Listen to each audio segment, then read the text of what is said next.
Kindly be seated.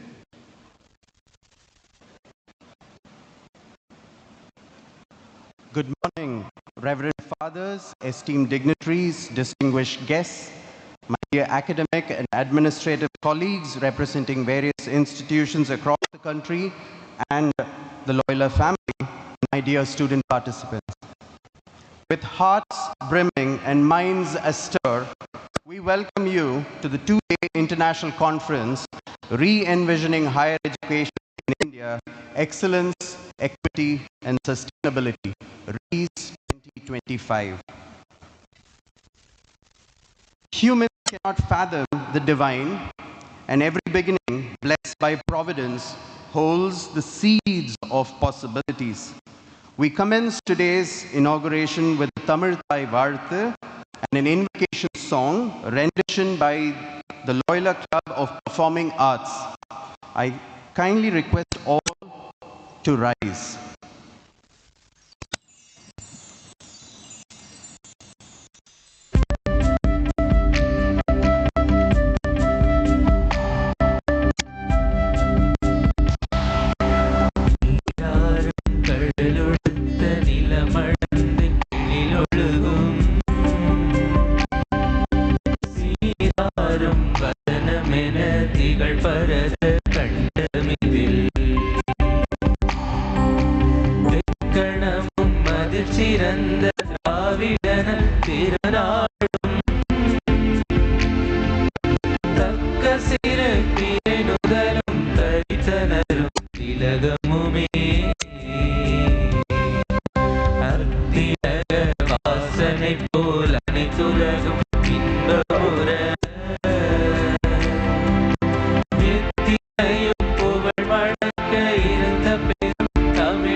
Please be seated.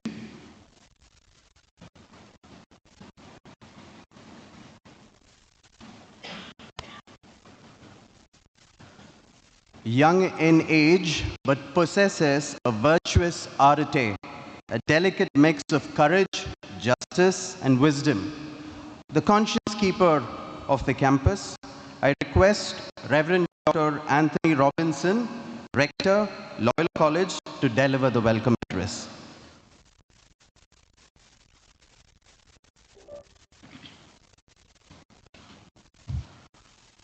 Most esteemed Reverend Father Arthur Sosa, Superior General Society of Jesus, Rome. Reputable Father Vernon Dikunha, Assistant at Providentium, Rome. Respected Father Mathole George, Regional Assistant, South Asian Assistancy, Rome. Honorable Father Jeremiah Irderaj, Provincial, Jesuit, Chennai Province. Dear Father Boniface Jairaj, Secretary and Correspondent, Loyola College. Dear Father Louis Raj, Principal, Loyola College. Centenary Convener, respected Father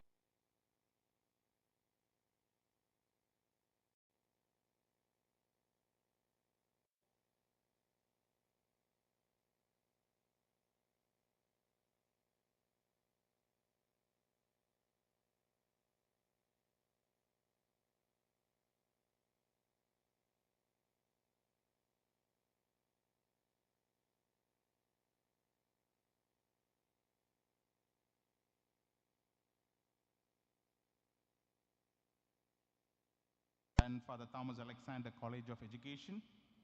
Jesuits who have come for the two-day international conference, priests, sisters, and brothers from other congregations, other dignitaries and well-wishers of Loyola College, the veteran speakers, officials of Loyola College, heads, coordinators, teaching, non-teaching staff, and students, officials and staffs from LISET, LIBA, and College of Education, organizing secretaries for the two-day international conference, Dr. Francis Adekalam, Dr. M. Gauthaman, Dr. J. Justin Rayappa, executive secretaries for the two-day international conference, Dr. Robert Selvam, Dr. Y. Alexander, Mr. D. Francis Xavier, and Dr. Dorothy Pushparani. My hearty welcome to you all to Loyola College for the two-day international conference on re-envisioning higher education in India, excellence, equity, and sustainability. On this centenary year of Loyola College, today it is my sheer joy to have Reverend Father Arturo Sosa, Superior General Society of Jesus, Rome, a leader and a visionary for the inauguration ceremony of the two-day international conference. We are gathered here as a community of thinkers, educators, policymakers, and visionaries to deliberate on one of the most critical pillars of our nation's progress, higher education. As we all know, education is the cornerstone of any society's development, and higher education in particular, which plays a pivotal role in shaping the future of a nation. It is not merely a means to acquire knowledge, but a powerful tool to foster innovation, drive social change, and build a more equitable and sustainable world. Society of Jesus and its four universal apostolic preferences has working with the excluded as a mandate number 2 for all the Jesuits around the globe, which was the brainchild of Reverend Father Arturo Sosa, Superior General. In India, where diversity is our strength, higher education has the potential to bridge gaps, empower marginalized communities, and create opportunities to all. In my opinion, Loyola has taken it to its heart to empower the marginalized and creating opportunities for all. Over the next 2 days, we will engage in thought-provoking discussions, share insights, and explore innovative strategies to reimagine higher education in India. We are fortunate to have with us some of the brightest minds and most experienced practitioners across the globe who will shed light on best practices, emerging trends, and transformative ideas. This conference is not just an academic exercise. It is a call to action. It is an opportunity for us to reflect on our collective responsibility to shape an education system that is not only globally competitive, but also socially just and environmentally conscious. Before I conclude, I would like to extend my heartfelt gratitude to our organizing team for their unassuming commitment in making this event possible. A special thanks to our keynote speaker, Reverend Father Arturo Sosa, Superior General Society of Jesus, Rome, veteran speakers, panelists, and participants for joining us in this important endeavor. Let us embark on this journey with an open mind, a collaborative spirit, and a shared commitment to re-envisioning higher education in India. Together, we can pave way for the brighter, more inclusive, and sustainable future. Thank you, and I wish you all a productive and inspiring conference. Welcome you all once again. Let our light shine.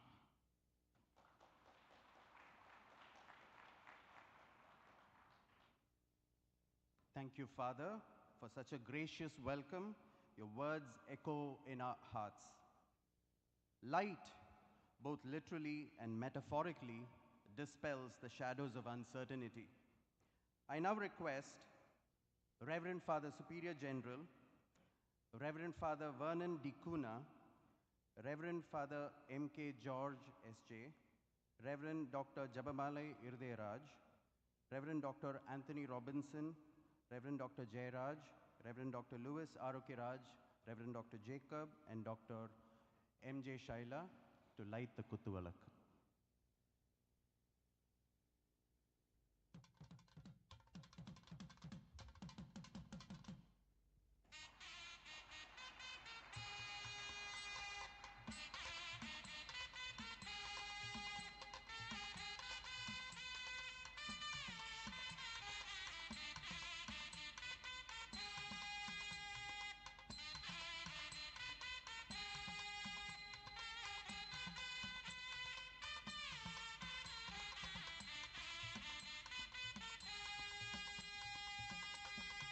I think we can give a round of warm applause.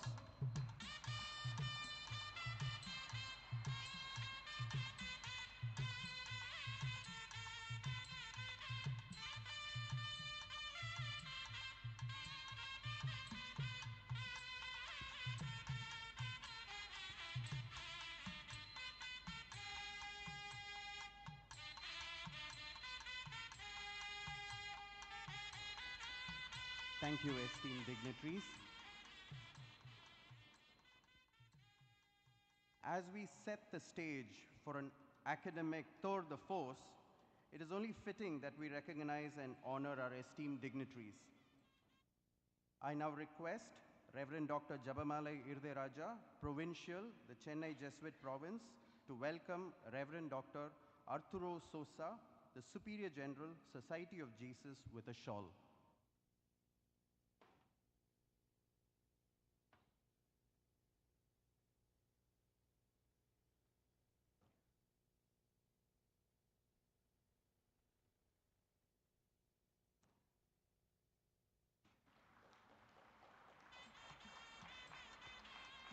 I invite Reverend Dr. Anthony Robinson, Rector, to felicitate Father General with a memento.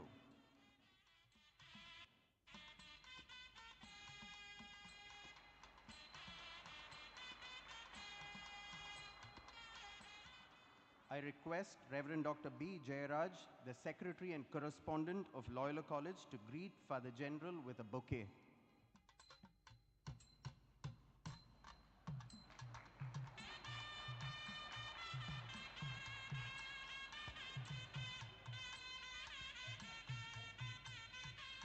Thank you, Father.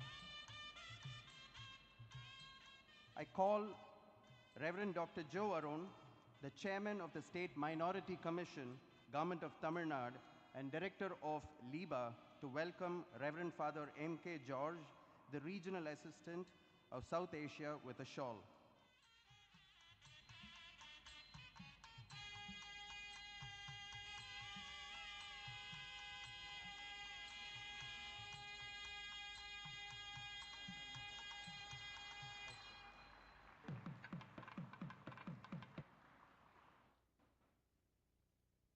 I request Dr. J.A. Charles, the Deputy Principal, to felicitate Reverend Father M.K. George with a memento.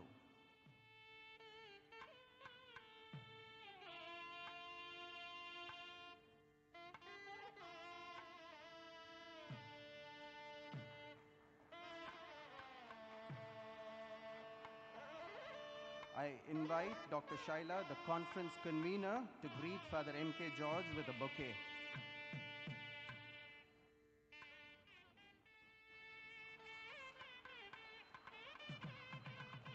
I seek your apology. I missed the protocol. I now invite Reverend Father Ilango Xavier, the Socius, to welcome Reverend Father Vernon D. Cunha, the General Assistant, Assistant ad Providantium, and the Regional Assistant for South Asia, with a shawl.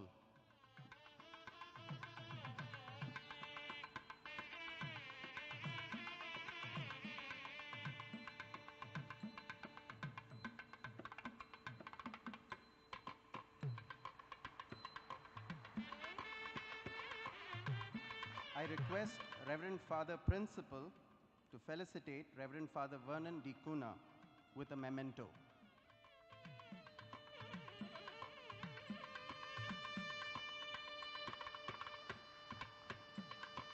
I now request Reverend Father Jacob, the Centenary Celebration Convener, to greet Reverend Father Vernon D. Kuna with a bouquet.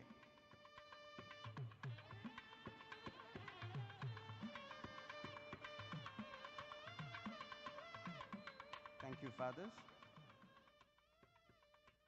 In the labyrinth of ideas, direction is crucial. To illuminate the path that RHEEES 2025 takes, I invite Dr. Merlin Schuyler, the conference convener and the Dean Research and Development, Loyola College, an Imagineer who embodies the rare blend of erudition, elegance, and ethical strength to share the dynamics of the conference.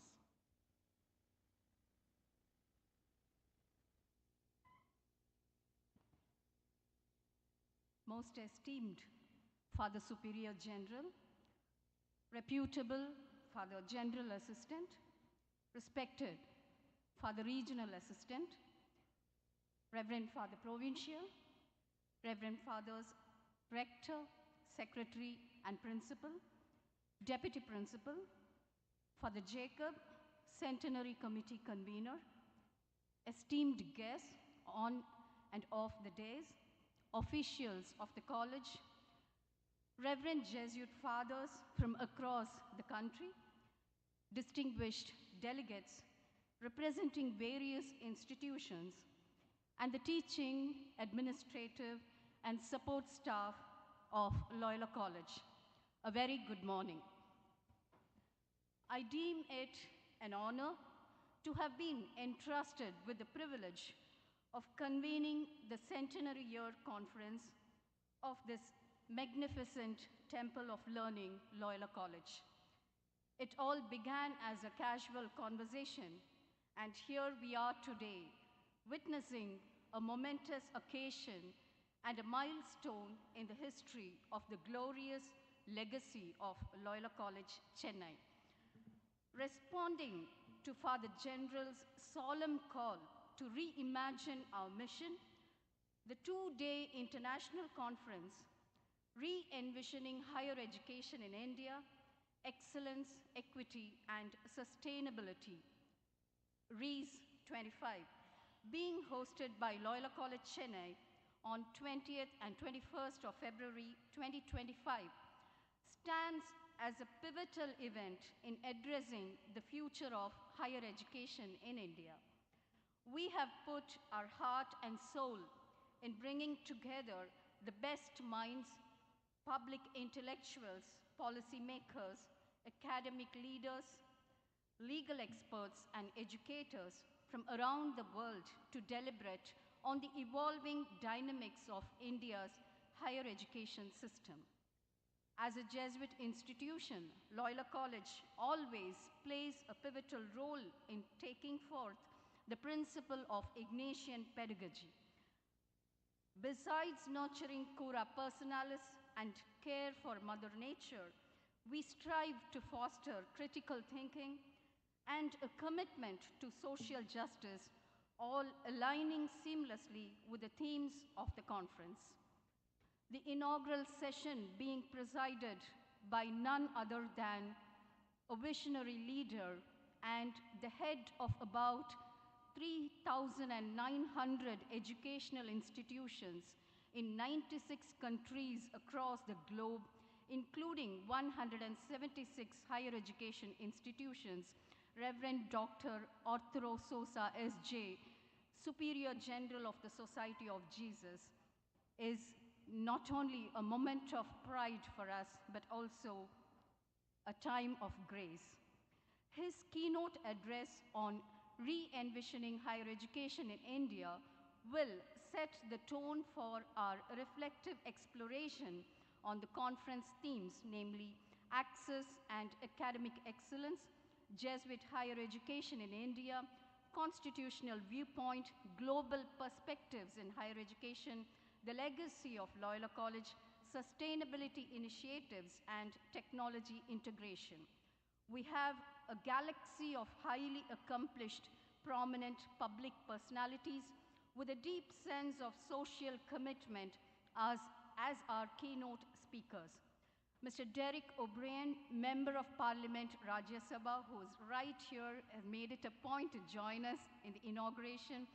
A highly conscious and acclaimed parliamentarian addresses us on the topic, "You know the ABCD of education, what is the EFG?" Ms. Moha Moitra, Member of Parliament, a firebrand politician and youth ambassador, speaks on higher education for all, touching upon inclusivity, diversity, and the pursuit of excellence. Following this, Professor Zoya Hasan, Professor Emerita in Political Science at Jawaharlal Nehru University, a mentor for so many of the civil servants of the country, would address us on democracy and academic freedom. Thiru Thol Thirumavalavan, President of the VCK and Member of Parliament, a man who has dedicated his life for the upliftment of the downtrodden, will follow with a keynote on education for the marginalized. Mr. Isaac Mohanlal, Senior Counsel, fondly referred to as the champion of minority rights, will present a keynote on the governance of minority higher educational institutions, a constitutional perspective. A global outlook will be provided by Dr. Chris Downey, Chair of the Board of Common Spirit Health, and Professor Christopher Jeffrelot, French Indologist. They both will join us through a virtual session. Day 2, that is 21st February 2025, will begin with a panel discussion by our eminent speakers, former administrators and visionary leaders of Loyola College, Father Joseph Xavier, former principal, Father Alphonse Manikam, former vice principal, and Dr. G. Vishwanathan, an alumnus of Loyola College. This session will celebrate the enduring legacy of Loyola College, which has been a beacon of academic excellence for over a century. The role of technology in reshaping higher education will be the focus of the next session. Mr. Ashok Vardhan Shetty, former Vice Chancellor of the Indian Maritime University, will deliver a keynote on higher education in India, time to disrupt, not tweak. Reverend Dr. C. Joe Arun, the Chairman of the State Minorities Commission, Director of LIBA, and Secretary of JEHASA, will discuss the transformation from pipeline model to the platform model, touching upon the importance of digital competence. Dr. Raju Narayanaswamy, IAS, Principal Secretary to the Government of Kerala, who is also known as the Anti-Corruption Crusader of Kerala, will speak on the Aligarh Muslim University judgment of the Apex Court and its implications on institutions like ours. The final session of the conference will focus on eco-sustainability. Dr. S. Ramanan, the former director of the Regional Meteorological Center, will speak on higher education's role in addressing climate change, and Mr. Siddharth Varadarajan, the founding editor of The Wire, will address on democracy and the media, exploring the vital connection between media and freedom. The conference will conclude with a valedictory session to be presided by Dr. M. Veerappa Moily, former Chief Minister of the state of Karnataka and former Union Minister for Law and Petroleum. His address will reflect on the conference's deliberations and offer a forward-looking perspective. A total of 9 sessions, 17 eminent speakers, 670 delegates, and 2 days of insightful deliberations through keynote speeches, panel discussions, and interactive sessions. RHEEES 25 is all set to be a landmark event that would serve as a call to action for leaders, educators, and policymakers to embrace innovative, inclusive, and transformative approaches to higher education in India. And hence, we hope that through this conference, we would play a pivotal role in crafting a future that prioritizes academic excellence, social equity, and environmental sustainability. Once again, a warm welcome to you all. Thank you.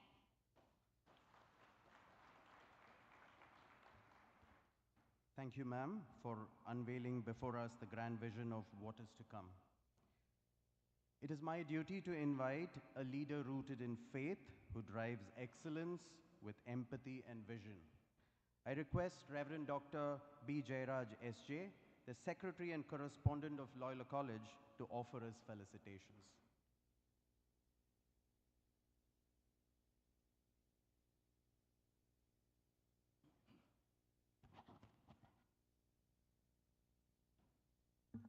Dear very Reverend Dr. Arturo Sosa, Superior General of the Society of Jesus, the chief guest of today's inauguration, Reverend Father Vernon Dikunha, the General Assistant to Reverend Father General, Reverend Father Mutolil George, the Regional Assistant to Reverend Father General, Reverend Father Chumi, Regional Assistant to Father General for Latin America, Reverend Father Chuks, Director of Communications for General Curia, Reverend Dr. Jabamalai Hirdeyaraj, Provincial of Jesuit Chennai Province, Reverend Dr. J. Anthony Robinson, Rector, Reverend Dr. Louis R. Karaj, the Principal, Dr. J. Charles, the Deputy Principal, Reverend Dr. Anthony Jacob, Centenary Convener and the Vice Principal of the Infrastructure, and Dr. J. Merlin Shaila, Conference Convener and the Dean of Research and Development, other esteemed organizing committee members, unit heads of other institutions in the Loyola campus, Reverend Dr. Joe Arun, Reverend Dr. Susie Sebastian, Reverend Dr. Thomas Alex, other fathers, officials of the college, heads of departments and coordinators, faculty members of all the Jesuit institutions within the Loyola campus, non-teaching staff, student representatives, distinguished guests, ladies and gentlemen. Good morning to every one of you. I am honored to be the part of the inaugural function of the two-day international conference on re-envisioning higher education in India, excellence, equity, and sustainability, taking place 28th and 21st February 2025. It is particularly significant that this prestigious conference is being inaugurated by very Reverend Father Superior General of the Society of Jesus during the centenary celebration of Loyola College run by the Jesuits of Chennai province. Loyola College has been serving the people of India and other countries for the past 100 years with dedication, focusing on academic excellence and character formation of students, preparing men and women for others. We gratefully remember the Jesuits, the faculty, the non-teaching staff, the alumni, and well-wishers who have contributed to the growth and development of Loyola College from 1925 to this day. Some of the significant challenges to the higher education in India are access and equity. Despite efforts to increase access to higher education, there are still significant disparities in access based on socio-economic backgrounds, gender, and rural-urban divide. The second one is affordability and availability of quality institutions remain concerns. Third, employability and skills gap. The gap between the education and the employability is crucial. And the fourth one is the need for innovative and socially relevant research. I am sure that this international conference will address these challenges and come out with innovative solutions. The Loyola College continue to prepare the students to be competent in their fields, compassionate to all the people, especially to the poor and the marginalized, morally upright, and socially committed to the service of the people of India and the world. I extend my heartfelt congratulations to the organizers for their dedication and immense efforts in bringing together eminent speakers from diverse fields to enrich this conference. Wishing this international conference a grand success. Thank you.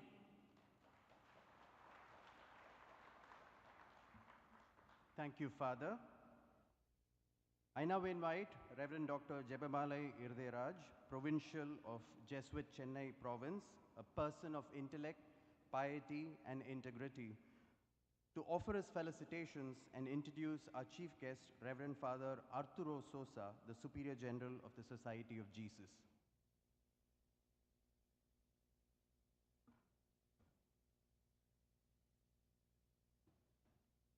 Respected dear Reverend Father Arturo Sosa, the Superior General, my dear Jesuit companions, officials of the college, esteemed guests, fellow educators, and my dear alumni and dear students. It is an honor to stand before you today as we reflect on the future of higher education in India. As a Jesuit administrator, I believe that the values of our traditional faith and reason, service and justice, inclusion and transformation must guide us in shaping our institutions that serve not just the privileged, but the marginalized of our society. Excellence is not just about rankings and infrastructure. It is about forming men and women of competence, conscience, and compassion with social concern. Our institutions must inspire critical thinking, foster interdisciplinary learning, and cultivate leadership that serves humanity. Excellence without ethical responsibility is meaningless. Equity is the heart of our mission. True education must break down economic, social, and cultural barriers. No student should be denied knowledge because of their background. Sustainability is our moral duty. In a world facing environmental and social crises, our universities must lead us example, promoting green campuses, sustainable research, and an ethos of responsible living. More importantly, we must form graduates who see sustainability not as an option, but as a way of life.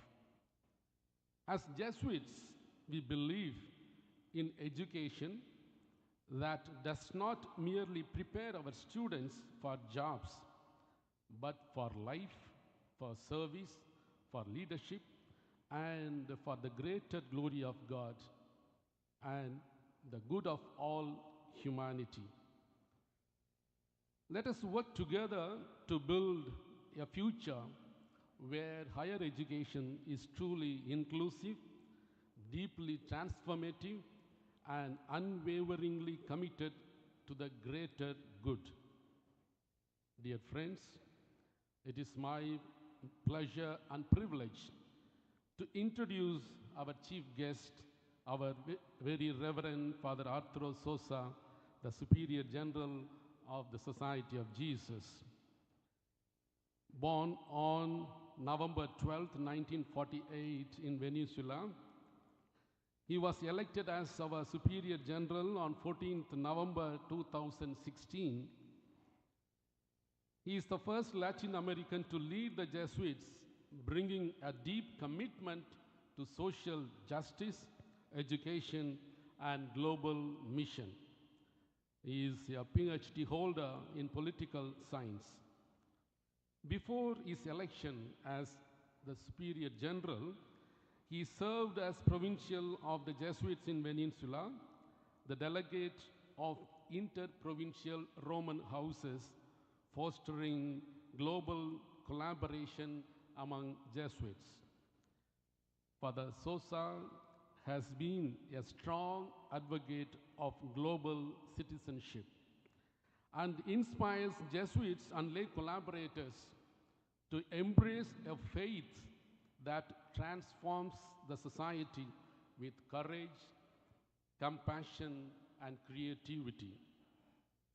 Under his leadership, the Society of Jesus continues to emphasize the universal apostolic preferences, showing the way to God, walking with the marginalized, accompanying the youth, and caring for our common home. In my experience with him for the last 5 years, I observe that he is deeply spiritual, very humane in his approach in guiding us, always having the poor and the marginalized as his center, and very friendly and cheerful. With this short intro, may I now cordially invite him on all our behalf to address the gathering. Welcome, Father.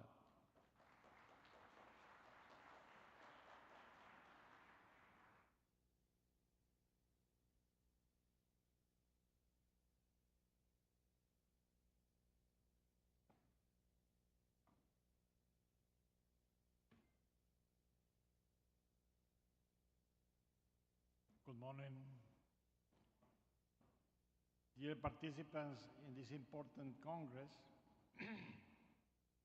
it is a great pleasure and a privilege for me to be with you in this historic occasion of the celebration of the centenary of Loyola College, Chennai, marking it with the International Conference on the Jesuit Higher Education in India, Equity, Excellence, and Sustainability. We are heirs to a dense history. I would like to begin my sharing on an historical note. Jesuit higher education in India began in Goa in 1543 with the establishment of St. Paul College, the first Jesuit college in the world, by St. Francis Xavier, one of the founding fathers of the Society of Jesus. Later, in 1844, St. Joseph College was established at Nagapattinam by the new Madurai mission and shifted to Tiruchirappalli. Loyola College, Chennai, was established in 1925, and this year we are celebrating the centenary. Presently, India has 78 Jesuit higher education institutions, which cater to the students belonging to different religions, languages, and socioeconomic groups. I thank God for His wonderful providence and presence in guiding these institutions through which the students' community has been empowered, thanks to the mediation of collaborators and Jesuits for building the Indian nation through higher education. A thought about equity. The 32 General Congregation of the Society of Jesus in 1975 set in motion the wind of change by highlighting the fact that the service of faith, the raison d'etre of the Society of Jesus, demanded the promotion of justice and should be an integral part of the apostolic works of the Society of Jesus.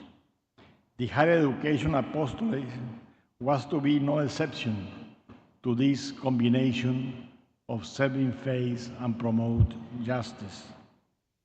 I greatly appreciate the Jesuits of then Indian assistancy for plunging into action immediately by reworking the admission policy in the higher education institutions.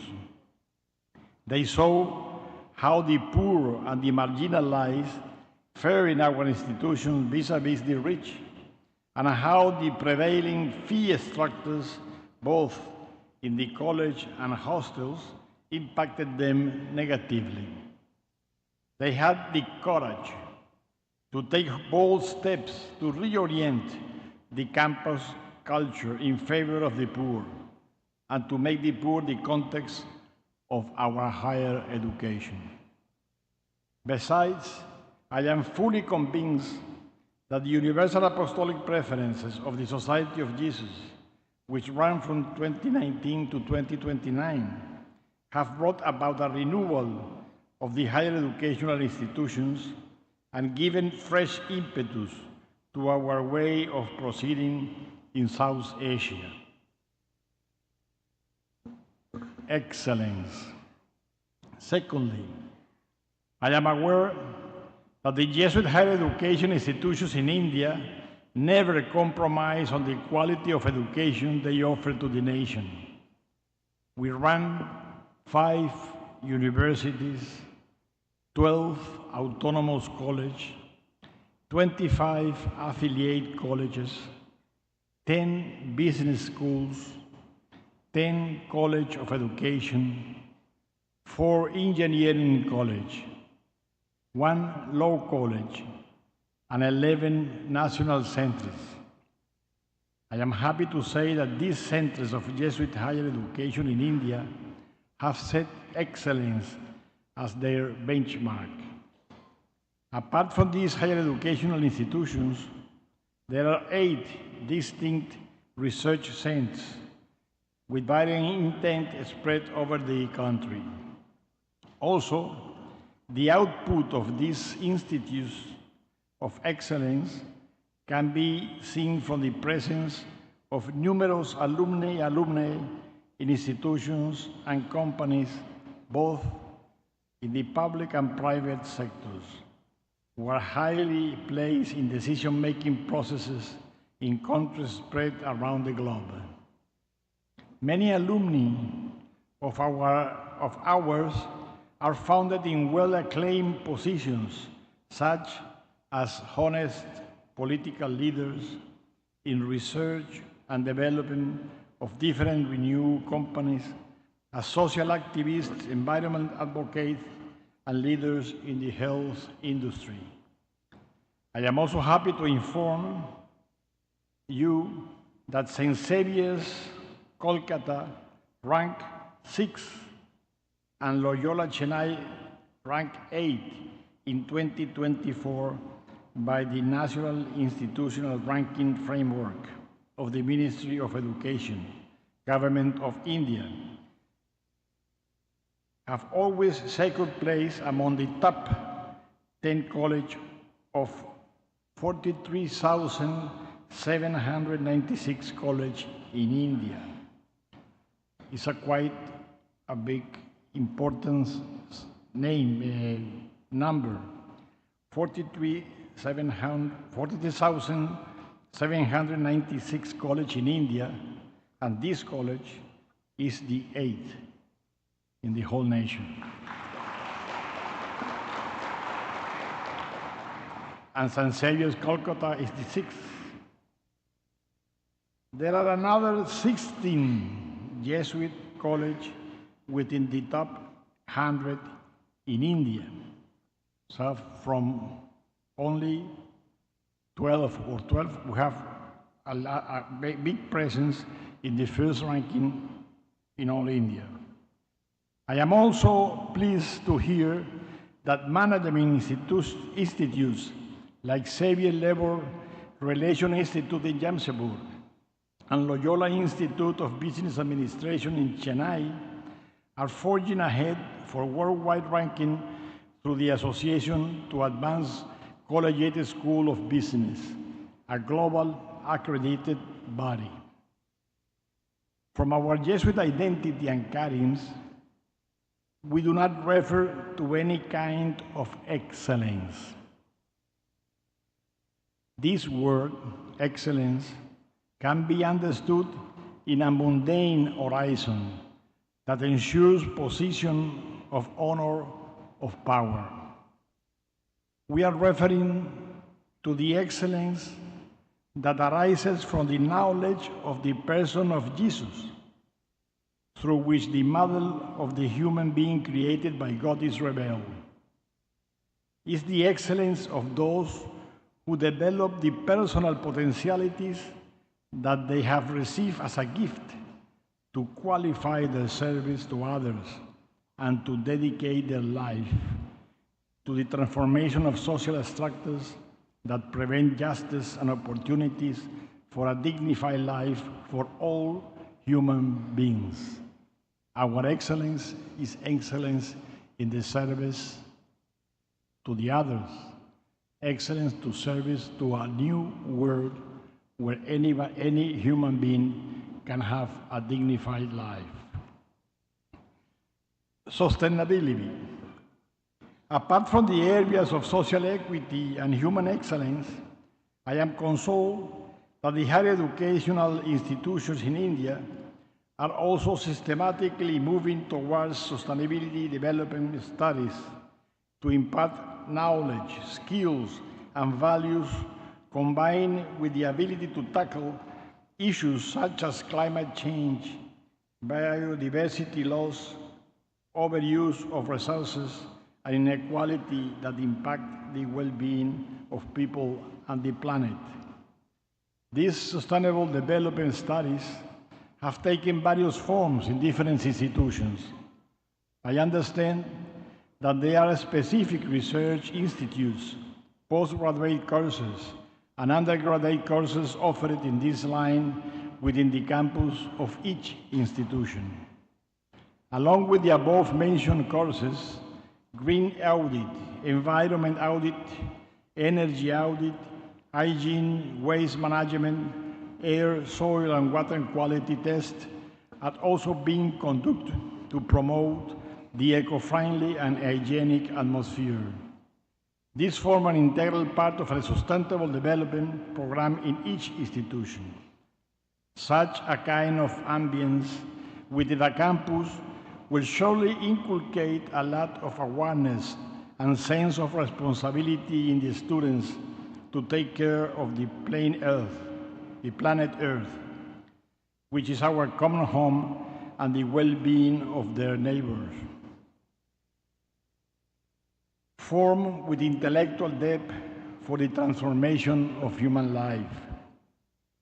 Higher education in India should not only be higher in terms of academic, but also delve deeper and aim at the holistic development in the students to become men and women for and with others, students who are imbued by the commitment to promote moral values, social justice, and sustainable development, producing students who are countercultural, who are committed to promote a more just, human, and reconciled world, and who are imbued with the 4 C's of Jesuit education: conscience, competence, compassion, and commitment, that are the real goals of a Jesuit education. I would like to remind all of you here present that the Jesuit General Congregation 34 strongly affirm the distinctive importance of the intellectual quality of each of our apostolic work. This will apply in no small measure to our institutions of higher education. The intellectual dimension is fundamental to our existence, especially in higher education institutions. As change happens around us rapidly and radically. In this context, the General Congregation 34 of the Society of Jesus also very aptly stated that intellectual work is painstaking and quite frequently a solitary work. Finally, to emphasize and reiterate the contribution of General Congregation 34, I say that any higher education institutions, including a Jesuit university or college, have to immerse itself in the mission of promoting human, social, spiritual, and moral formation. I assure you of my sincere prayers in all endeavors, and I wish you all the best for an equitable, excelling, and sustainable future. May these first 100 years of Loyola Chennai be a source of inspiration for the present, an impetus to renew the commitment to form men and women committed to putting their life in the service of a world in which everyone finds the conditions and opportunities for a humanly dignified life. Congratulations for this centenary.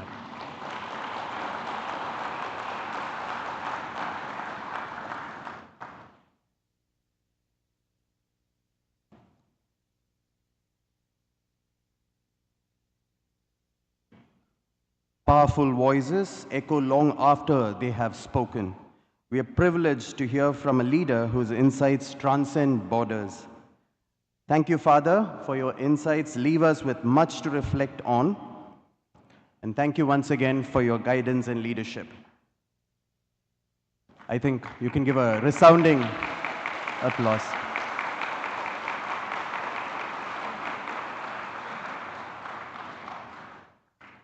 Ladies and gentlemen, to commemorate the centenary year of Loyola, Loyola College has produced a video titled Let Your Light Shine, which was directed by our alumnus, Mr. Andrew David, the proprietor of Mo Media. I invite Mr. Andrew David to the dais and request Reverend Father General to release the teaser. The video is 20 minutes, but we have time for a teaser. So I request Reverend Father General to release the video.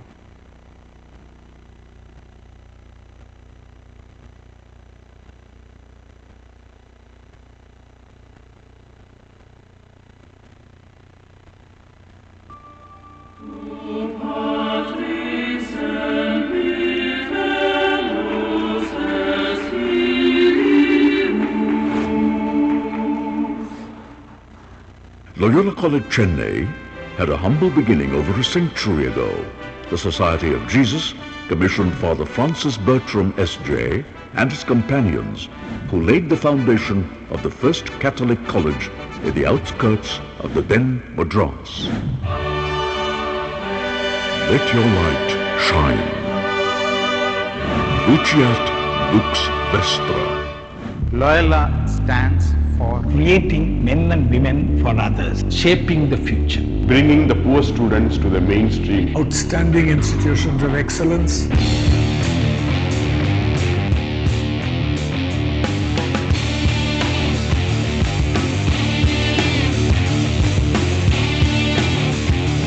Loyola. My opportunity, my wealth, my passion, my light, my strength, my legacy, my future. Loyola College, where knowledge is accessible for all, where each discovers his true identity and nurtures it, where young hearts are cultivated to impact the society, where the mind is enlightened from the very source of light, into the dusky world sent to let your light shine. I congratulate the Jesuits, faculty, students, and the alumni as you celebrate the centenary of Loyola College, Chennai. Let your light shine.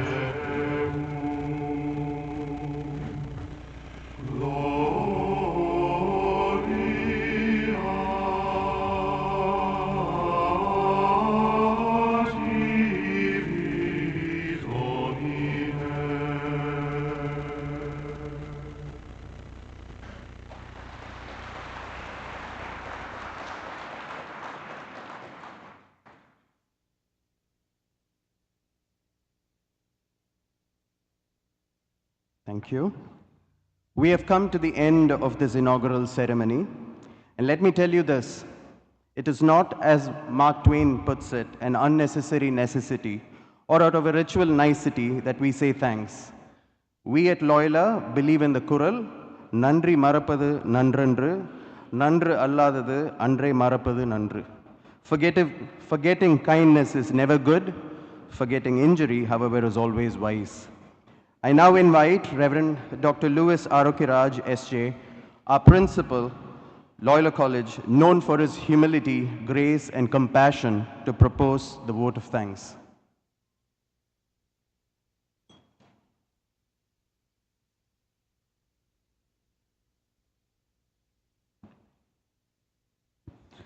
Good morning to one and all of you present here for this two-day international conference. It is my esteemed privilege to deliver the vote of thanks on this momentous occasion of the inauguration of the two-day international conference on re-envisioning higher education in India, excellence, equity, and sustainability during this centenary year. First and foremost, I extend my heartfelt gratitude to our chief guest, Reverend Dr. Arturo Sosa, S.J., Superior General of the Society of Jesus, whose inspiring words have set the perfect tone for this conference. Your visionary insights have given us to reflect upon as we embark on discussions about the future higher education in India. Your encouraging words and contribution adds great value to our discourse on excellence, equity, and sustainability in education, directing us towards invaluable perspectives in the higher education in India. Thank you, Reverend Father.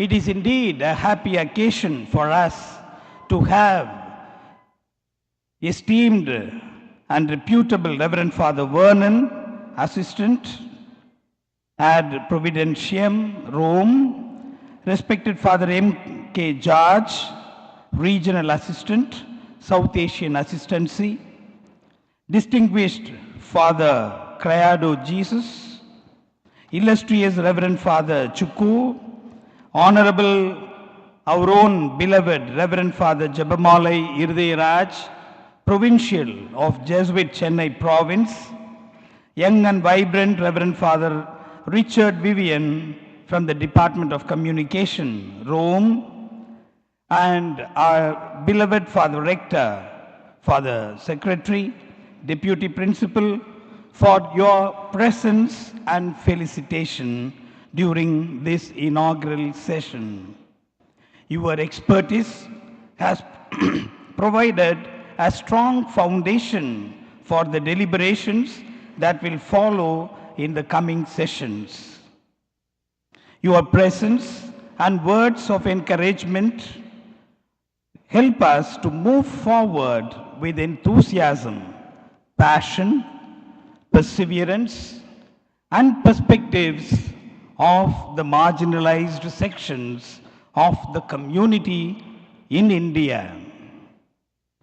I am deeply grateful to every one of you, dear fathers, for your presence and your words of encouragement.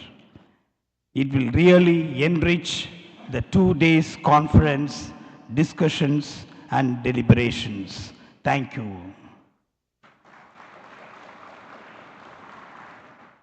I extend my gratitude to the organizing committee, Father Jacob, Dr. Merlin Shaila, and all the other officials, committee members, for your valuable presence, planning, and executing all that has been done for these 2 days of conference.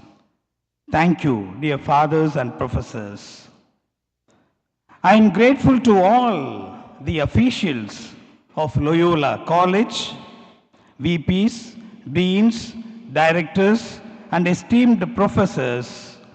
And I also would like to thank and appreciate all our unit heads, Father Joe Arun Liba, Father Thomas Alex, Loyola College of Education, Father Susai Sebastian, Secretary of LISET, the principals and esteemed staff from Loyola campus and from other Jesuit institutions and universities and colleges in India. And I would like to take this opportunity also to thank all our Jesuit companions who have come over from different parts of India and abroad. And I also would like to thank the teaching fraternity, non-teaching staff, student representatives, and other religious from the city and other places for your presence here for these 2 days of international conference. Your presence shows the passion that you have for the higher education of our own youth of the nation. And I gratefully thank and acknowledge your presence and look forward for your contributions and deliberations, not merely in the participation of this conference, but in action. Thanks to one and all. I also acknowledge the generous support and enthusiastic response of all the Jesuits across the country and for many other Jesuits who have come over from Rome and other places, and esteemed dignitaries and special invitees of these 2 days of conference who have come over from different parts of India. And for everyone who is present, I am sure together we can achieve greater heights in the formation of the younger ones through the higher education. I extend my gratitude to all the participants, the research scholars, and the delegates who have made it a point to join this academic journey. Your enthusiasm will undoubtedly make this international conference during this centenary year of celebration of Loyola, the Temple of Learning, a transformative experience for all of us to foster meaningful collaborations in envisioning higher education during these challenging times here in India. With this, I formally conclude the inaugural session and invite every one of you for active participation in the discussions and presentations and deliberations. The words of Nelson Mandela, education is the most powerful weapon which you and I can use to change the world. Let these words of Nelson Mandela become true and valid as we embark on this journey of higher education. Let's collectively work towards a reimagined, inclusive and sustainable future for higher education in India, responding to the signs of the time through inclusion, innovation, collaboration and transformation in creating men and women for others. Saint Ignatius, lead us on. Let our light shine. Thank you.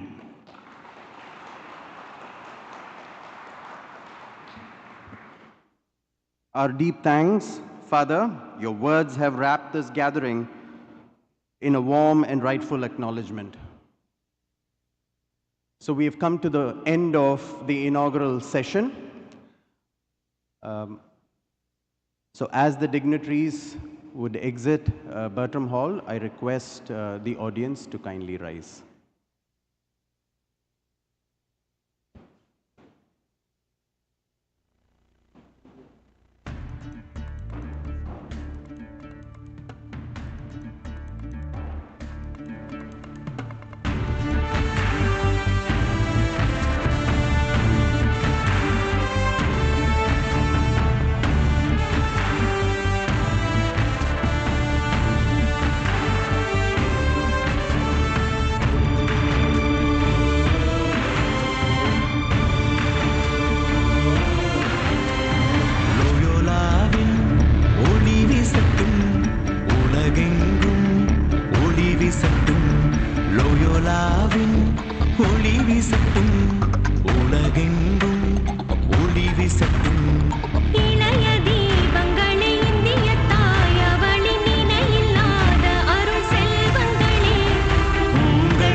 Served at the reception desk counters at the ground floor to my left, the Bertram Hall. We start the next session at 11:30 on the dot. So I request and invite all of you to be back at least by 11:20. Thank you.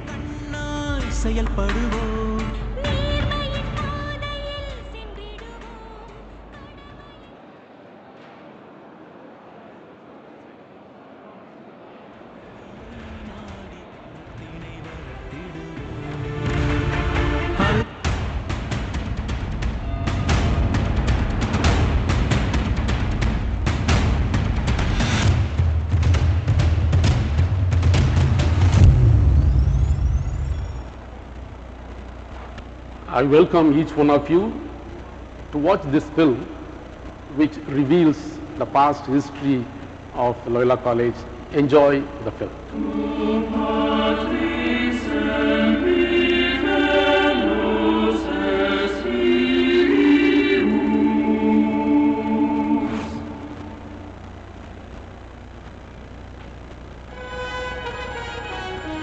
It all begins with a search for meaning and purpose, a search for knowledge,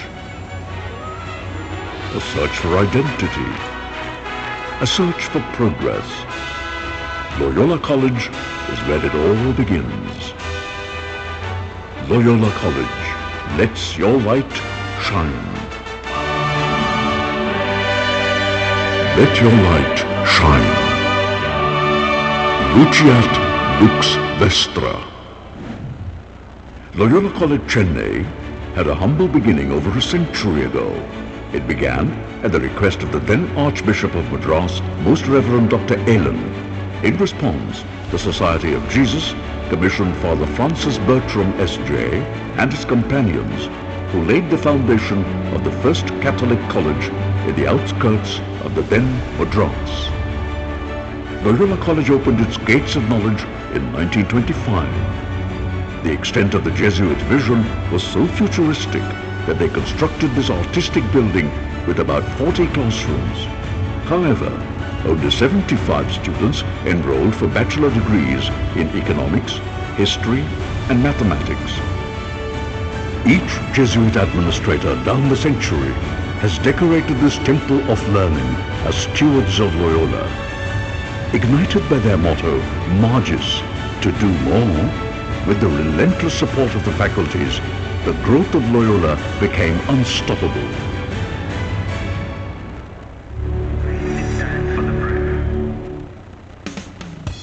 The college, which began with just 3 departments and 75 students, has now grown to 24 UG programs, 21 PG programs, 15 PhD programs, several research projects, and 434 academic staff, catering to about 10,000 students.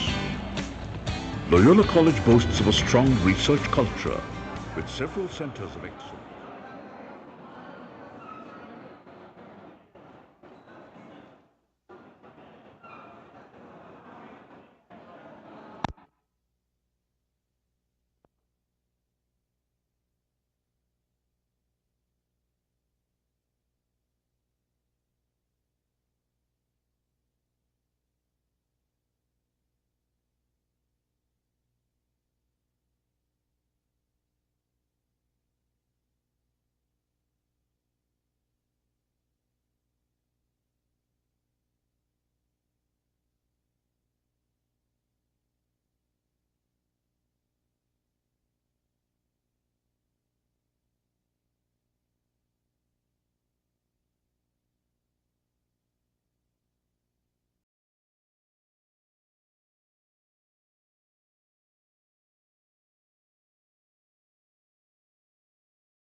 Good morning, dear participants.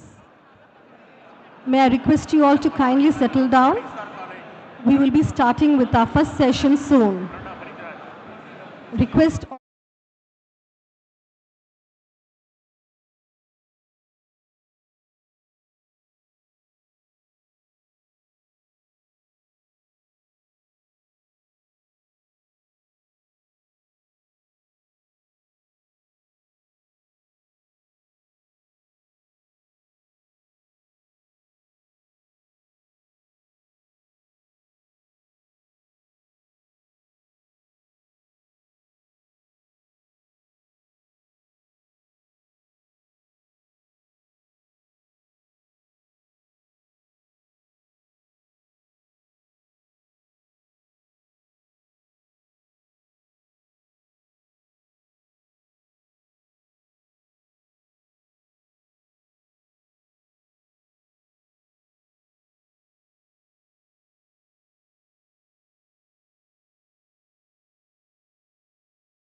dais.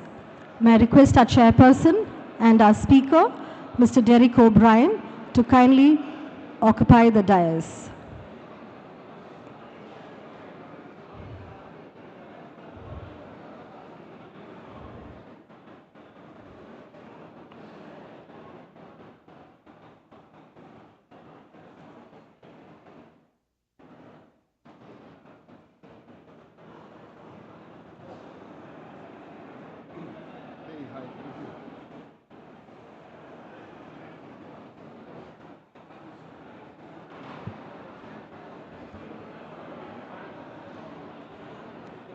Good morning, everyone, and welcome to the much-awaited 2 days international conference on re-envisioning higher education in India, excellence, equity, and sustainability, marking the centenary year of this great temple of learning, Loyola College. With a legacy of 100 years, it is appropriate that our institution redefines, innovates, and strategizes the realm of education in our country. To enlighten us on the topic access and academic excellence, in this first session, we have with us eminent and insightful speakers, and chairing the session, we have a distinguished academician, visionary leader, and scholar with an illustrious career spanning over 23 years in academia, research, and institutional leadership. It is none other than Reverend Dr. Joe Arun S.J., the Director of Loyola Institute of Business Administration, LIBA, Chennai, and Secretary of the Higher Education Secretariat of the Jesuit Conference of South Asia, who has played a pivotal role in shaping the landscape of our higher education. Currently, he also serves as the Chairman of the State Minority Commission of Tamil Nadu. His expertise spans consumer behavior, cross-cultural management, conflict resolution, and identity construction, which is reflected in his extensive body of publications. Dr. Joe Arun holds dual MBA degrees from IIBM and Madras University, along with a PhD from the prestigious University of Oxford, reflecting his academic excellence and leadership acumen. His strategic leadership has transformed institutions like Goa Institute of Management and Xavier Institute of Business. We welcome you to the session and lead us into a meaningful dialogue which are collective learning. Karaj Principal, Loyola College, Centenary Convener, respected Person and our keynote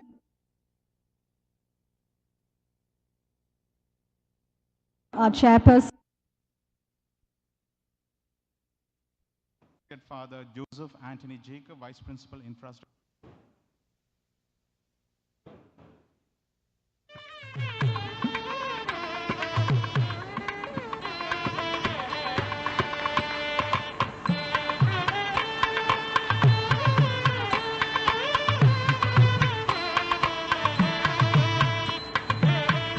I request our Father Principal to adorn our keynote speaker with a short.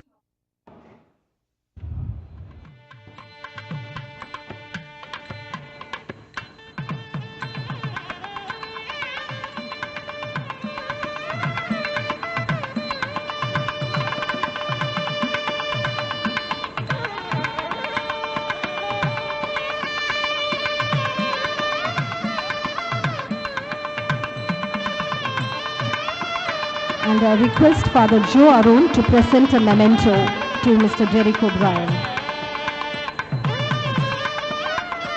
May I invite Dr. Francis Adekalam to present a bouquet to our keynote speaker. Dr. Francis Adekalam to present a bouquet to our keynote speaker.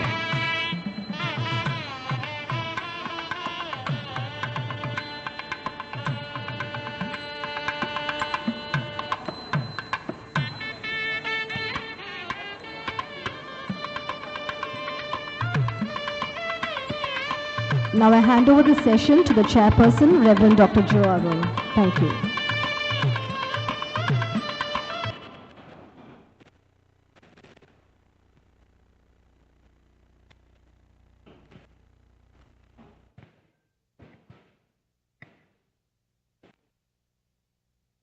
Check. Okay.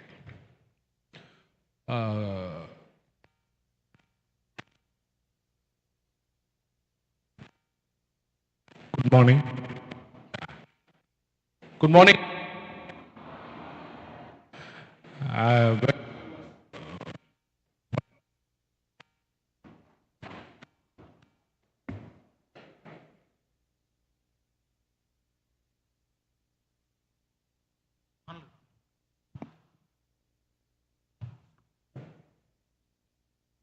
It's Digital India. While it was introduction was going on, I thought you will be continue to speak, but I see a good silence, receptivity is there. We will take up. As soon as I met Mr. Derek O'Brien just now, I said I am the moderator. He said immediately, "What does it mean? I am going to moderate you. How is it possible?" So it's very difficult to moderate Derek O'Brien because he was a quiz master. Where is your cards? Where are your cards? There, he has cards. So he's been a quiz master for 25 years. So quiz master, 25 years. I don't know how many of you watched. He used to be, for a long time, continuously used to, then also he was awarded. So he was quizzing the students in Doordarshan, in different channels. Then he went into parliament to quiz all the politicians. So he started quizzing the politicians. And he has been a firebrand and was also awarded the best parliamentarian award. Let's give a good hand. And his two books, we have two books, Inside Parliament, Who Cares for Parliament. These Who Cares About Parliament are the two books. And I was introducing, I was telling him I'm in Liba. He said in 1990s, I came here to Liba to conduct a quiz. So I don't think he will conduct a quiz. I might ask you questions. I think he has questions. So all of you be ready for answering questions. On behalf of Father Principal and the conveners of this conference, I will invite you all to give a good hand and warm welcome to him. And I'll tell the topic. The topic we have fixed for this, most probably must be around that topic. Not politics. Not politics, we are with research. We will have this access and excellence. These are the two key words we will focus on this session. And the next session we have two firebrands, bombs. So I am asked to do a controlled explosion. So I am going to control the explosion, not you. All the best. You want to use this mic or? Okay, thank you. After his reflections, I'll open the floor for questions. Please keep ready some mics, please.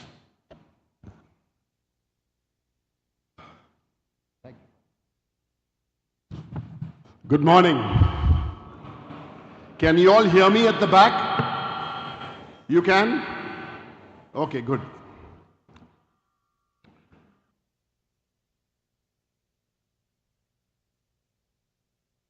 I've been told this session will first be a sharing and then I'll take questions. So, firstly, congratulations to the Jesuits, to the faculty, to the students, the current students and the past students and those faculty who've served. Well done for completing 100 years Loyola. Congratulations, well done.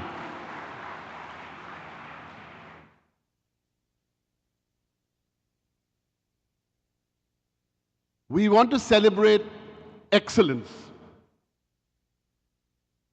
But when we do celebrate excellence, we tend to look outside first. I want to remind every student, every past student, every member of the faculty, is that before you start looking for excellence outside, look in your own campus. I want to dedicate my interaction this morning to a few people.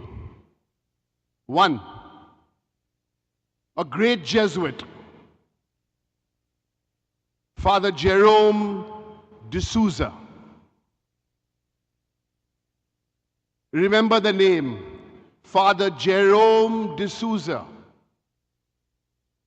Honestly tell me, how many of you sitting here have read a book written by Father Jerome D'Souza? Put up your hands.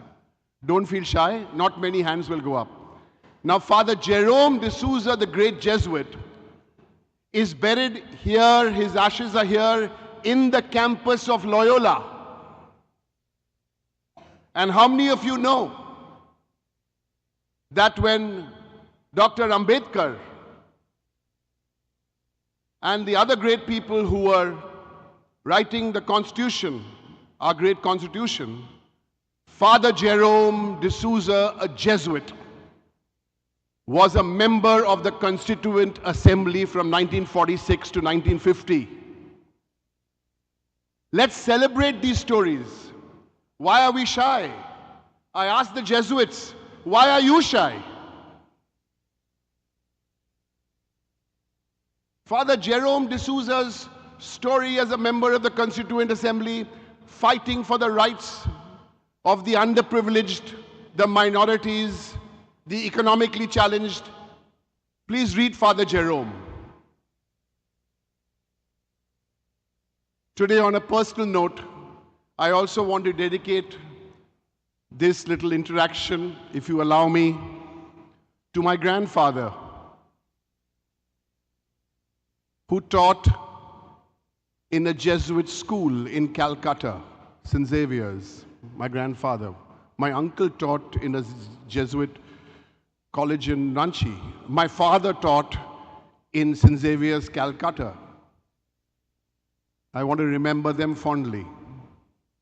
They are certainly no Father Jerome, but they had little roles to play. And I want to dedicate today's sharing with you to a Jesuit who is the great, great Jesuit. But we are shy to talk about him. Why? And he was actually inspired by so many Jesuits before these. And there are so many beautiful stories about excellence in whatever they did. You go back to the 16th century in Japan, Saint Paul Miki, when they came over 26 Jesuits were martyred. This is the great history of the Jesuits. So I urge the Jesuits across South Asia, the students, the faculty, learn about the Jesuits. There's lots to learn. And what greater inspiration today? Today happens to be World Social Justice Day. And I think it's a great day to make a statement, to tell India who the Jesuits are in modern day India, not just history. So ladies and gentlemen, priests, students, faculty, sir the moderator, I don't want to lose my shirt.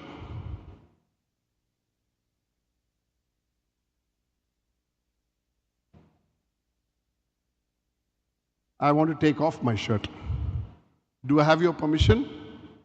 No? I'm not going to shock you, don't worry.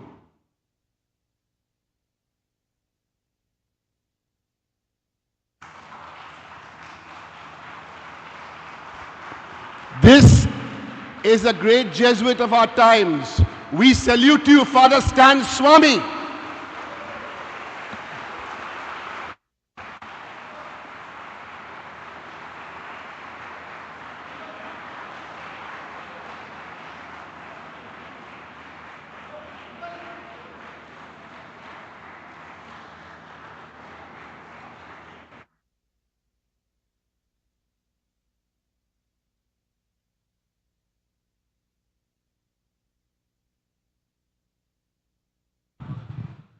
Today's session is dedicated to Father Stan. And the first message I want to leave behind with you is when this college started, there were 75 students. Now there are 10,000 students. Don't be shy of your legacy. Father Stan was from Tamil Nadu. He went to Jamshedpur. And I say this to the students, I say this to the faculty, but most of all, I say this to the Jesuit priests themselves. You all are doing such a wonderful job. But celebrate Father Stan Swami. What are you scared of? We must. Because this occasion also is beautiful.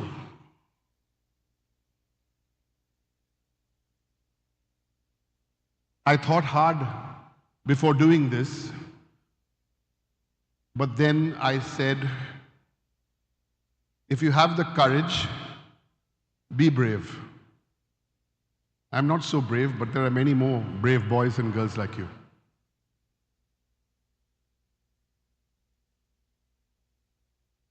A, B, C, D, right? That's the subject today. So I'm going to tell you what A is. A is A, D is discussion. The program is called A, B, C, D. A is A, D is discussion, C is classroom. What is B?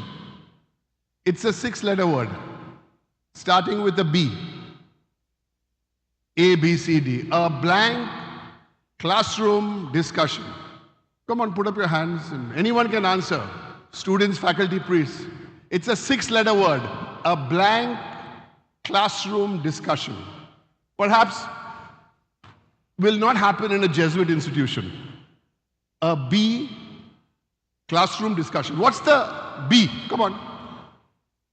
6 letters. Who wants to try? Come on, Chennai. Who said that? Who said that? The guy in the maroon t-shirt. Say it loudly. Stand up. A boring classroom discussion will never happen in a Jesuit institution. Come on up here. Very good. That's the right answer.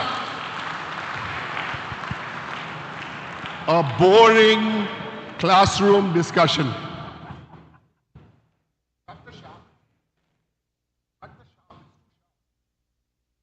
A boring, where are you? Wait. Come up here, come up here, come up here, come up here. Please give him a round of applause. A boring classroom discussion. I'm getting feedback. He's a Jesuit? Are you a seminarian? Oh, wonderful. What is your name? I am Prithvi. Prithvi, are you in the seminary or what? Yeah, I am doing my theology in Arukadal. And he said it right. A, B, C, D is simply a boring classroom discussion. And Prithvi knows it, and that's why he's becoming a Jesuit. You'll never have, the Jesuits, I'm sure, will strive not to do a boring classroom discussion. That's what I hope to do today. Good on you. Yeah. Don't walk away just by shaking my hand. I've got something very specially for you. Very, very special. Wait.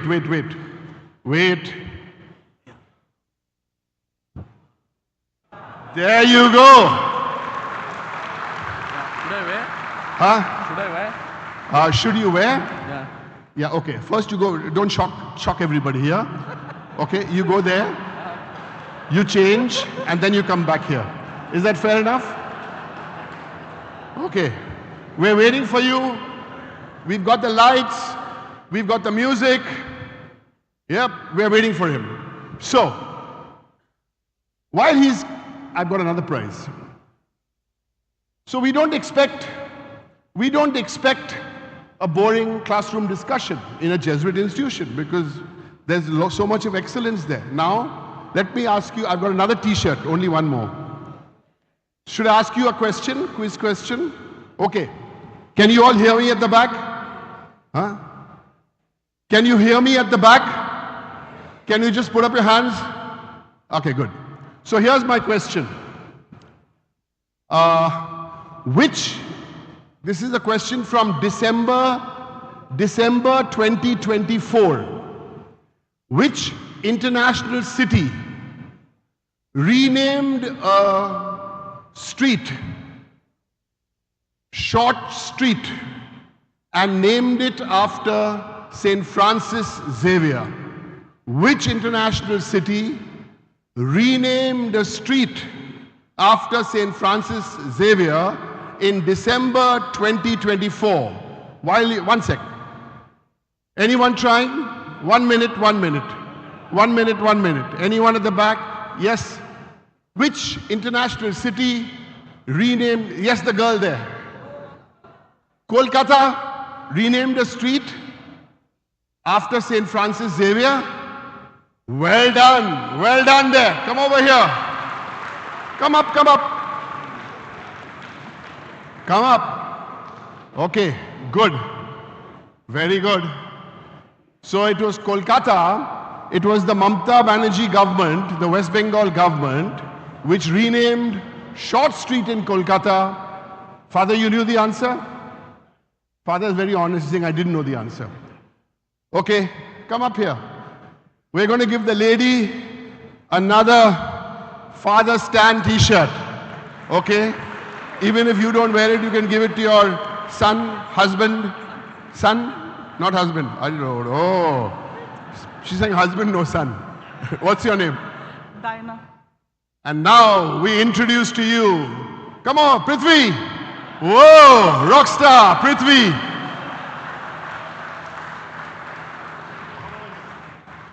We'll take a nice picture. You guys haven't clapped enough for them, you know. Thank you and well done. Good. Yeah. Otherwise, speeches, I know so many of you say you listen to speeches in Parliament, but sometimes they can be very, very boring.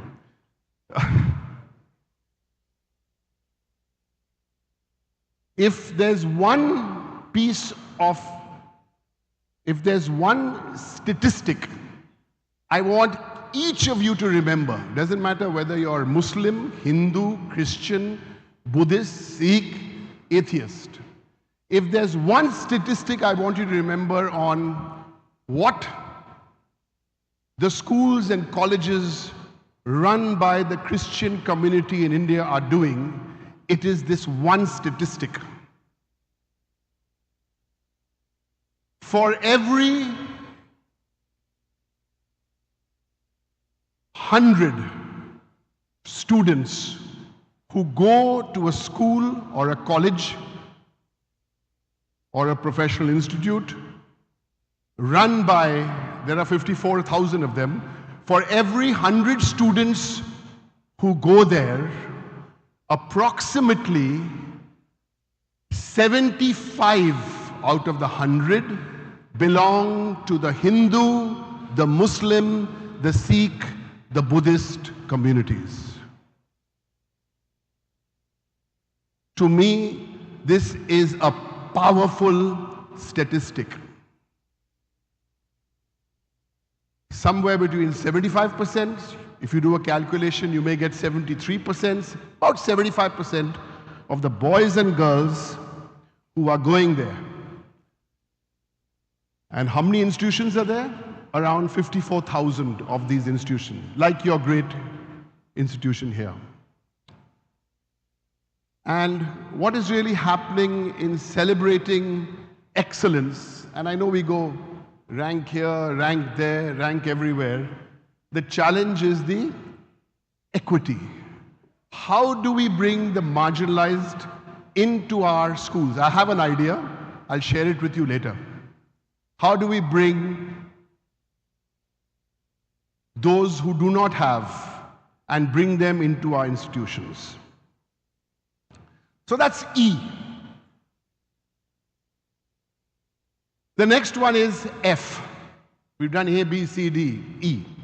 Excellence, equity. F. It's a 7-letter word. Or to be successful, you have to F. What's the word? Put up your hand. 1 minute, 1 minute. The boy at the back. There. I'm coming to you. Are you a priest? Okay. Yes? The girl, the lady? Yes, madam? Faith. F-A-I-T-H. Faith. I suppose faith is a good answer. It's not a wrong answer. Yeah. You want a t-shirt? We'll only give you the... Okay. What about you? Faithful. Faithful. Okay. That's not a wrong answer. It could be... What about... Yes. Is that the Jesuit priest or a faculty member? Father.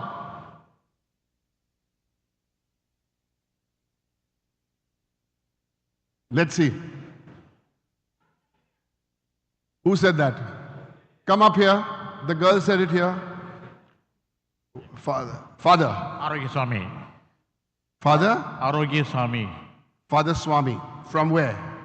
From Morningstar College. My state, Barrackpur. Oh, what is your answer? Failure, I told. To be successful, you need to do failure. Yeah. Where's the lady there? What you're saying, Father?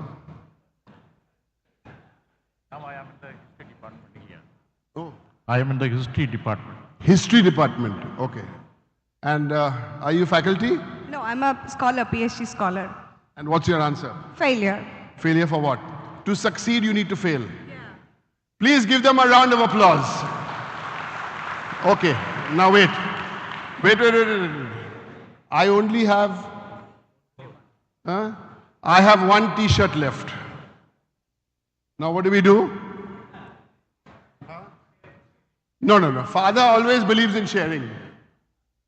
So Father, I'm giving you the t-shirt, and like a good Jesuit, you will pass it on to her.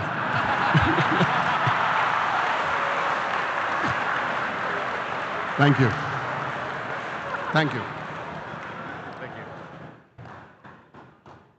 That's the F for me. The F for me is failure. Derek, you have 5 more minutes. Huh? You have 5 more minutes. I have 5 more minutes. Yeah, I have 5 more minutes to come. You don't listen to come to my conclusion. You don't listen to the speaker of the failure. Parliament. Yes, Father. When do we have to finish this? 12:30. 12:15. Oh, the session finishes. 5 minutes. You share some more points. We will take questions, then you can continue to speak. Okay, but I never listen to the speaker in parliament. Why should I listen to you?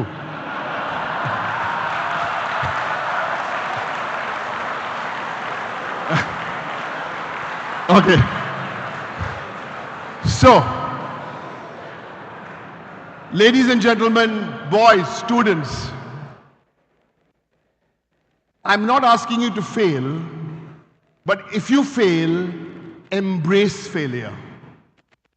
I've had multiple failures in my life. Multiple. But when you introduce me, you'll say best parliamentarian, went to the United Nations, something, something. Nobody in my introduction told you that when I went to St. Xavier's School in Calcutta in class 8, because I was so bad in science and math, and very good in the humanities subject, I failed in science and math, and I repeated class 8. I now go and say the same thing in Harvard. Now, I'm not asking you to go and fail in your exams, but I'm trying to say, please learn from those failures. How many students here got admitted into Loyola College? Please put up your hands. All the students who got admitted into Loyola College. So, now let me tell you a story. I was in, and I say this with pride, with no anger, with no negativity. I was for 12 years in St. Xavier's School. I failed in class 8, I told you, but I was a good essay writer and a good sportsman. And 11 and 12, we went to the college, because that time it was part of the college. And guess what? When I applied for my college admission, hello, I didn't get admission into St. Xavier's Calcutta. No problem. It's a failure, but you've got to turn those failures around. So many years later, I had a naughty smirk on my face when the school and the college called me back in 2011 as the chief guest.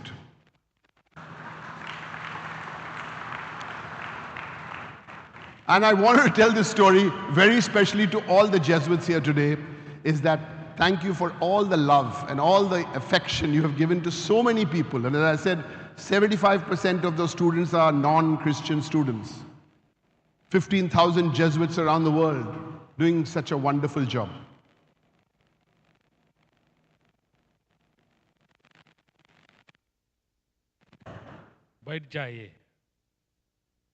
I had a choice of two words.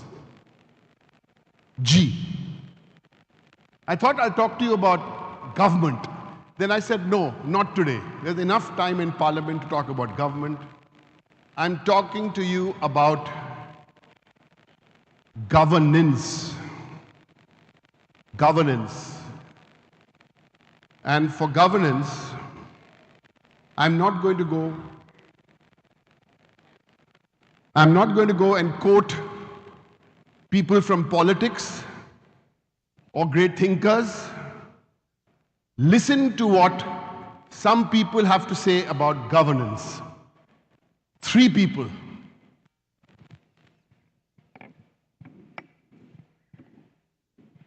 There's a Venezuelan writer,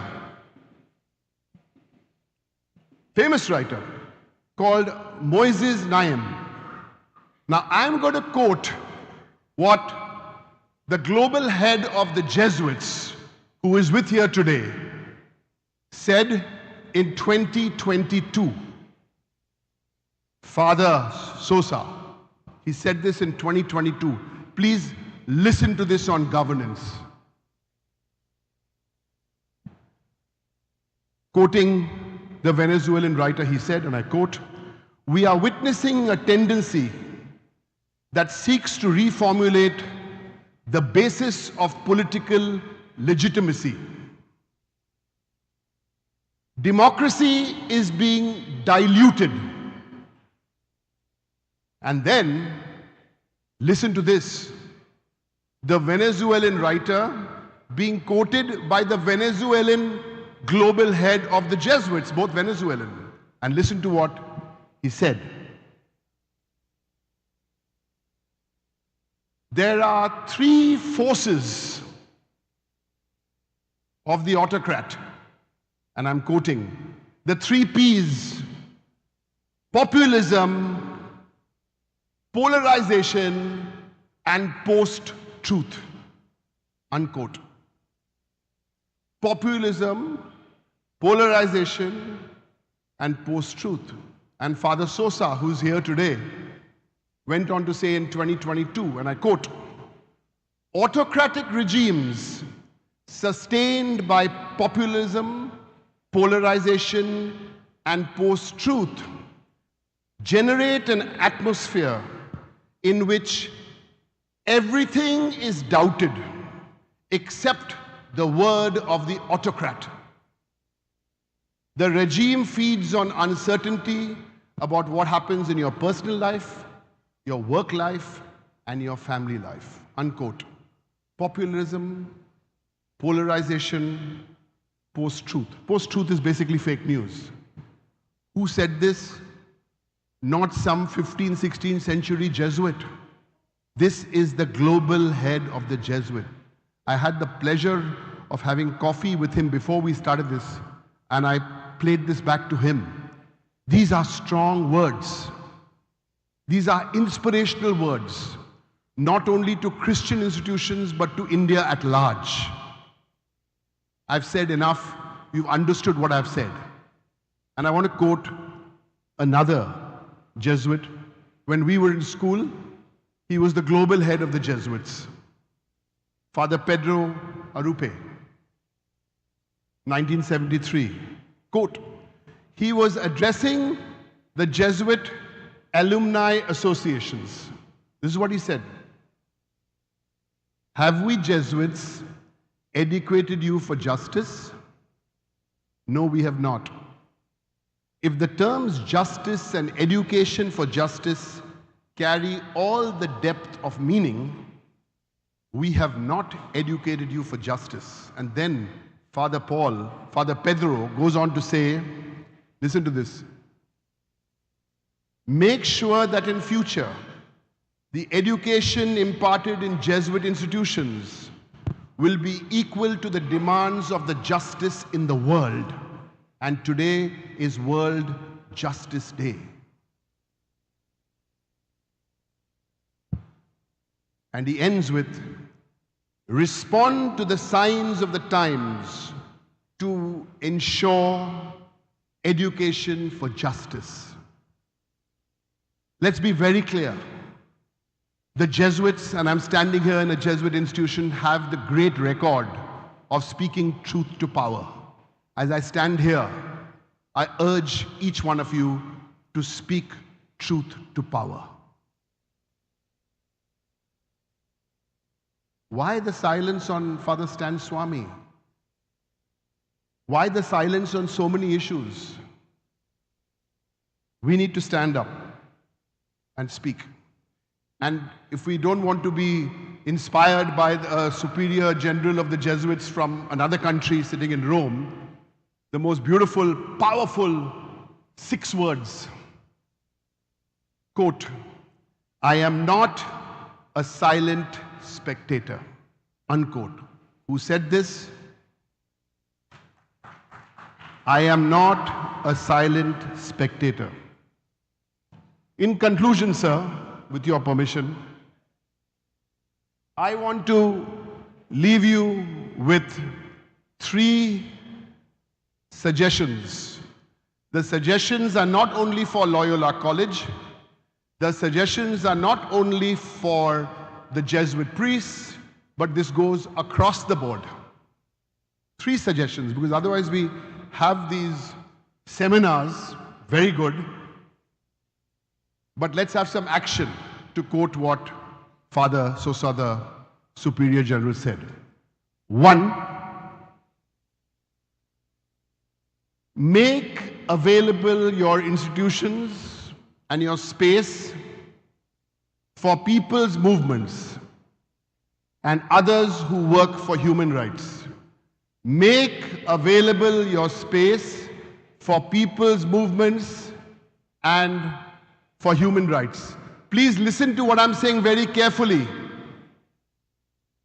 Last month, I was looking for a place to visit, to make a point about Speak Up.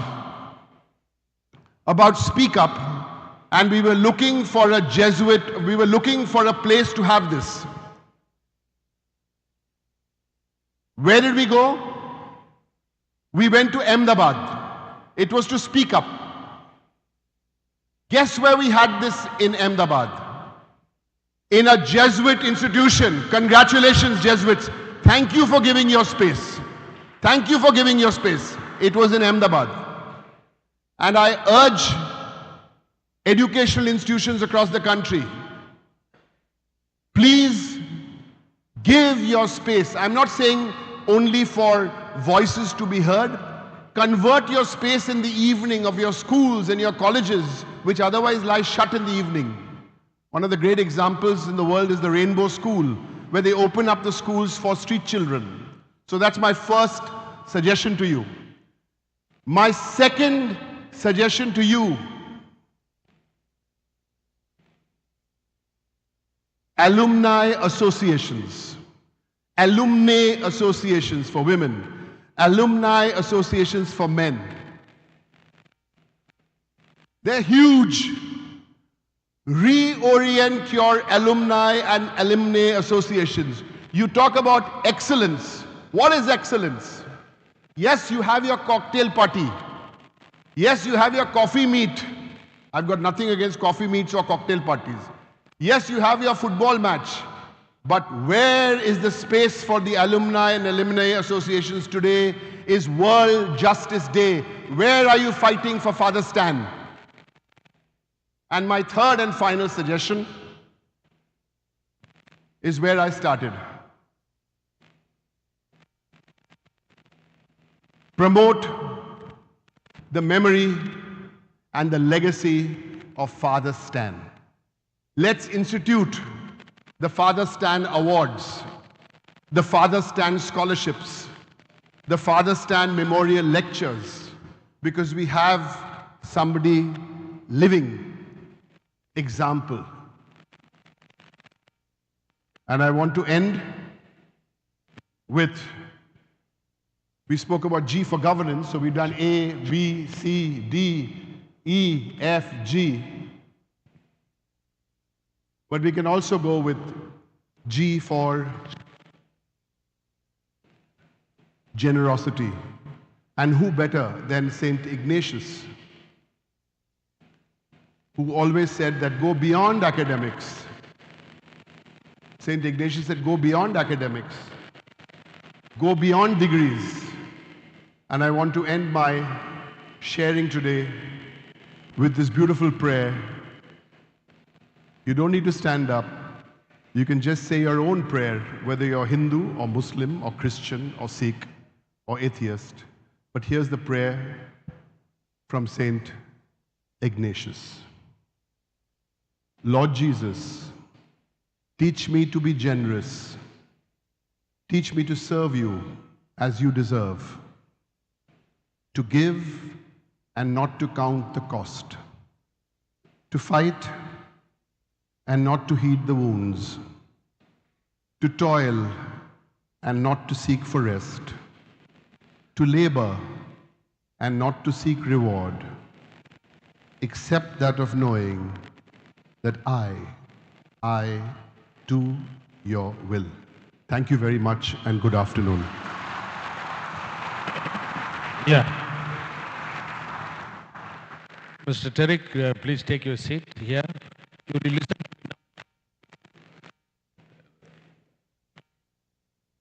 Mic, please. Now you have listened to me. Yeah. You don't listen to the speaker in the parliament because you have listened to me because you are tired. Are you tired? No. Okay, good. Let's give him a good applause for his.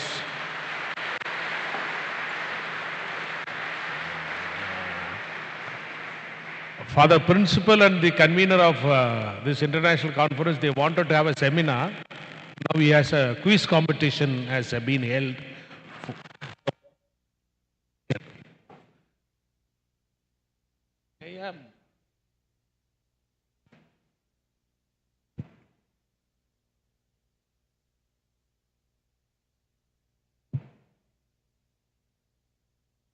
So when we wanted to have a highly cerebral research seminar like this, and he has stimulated us and energized us, one simple idea is why you are shy of talking about excellence within.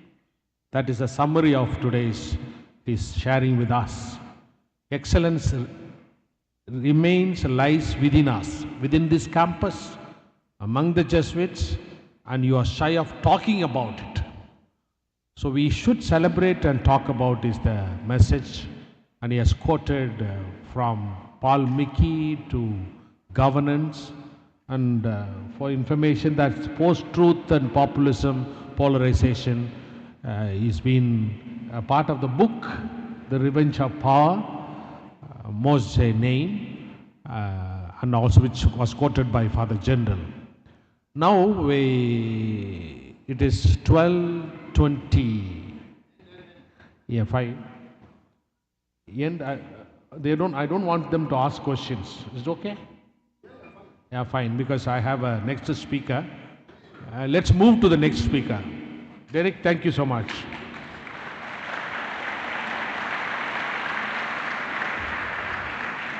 May I invite? Can I invite? Both of them from West Bengal. Yeah. Over to the organizers. You want to? Shall I?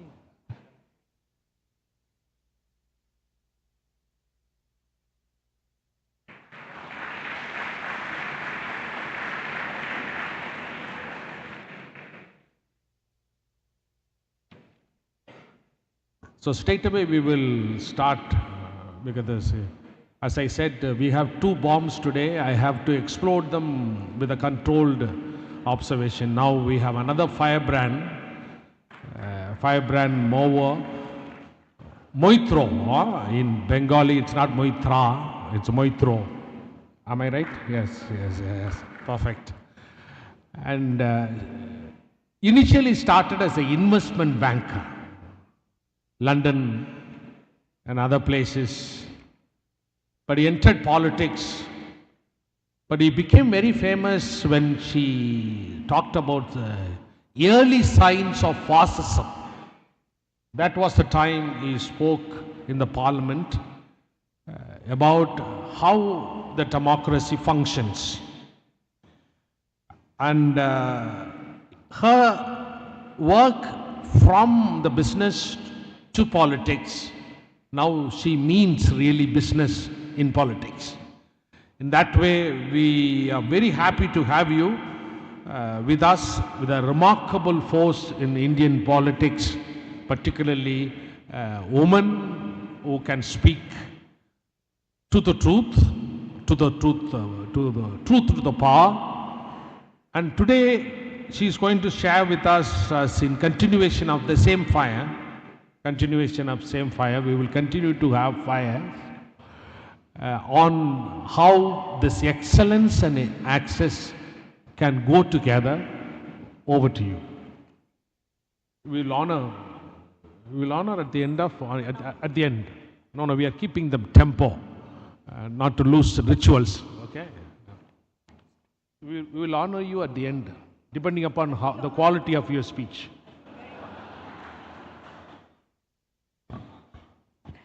I hope I will match up. Good afternoon, everyone. I'm honored to be present here today, addressing this august gathering of faculty and students at the Centenary celebrations of the Loyola College. It was set up by Francis Bertram over 100 years ago, and today ranks as one of the premier colleges of India. The name of the college, of course, is derived from the great Basque priest and theologian Ignatius of Loyola. And he set up the Society of Jesus, was its first superior general. And he envisaged, in addition to other Catholic vows, that the purpose of the Society of Jesus, of Jesuits, was to go forth and set up institutions and to teach This was one of the founding principles of his society. When Juan de Vega, who was the ambassador of the Holy Roman Emperor in Rome, met St. Ignatius of Loyola in Rome, he was so impressed with him. He invited him to come to Sicily with him, where he was viceroy. And so Ignatius traveled to Sicily with him, and that's how the first college, the first Jesuit college, was set up in Messina. And then St. Ignatius, of course, sent his people all over. 1541-42 is when St. Francis Xavier, as his emissary, arrived in India. Now, the Jesuits, even today, believe in the motto of perinde ac cadaver, which means that, as in a dead body, which means that a Jesuit should be as empty of ego as a corpse. You should have no ego. You should let go. Perinde ac cadaver. And I come from Bengal, and Rabindranath Tagore, in his poem, his song, Prano Bhoriye, wrote exactly the same thing. More army dube jak nebe, which means that the army, the ego, should be drowned in all of us. It's exactly the same principle. And today, Loyola College, in action, in spirit, embodies magis, which in Latin means more. And it means that you're always striving to be more, always striving to do more, and that is the principle that's taking you forward. You're constantly breaking, you're not resting on your laurels, you're constantly trying to break new ground in accessible technologies for spreading higher learning. Today you've asked me to speak on the inclusivity and diversity of higher learning and higher education in India. So, in short, have we succeeded in making higher learning accessible to all sections of society? Have we succeeded in making it accessible to male and female, to rich and poor, to all castes, to all geographies, which means can a person sitting in the northeast of India have the same access to education and higher learning as somebody sitting in the 4 metros or the 8 metros of India today?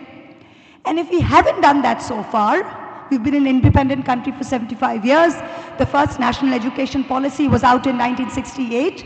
If we haven't managed to do it, what do we need to change to make sure that we fix the problem and we fix it quickly? Now, as students, as faculty, as alumni of institutions as exalted as Loyola, I myself am a product of Mount Holyoke, which is also a very elite institution. We have to first realize how very privileged we are to be even sitting here. I am the principal of a governing body in Karimpur, my old MLA constituency. And when I just look at that college and I look at Loyola, it could be in 2 different countries, it could be in 2 different planets. We have to understand that. It could be in 2 different planets. So the first thing to realize is that how privileged we are to be even present here. And a majority of these opportunities are shut to a very large portion of our population even today. So this process of social reproduction, where if you're born into a specific socio group, you continue to live there, nowhere is this as prevalent as in higher education. So we say if you're born poor, the chances are that you'll be poor and the chances are that you'll die poor. So similarly in higher education, if you come from a family where somebody has gone to college, the chances are much greater that you'll go to college or enroll in higher learning. And if you don't, then you don't. So it's, it's kind of perpetuating. So this is the issue in India today, with the likelihood of anyone enrolling in higher education is significantly influenced by the social economic status. So students from poorer backgrounds have absolutely no access to higher education. If you look at I'm a student of economics, and we studied John Rawls, and John Rawls was one of the greatest American political theologists, political theorists, and he had this theory of justice, which he propounded in 1971. And it's very simple, this theory of justice. The theory of justice is fairness. I got the last bit of Derek's speech, and Derek said the main thing that we have to be standing up for is justice. Justice is not something esoteric. If something doesn't feel right, then chances are it's not right. So if it doesn't feel right that just because you are a product of a higher economic background, that you have access to college, and a poor child who could be as bright, there's something that doesn't feel right. So he said that the theory was designed, Rawls's theory was designed to achieve the greatest benefit for for the greatest number. That is how we reach optimal results in society, greatest theory for the greatest number, and the end goal should be equality of opportunity, not inequality of outcome. So we must make sure that everyone has access to college. We don't have to concentrate on whether everyone is going to go ahead and use that college education to go and do something else. Equality of opportunity is the main obstacle and the main goal of higher learning. And I think that's where India, even after 3 NEPs, has not really managed to crack it. Now broadly, there are 2 parameters of education for any country, as we know, for higher education. Hello. Okay, it's okay, I'll use this. Broadly, there are 2 parameters for higher education for any country, and that's how much of your GDP are you spending on higher education, on education. And the second is, what is your gross enrollment ratio, which is between 18 and 23-year-olds, how many students are enrolled in higher education after class 12. Now, if you look at India, in 1966, we had the Kothari Commission. The Kothari Commission said that 6% is the number where we must spend a minimum of 6% of our GDP on education. Out of that, what should we spend on higher education should be between 1.5% to 2%. Where is India today? India is spending between 4 and 4.2% on, so we haven't cracked it. What's the second parameter? Second parameter that the NEP, National Education Policy of 2020 lays down also is by 2035, we must have a 50% gross enrollment ratio, which in higher education, which means that 50% of all students after class 12 must go into college. Where are we today? 28.3% in the last study, which was 2022. Today, we are probably somewhere near 31, 32%. We keep talking about China. Do you know what China's GER is? 70%. 7 in 10 students are going into higher learning in China, whereas 3 out of 10 are going in India. That's how skewed the metrics are. Now, we talk about, we've got, India's got the third largest world education system. How do we measure this? What is third largest? It is number of students at universities and colleges. So India has 50,000 colleges, okay. But compared to our population, that's not very much. We can't just look at the number of colleges. It's got 1,200 universities. But if you look at the US has got 4,000 universities. If you look at China, China's got about 2,800 universities. So India may be the third largest in terms of sheer number, but in terms of penetration, we've still got a very, very, very long way to go. Now, India's GDP today is about $2,200, $2,300. We are hoping by 2035 to move to $4,300. If we are to do this for any kind of human capital development, higher education is the key that we have to unlock. If we are failing in higher education, there is no way that we can create enough human capital to reach this by 2035. It is, forget about the trillion economy, it will not happen. Higher education is the key. Now, anywhere that the right to education, we talk of the right to education. Unfortunately, the right to education in India, in our thought, in our policy, in everything, has been limited to the right to primary education. Now, the right to permanent education is what we should be thinking about. So the right to permanent education, accessibility to online education, accessibility to tools which give you online education no matter where you are in the country, that's the more fundamental right that we have to go thinking forward. It's not just primary education. All education is not just primary education. When we look at the All India survey on higher education, India also suffers from a big problem with data. We have administrative data and we have survey data. In survey data, the last census was done in 2011. The NSSO survey data is completely unreliable and not yet out. So all we have is the Ministry of Human Resource and Development, the Ministry of Education, which puts out this All India survey. The last was in 2022. Now we look at that, and that's how all the kind of numbers that we are getting is also quite skewed. If we look at, with respect to enrollment in tertiary education, India is 129th out of 146. 129th.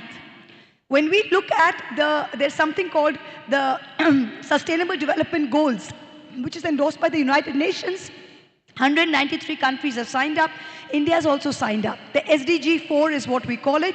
It says by 2030, we have to have equal access for all men and women. Affordable and quality technical, vocational, tertiary education should be made available. Now, India is going to miss the SDG target by a long way. We do not have equal access to high quality education for men and women. It is still elusive in India. Until 1976, education was a state subject. Then we had the 42nd Constitutional Amendment, which made education and put it on the concurrent list. But what do we have today? We have a constant weakening of the federal structure. If you look at the new UGC draft regulations which have just come up, what does it do? You've placed something on the concurrent list. What does it mean? It means that the state and the union must sit together and decide. What does the UGC draft regulations talk about? All of you must be aware of this. A couple of very dramatic changes and very dangerous changes. If you look at state-aided universities means that the state is paying for the university. They are giving the land. They are paying the faculty salaries. The vice-chancellor selection committee to choose the vice-chancellor will have no representative for the state government. State is going to give the land, state is going to set up the university, state is going to pay salaries, and selection of the vice-chancellor, there is going to be no representative from the state. How does this work? Second is the process of selection of the vice-chancellor. Now, all of us in India, coming from the backgrounds, at least in Bengal, in Tamil Nadu, in Kerala, education, person doesn't care about wealth, person cares about education. Saraswati is held higher than most other gods in the pantheon. Now, in that country, if you think about it, that when we are talking about a vice-chancellor, you cannot just have an administrator as a vice-chancellor. In many hospitals now, you have an ex-major, a retired colonel, who's the administrator. He's not a medical doctor. You can manage a hospital like that, but you can't manage a university by a non-academician. What are you trying to do? You are saying that we are opening up the vice-chancellor position to anybody from lateral hire. So you could be working in a corporate, you could be in the IS, you could be anything, you can come and become a vice-chancellor. This is severely diluting it. The third thing is an inquiry committee. Even in an inquiry committee, you're not putting anybody from the state government. So when you talk about higher education, all you're doing is diluting the role of the states. And this is a very dangerous thing going forward. And the state of Tamil Nadu, the state of Bengal, all our state governments have reacted very strongly to this. And I urge this, and I urge the faculty and the students here to be aware of this and to make sure that you register your protest at the appropriate forum. It is extremely important for all of us. This is not my problem alone. This is not Derek's problem alone. This problem is so big that all of you have to make sure that the protest is registered at the right time and the right place. Now, when we think about the NEPs, the 3 NEPs that have come, and we think about the UGC which was set up, we think about centralized funding. Only 1/4 of funding comes from the center. 3/4 come from the state. Only 30% is planned expenditure, 70% is non-planned, which means 70% of all expenditure goes into things like maintenance and admin and all of that. Now, this itself is a skewed number which we need to change. This is also very important, which is hitting back on. When we talk about India and we talk about the world rankings, there are only probably 2 or 3 which make it to the top 100 universities. When you look at funding, the funding to universities like the IITs, not to say that we should cut away, to IIT, Jawaharlal Nehru University, all of those have increased, but the funding similarly to rural, to make it more accessible for rural and backward areas, education has not been cut. There is also something else that I need to point out to you, which was quite funny. When you looked at the budget, and this is something when we say play with numbers, I'm sorry, I'm an economics and math major, I'm going to bore you a little with numbers because numbers talk to me. So I can see a lot of bored faces, please bear with me because numbers tell stories that other people can't tell. When we looked at the union budget for 23-24, the budget for the UGC was 5,360 crores, 5,400 crores, and the budget for higher education was 44,000 crores. Okay, in 23-24. What happened in 24-25? The government reduced this to 2,500 crores for UGC. So from 5,400 crores, you reduced it to 2,500 crores. And in higher education, you reduced it from in 23-24, higher education was 57,000 crores. You reduced it to 47,000 crores. Now what did you do this year? We had the finance minister stand up and say, I have increased the UGC's money to 3,300 crores.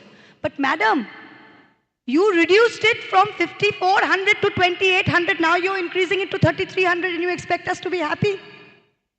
You reduced it from 57,000 to 44,000 in 24-25. Now you've increased it to 47,000 and you're asking us to be happy. We should be comparing it to what the numbers in 23-24 were.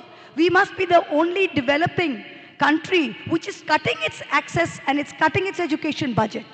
Look at the trend. It's a very dangerous trend. It's something we must be aware of. When we look at the world-class institutions, which is the 10 public funded universities, we are selecting 10 and we are giving them 1,800 crores. But other institutions are struggling for routine expenditure. You can't just give 1,800 crores, which is over 10-20% of your budget to 10 institutions. What happens to the rest? So this is also something that we need to think about. The overall spending is, when we compare 6%, we are between 4.5 to 4.2 to 4.6%. When we look at the US is giving 6% of its GDP to spending. We look at China is giving 6.2%. When we look at Germany is giving 4.6%, Japan 7.5%. So why is India, that needs to really reach its goal, still spending only 4.3%? When we look at higher education, this is where we are falling very, very short. The public expenditure on higher education in India is only 0.6% of GDP. Total education is 4.6. Higher education, that is colleges and universities, is only 0.6. Compare that to the US, 2.4.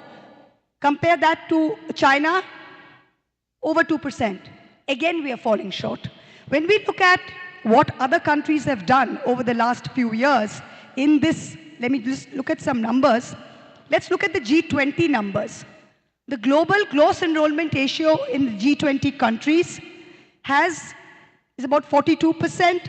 China has improved its GER by 20 times in the last 3 decades. 20 times. The gross enrollment ratio has increased by more than 50% in 17 of the G20 countries, but not for us. And if you look at the gender parity, when we're talking about inclusivity, we're talking of diversity, let's look at gender parity.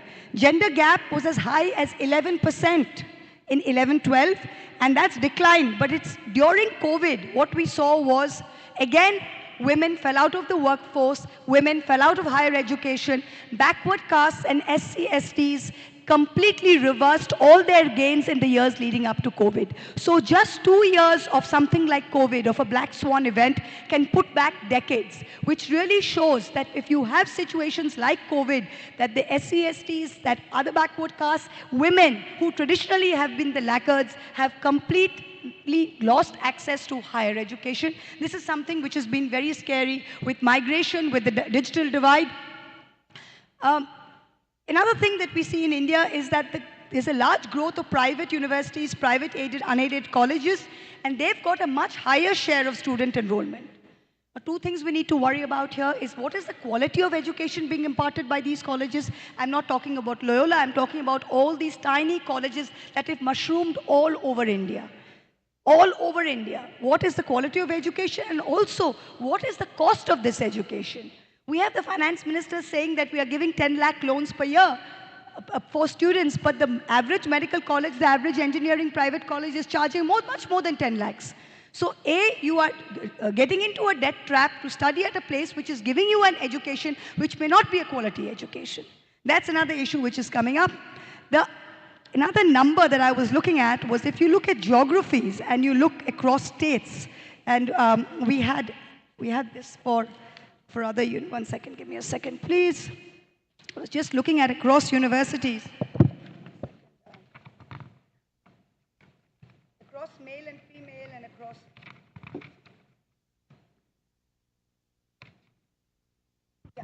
Got it. So when we look at the states, and you look at men and you look at women with higher education, Chandigarh, Pondicherry, UTs have 43%, 34%. But if you look at the larger states, Uttar Pradesh, only 15% of men have higher education. In Uttar Pradesh, you've got 10% of women with higher education. Madhya Pradesh, 13% of men with higher education. 8% of women with higher education. So there again, the difference in geography is completely skewed. We are not having access across states. Geography plays a very important part. Where you live in India plays a part in what access to higher education you have.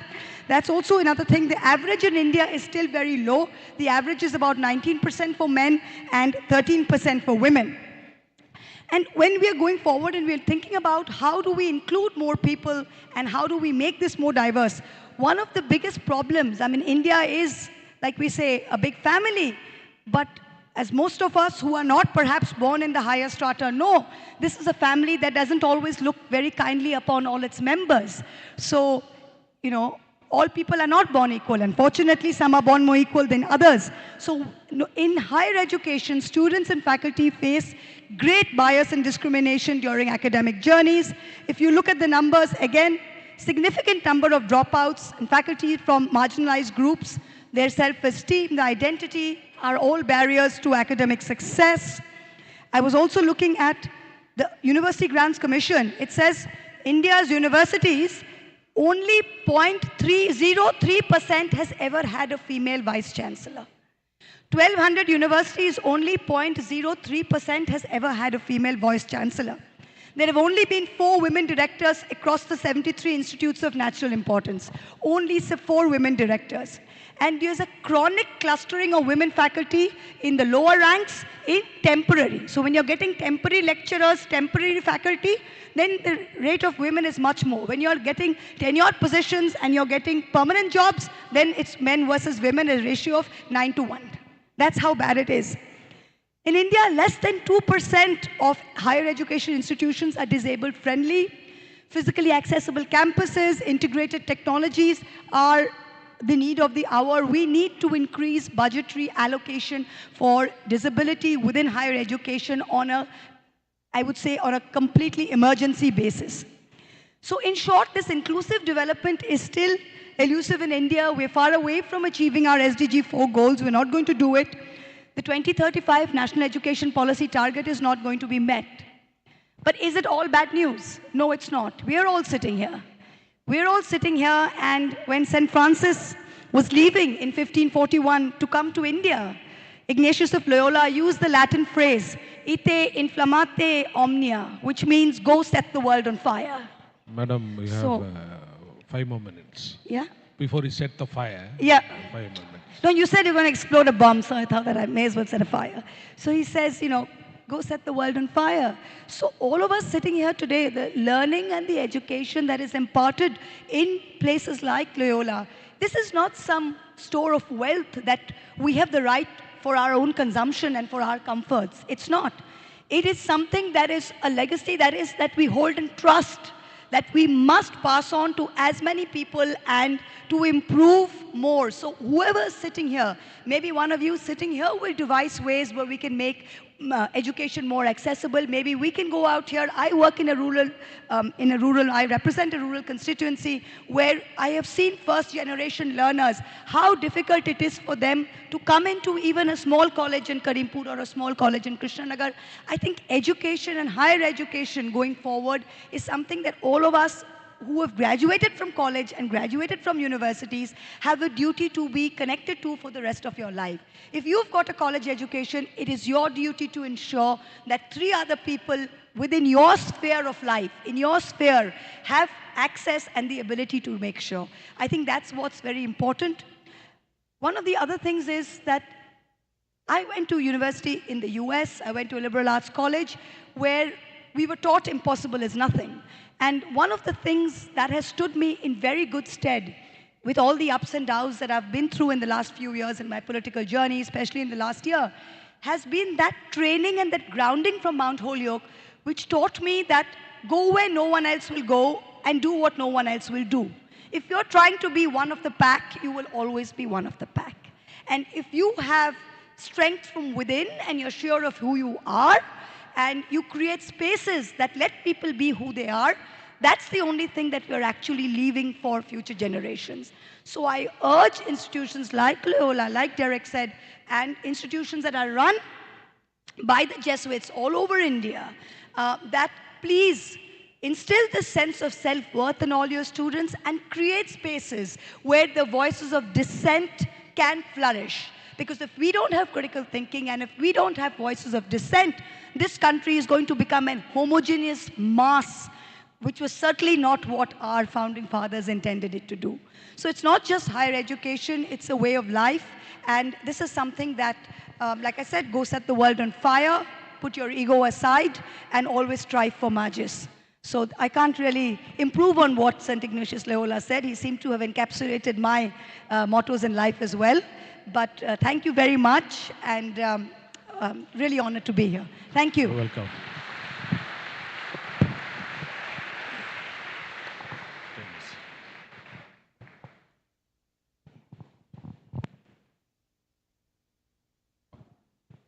According to the schedule, we have 7 more minutes. We will keep up the time. But I want to thank you, Madam. You're true to Ignatius of Loyola, set the world on fire. And she has, Derek talked about why you are not celebrating excellence, which is justice. Justice done, promoted by Jesuits. Now she has talked about what is justice. Do you feel right? That's justice. But she says, we don't feel right because there's quality of opportunities are not there. We don't feel right. And spending money, the percentage of money spent on education is not right. An enrollment ratio is not right. UGC draft regulations, not right. And gender parity is not right. Quality, the cost of education is not right. Justice is not rendered in India. That's the final message. So she wanted the fire to be set, because every fire purifies gold. So she has spoken to us on behalf of the entire organizing committee, the college, all the Jesuits. Let's go give her again a big applause. Since you had that quality of presentation, we want to honor you now. Yeah, yeah. Derek, if he had tested this quality, he would not have got that. Yes.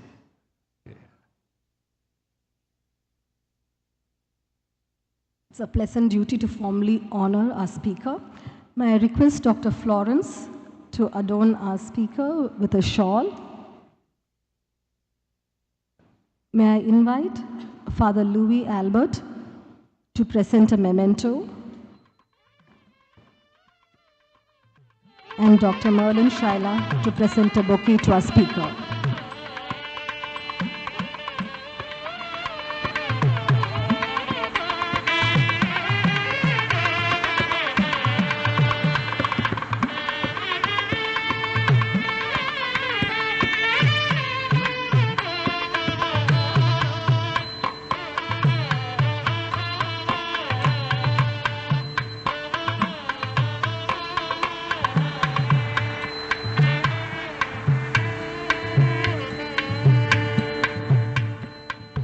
Thank you.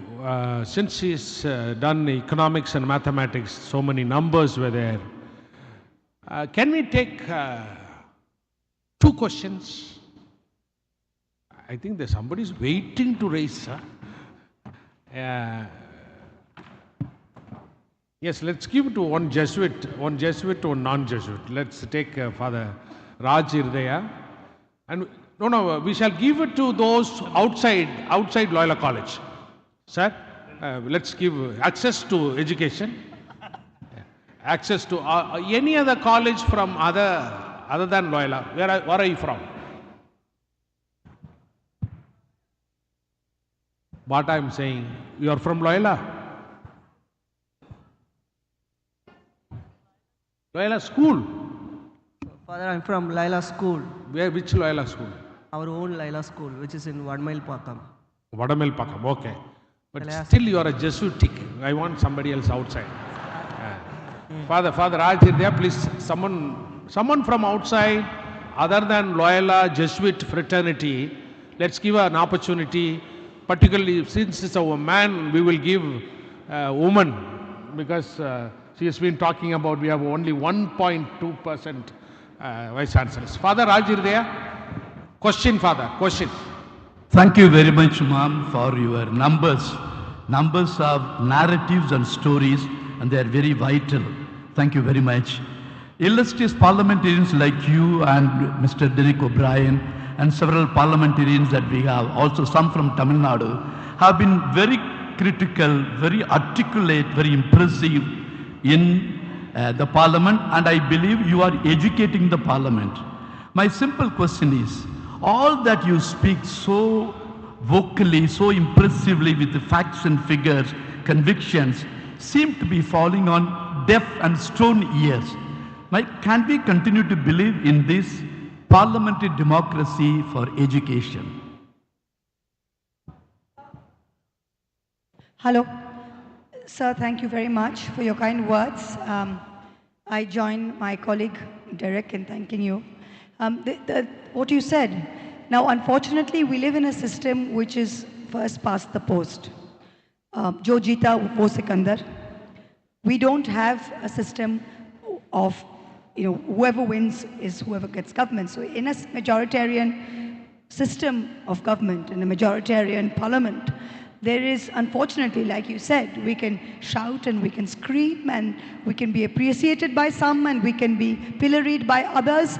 But unfortunately, if the ruling party has the numbers, there is absolutely nothing that is required to listen to us. So unfortunately, that's the nature of our democracy.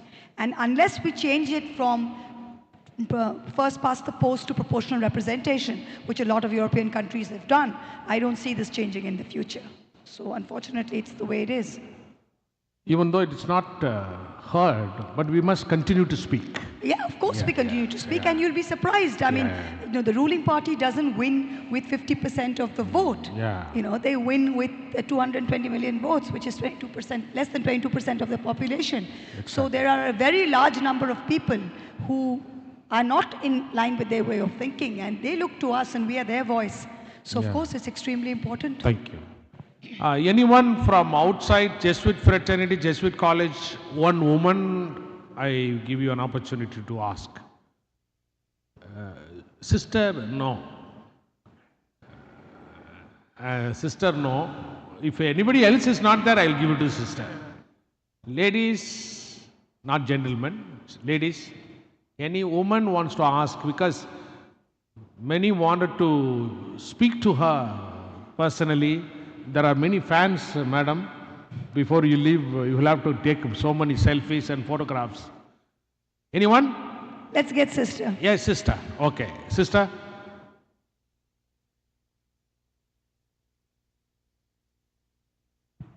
I am so proud to see a great woman, fiery woman standing here and in the parliament. So congratulations, ma'am. As you said, everything goes wrong, whether justice or financial contribution or equality or inclusivity, everything is wrong now. But our voices seem not to be heard. Right from the installation of new national educational policy, I had been part of till coming up to Delhi, and we have mobilized all over Tamil Nadu, but voices were not heard. Now also with the recent UGC draft, the whole Tamil Nadu is being mobilized and people are voicing out. I wonder whether it will be heard. So even to an extent, we wonder whether we are in a democratic country, and do you think something would happen Sister, with all the... Sister, you're asking the same question. No, I'm not. Yeah, She's just talking. now. It's okay. Yeah. It's okay. Yes. It's okay. Yeah, For the younger generation, it doesn't give any motivation or anything No, to... remember something, ma'am. If our founding fathers and if Gandhiji had thought that we are never going to get, is it any point, then we would never have got attained independence.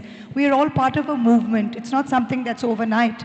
And yes, we have seen changes. In my lifetime, I have seen that if you stick to the path and voices are heard. Maybe they're not being heard by those in power, but people who put people in power are the common people. And if common people see movement, they will understand sooner or later. They are mobilized by movement.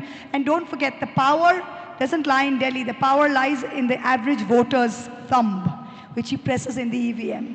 So if average people are understanding and average people are convinced of the right or wrong of a certain movement, then over time, of course, something will happen.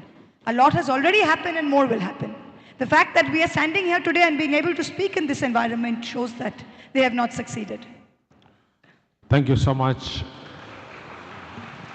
So thank you so much for your wonderful talk, or I would say sharing on inclusivity and diversity. And I would like to conclude this session because we are reaching the time. Thanks for the sharing, and it was almost like a quiz competition. There was a drama, there was a sales, and you said, I heard, I will come on my own purse to Loyola. I don't want Jesuits to pay for my travel because I want to be grateful to Jesuits that you spoke about, that particularly the justice, we should celebrate that justice is excellence. And now we have heard from you, we are not feeling right in all fronts. So thank you so much and wish you all the best. Continue to speak for the people, the voice of the voiceless. Thank you. Your pen?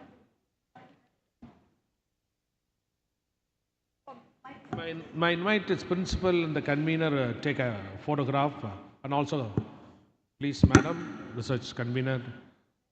Here, madam. Derek also. Most handsome man. Come.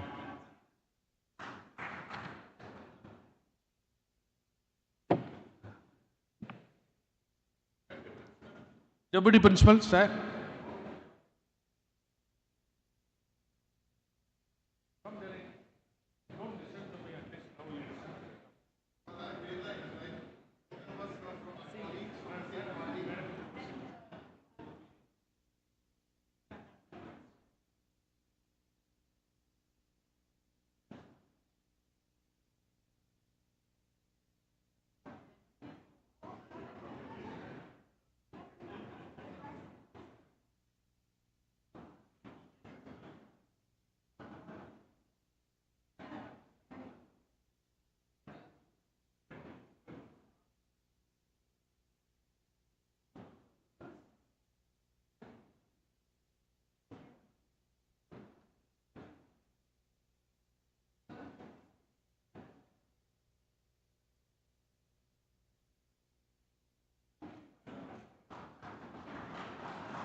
It is with immense gratitude on behalf of the management, I extend my heartfelt thanks to our esteemed chairperson, Reverend Dr. Joe Arun, for spearheading this session, and a special note of appreciation to our distinguished speakers, Mr. Derek O'Brien and Ms. Maho Moitra, for illuminating the session, or more to say, setting the stage on fire with their thoughts and invaluable insights on a progressive, inclusive, higher education system for all. Thank you once again to all our esteemed guests and participants for making this session a resounding learning experience.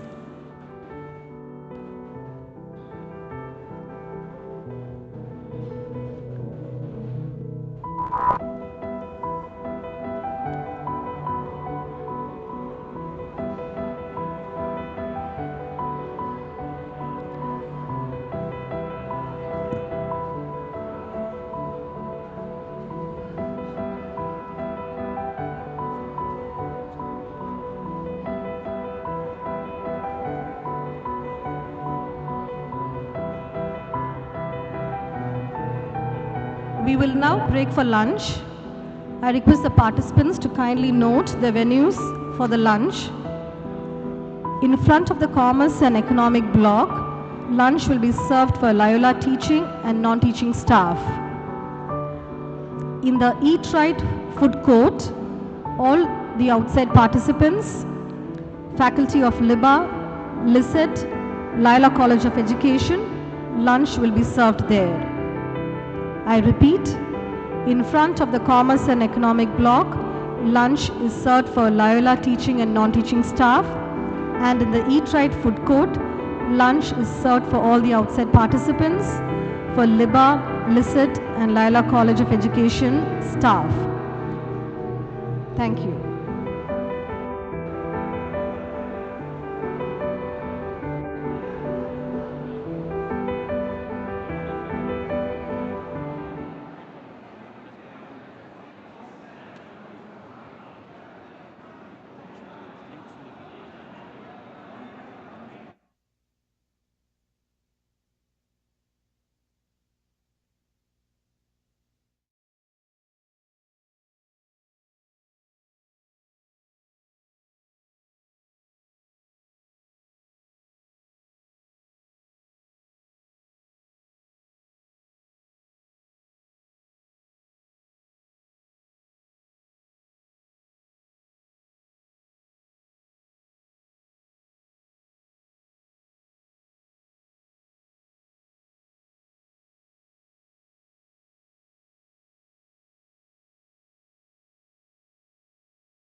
tradition to honor the esteemed guests of the day. Thus, we'll begin with honoring the chairperson of this session, Reverend Dr. Thomas Alexander S.J. I now request Professor Francis Adekalam, conveners of the conference, to honor the chairperson of the session, Reverend Dr. Thomas Alexander S.J.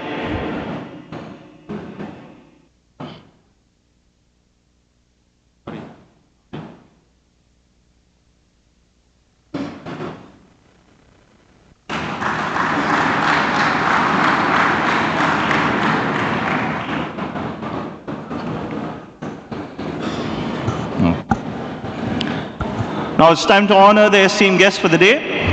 I now request Dr. Durga Devi, Associate Professor, Department of French, to present the guests with a shawl.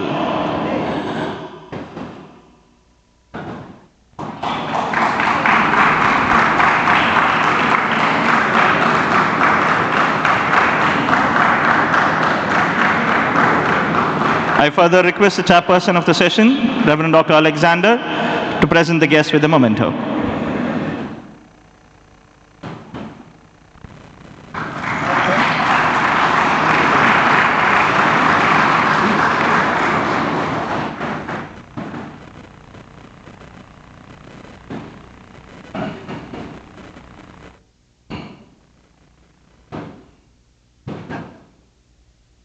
I further request Dr. Divya Krishnadas, Vice Principal, Shift 2, to present the guests with a bouquet.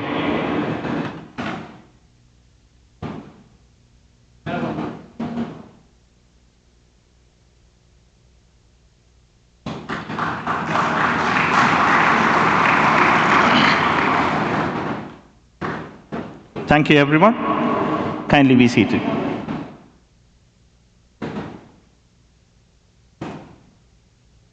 I deem it an honor to introduce the chairperson of this session, Reverend Dr. D. Thomas Alexander, S.J., a distinguished academic and educational leader with over 24 years of collegiate service, and at present serves as a secretary and professor at the Loyola College of Education, Chennai.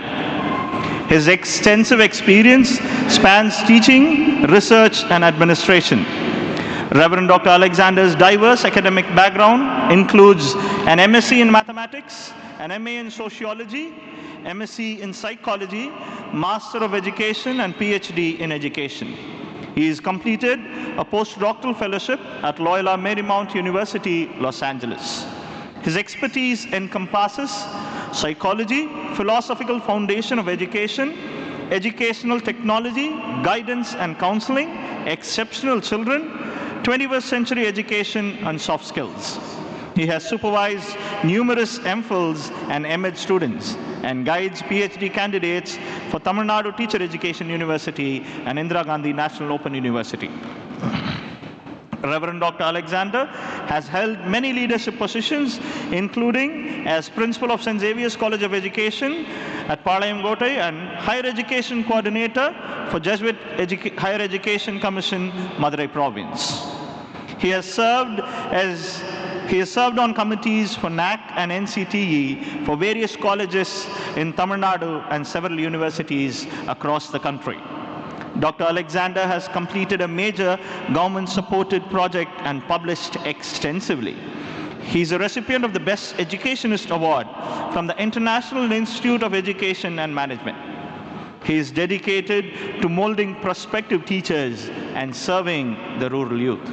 We warmly welcome you, Father, to this international conference and anticipate your valuable insights through this session. Over to you, Father.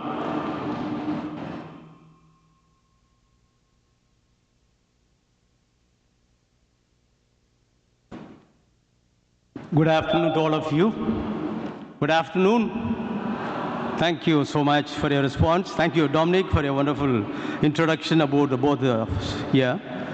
We have in the afternoon session an academician as well as a member of parliament. Before, the morning we had 2 members of parliament. Now in the afternoon, academic as well as politics we are going to have. But I'm sure these 2 sessions will be an enriching sessions. And first we have Soya Hassan, an eminent speaker and also a Professor Emerita, Political Science from JNU. She's a political scientist, writer, and political commentator. She taught at the Ladies Sri Ram College, University of Delhi, before joining JNU. She is a Professor of Emerita, JNU, and Distinguished Professor, Council for Social Development, New Delhi. She is the former Professor, Center for Political Studies, and Dean of the School of Social Sciences, JNU. She was the chairperson of the Center for Political Studies and founding director of the Center for Women's Studies and Center for Study of Discrimination and Exclusion, JNU. Professor Hassan holds a BA and MA from Aligarh Muslim University and a PhD from Pennsylvania State University. She has earlier served on many central government committees pertaining to school and higher education. She was a member of the National Commission for Minorities from 2006 to 9. She was also elected the president of the Contemporary History section of Indian History Congress in 2019. She has held visiting appointments at National University of Singapore, University of Zurich, and fellowships, among others, University of Sussex, Rockefeller Center, Valencia, Maison des Sciences Delhomme, Paris, and the Center for Modern Oriental Studies, Berlin. Currently, she is a member of the Hindu Center for Politics and Public Policy, Chennai, and Center for Multi-Level Federalism, New Delhi. She is also a member of the editorial board of Secular Studies, the Journal of Human Development in India, and Antyaja, an Indian Journal of Women and Social Change. She has published widely on Indian politics, democracy, state-society relations, politics of representation, public protests, and more broadly on issues of equality, social justice, and minorities. She is also the author of several books, including, most recently, Democracy on Trial, Majoritarianism and Dissent in India, and When People Rise in Protest, Mobilizing for Equal Citizenship in India, published in 2024. She is a regular commentator on contemporary issues in the media and writes regularly for the Hindu, the Tribune, and the Wire. Such an eminent person we have, I'm sure her interaction with us and her exposition certainly will help us to understand in today's context the title that we have, Re-Envisioning Higher Education.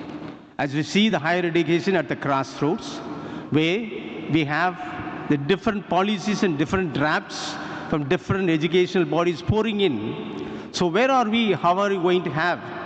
There is a need for envisioning the whole higher education in these contexts so that we are able to go forward as we celebrate the centenary of our Loyola College. Therefore, we are very happy to have you, Madam. A warm welcome to you on behalf of the whole participants. Shall we give a big round of applause? So she will be talking about democracy and academic freedom. Democracy and academic freedom. I'm sure we will have an enlightened session. Over to you, Madam. Welcome.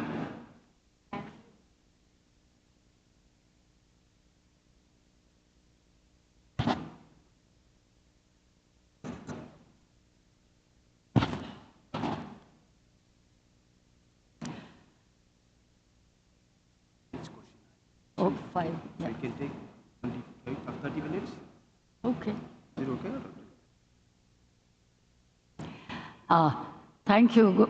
Good afternoon to everyone, and it's a great privilege to speak at the Loyola College centenary celebrations. It's really a great honor for me to have the opportunity to visit Loyola College and to participate in the centenary celebrations. The Loyola College has done a yeoman service for education, for higher education, and also served, really provided education to deprived sections. So it's really wonderful to be here in the college, and you have a really lovely campus. And the topic that I'm going to speak on is something that would be of interest to most people present here, and that is democracy and academic freedom in India. Now, academic freedom is a central issue of concern in contemporary India. It is at the center of public debate on higher education, and India has seen an acceleration of threats against academic freedom and free speech, digital rights, and an uptick in online trolling and harassment. Now, all this has led to a perceived erosion of free inquiry associated with a democratic society. This decline is often attributed to the illiberal political climate in the country and the concerted efforts to impose a specific political agenda on academic institutions. Now, what is academic freedom? Academic freedom refers to the freedom of scholars, teachers, to conduct critical inquiry, for teachers and students to engage collectively, to deliberate on any idea without fear of sanction, censure, or interference. It refers, and this is particularly relevant for us today, it refers to the freedom of teaching within the university or college and the freedom to pursue one's research and express findings without interference, censorship, or retaliation from external entities. Now, this freedom is essential for the production of knowledge. It is essential because universities and colleges are places for raising questions, for raising doubts about everything. A stifled academic environment can limit the production of diverse perspectives and research, which is crucial for informed public debate. But the idea of academic freedom is under attack globally, most noticeably in American universities. From issuing new hate speech guidelines to banning encampments, university administrations quelled pro-Palestine protests in the aftermath of the genocide in Gaza without meeting students' demands. Colleges and universities in the US have tightened rules around protests. They have locked up campus gates and handed down stricter punishments after the disruption of the pro-Palestinian demonstrations on many American campuses and the encampments that roiled that country from 2023 to 2024. In Hungary, for example, the Central European University was forced to locate from Budapest to Vienna in 2019 after the Hungarian government, led by Prime Minister Viktor Orban, passed a legislation effectively banning the university from operating in Budapest. Similarly, in Turkey, the aftermath of the 2000 coup attempt resulted in a widespread crackdown on academia.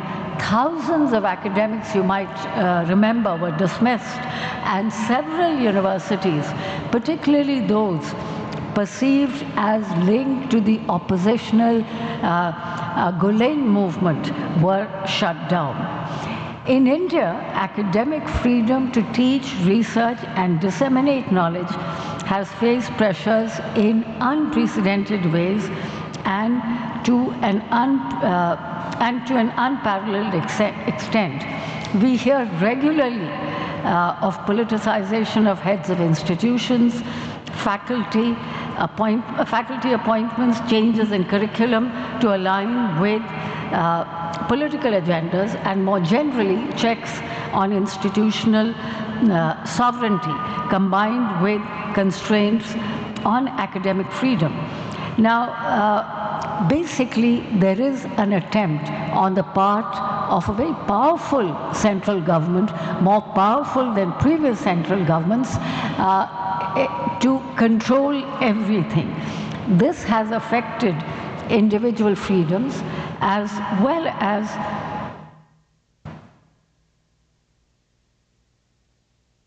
Thank you.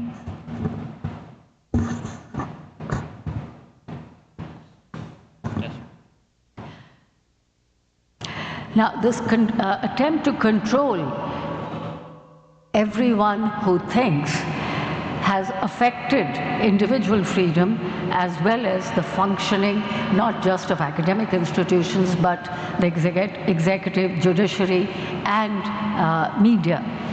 Now, the decline in academic freedom is reflected in a sharp downward decline in India's position in an academic freedom index that has been developed by the VDEM Institute of the University of Gothenburg in Sweden, which is tracking academic freedom in India over a period of 40 years. And in their 2022 report, India scored very low on this index, reflecting a decline. In their 2023 update of this index, it noted that India is among the 23 countries out of 179 in the world where institutions and scholars enjoy significantly less freedom than 10 years ago. These assessments were based on feedback from at least 2,000 experts from various parts of the world, and the report noted that India's decline in academic freedom started from a comparatively high level during India's democratic period. And the point it is making is that the decline in academic freedom is closely associated with rapidly accelerating autocratization and a more general democratic backsliding. In other words, the precipitous decline in academic freedom parallels India's poor ranking in democracy as well as in the press freedom index. Now, over the past, now what are the constraints? What are the ideological and there are ideological and structural constraints on academic freedom. First, the ideological ones. Over the past decade, the question of academic freedom has acquired urgency because of the rightward shift in Indian politics. This has impacted higher education, and this can be seen in increased state interference, which is openly partisan under a regime which attaches no value to academic freedom and critical inquiry. Now, this is not an entirely new trend.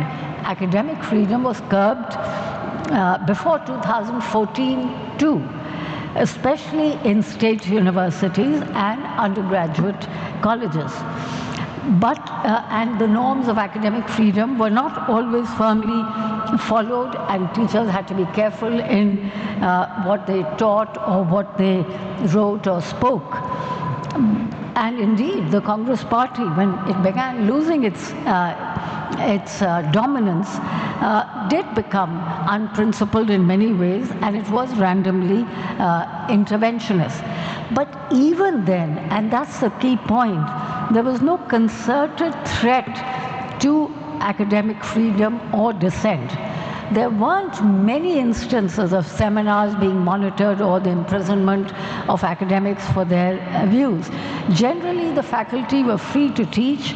They published their work freely, traveled freely for conferences, and undertook research projects of their choice with government funding, which is not the case today.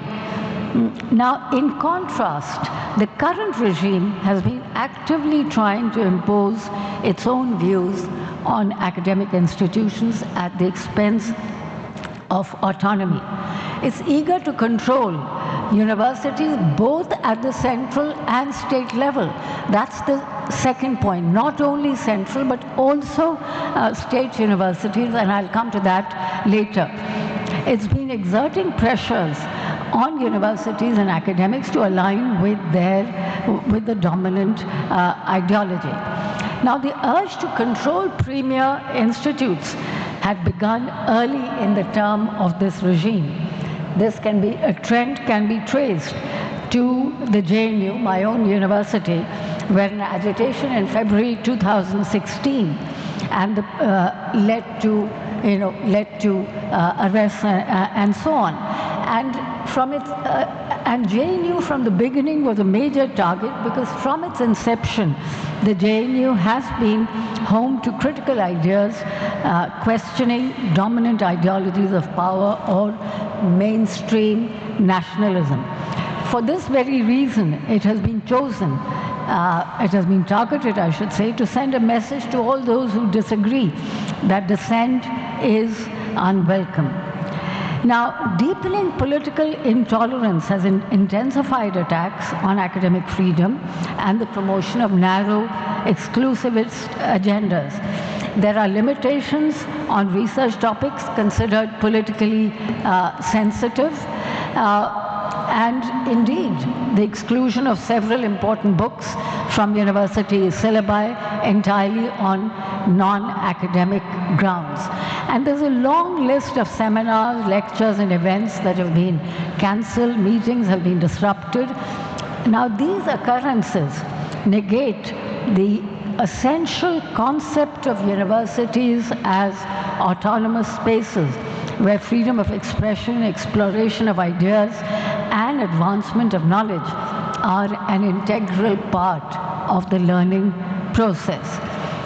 Now, teachers employed at central universities could find themselves in trouble if they participate in any government protest or speak at an event critical of government policy and functioning.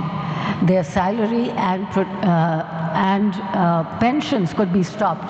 In July 2018, the JNU administration issued show-cause notices to 48 professors for participating in a protest against the Vice-Chancellor's policy, not even government policy, the Vice-Chancellor's policies.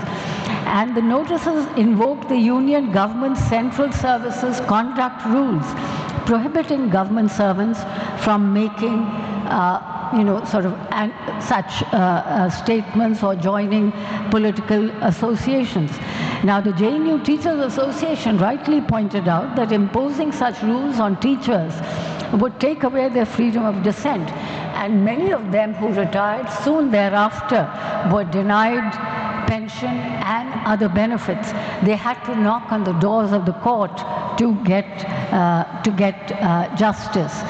Now, so basically, academics have been penalized for critical thought, and they've been reprimanded by universities for criticizing government. And I might give another example. The IIT Bombay has prohibited teachers and students from organizing events that may be viewed as political without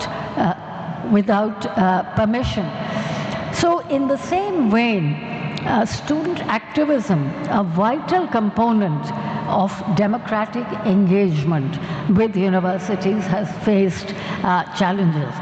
Policies limiting student protests have been implemented in institutions like JNU, Jamia Millia Islamia, and the South Asian University in Delhi. Now, JNU, for instance, has restricted protests near academic buildings, while the South Asian University has required students to pledge against participating in protests. Likewise, in October 2023, more than 200 students from JNU, Jamia Millia, and Delhi University were detained by the police for pro-Palestine protests outside the Israeli embassy. More recently, students in Jamia Millia some of them, I mean, of course, they were stopped from protesting on the anniversary of the Citizenship Amendment Act, and some of them were arrested, although they were later in the day let off. So it's clear that both students, academics, and intellectuals supporting such protests are stopped from these protests, but more importantly, they are often accused of indulging in anti-national activities. Now, the structural constraints are no less important. Now, India has a huge population of young adults for whom higher education is crucial. According to the All India Survey of Higher Education 2021, there were more than 40 million students in more than 1,100 universities or university-like institutions, and there are more than 43,000 colleges in India. Now, and most of them are publicly funded institutions. Of course, there are many flaws with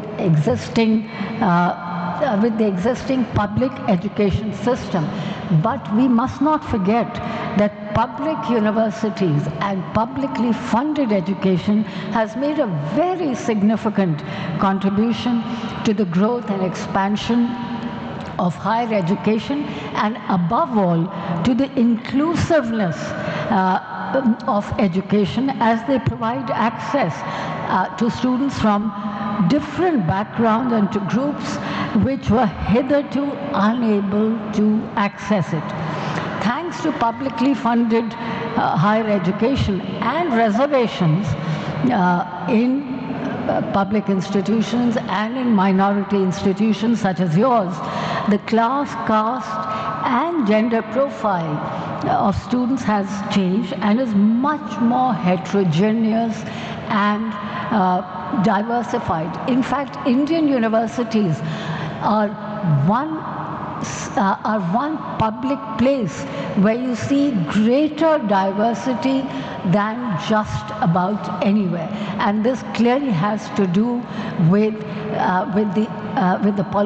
the active policy of inclusiveness in education. It has a lot to do with affirmative action and reservations in education. But it's not just that physically we have students from different parts of the country, from different social backgrounds, but that gets reflected also in the diversity of thought, the diversity of teaching, and the diversity of research that takes place in universities.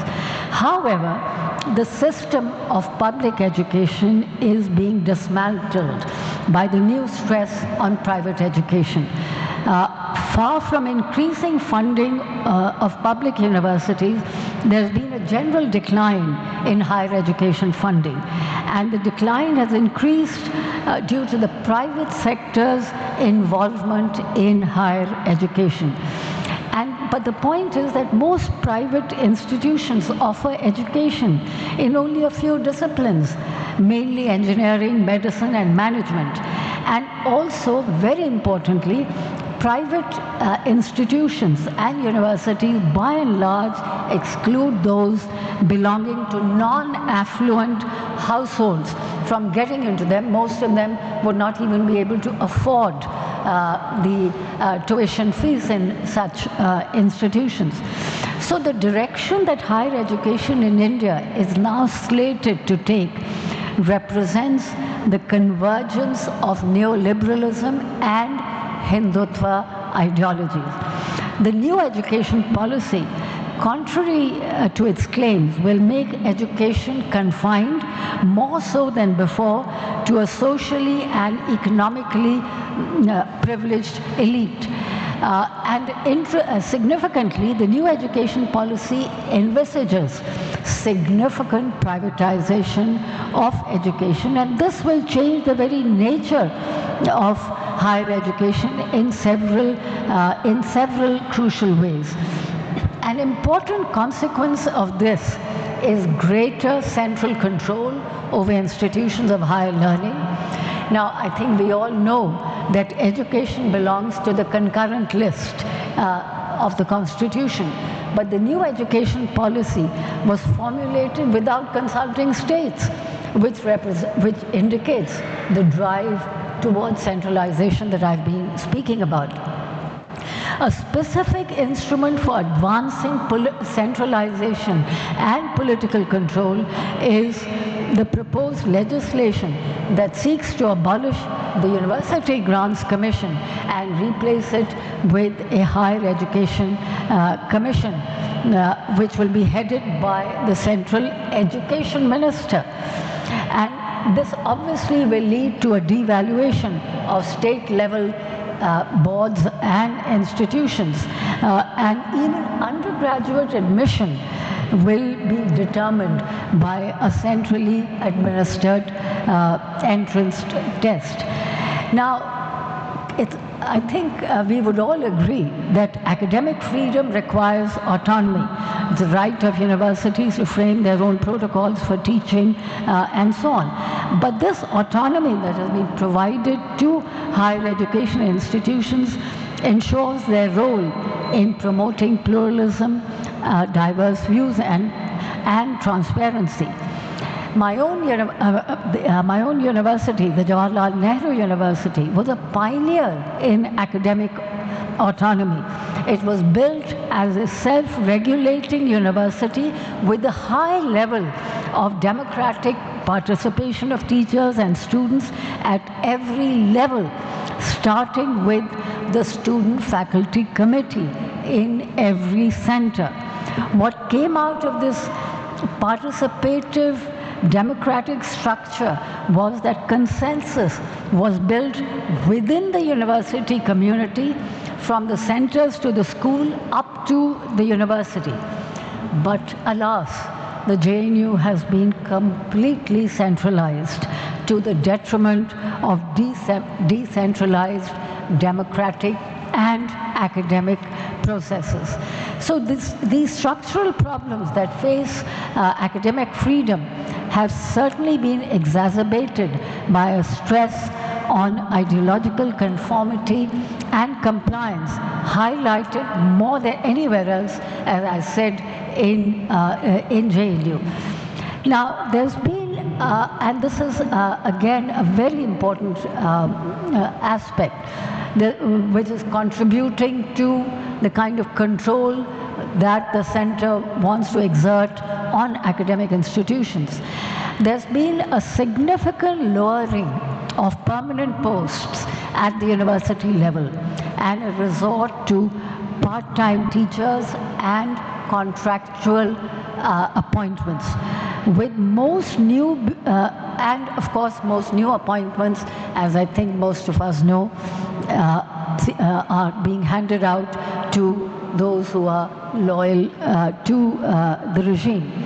In fact, the Parliamentary Standing Committee of the Ministry of Education, in its most recent report in January of this year, blamed the government's retreat from public education and the increasing influence of neoliberal policies for the rise in appointing temporary teachers in universities across the country, and said that it is a government policy that is responsible for the increase in contractual jobs.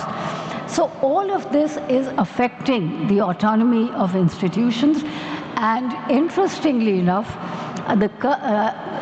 it's not just confined to appointment of temporary teachers rather than permanent ones. It is in fact affecting the selection of vice chancellors, faculty, etc., etc.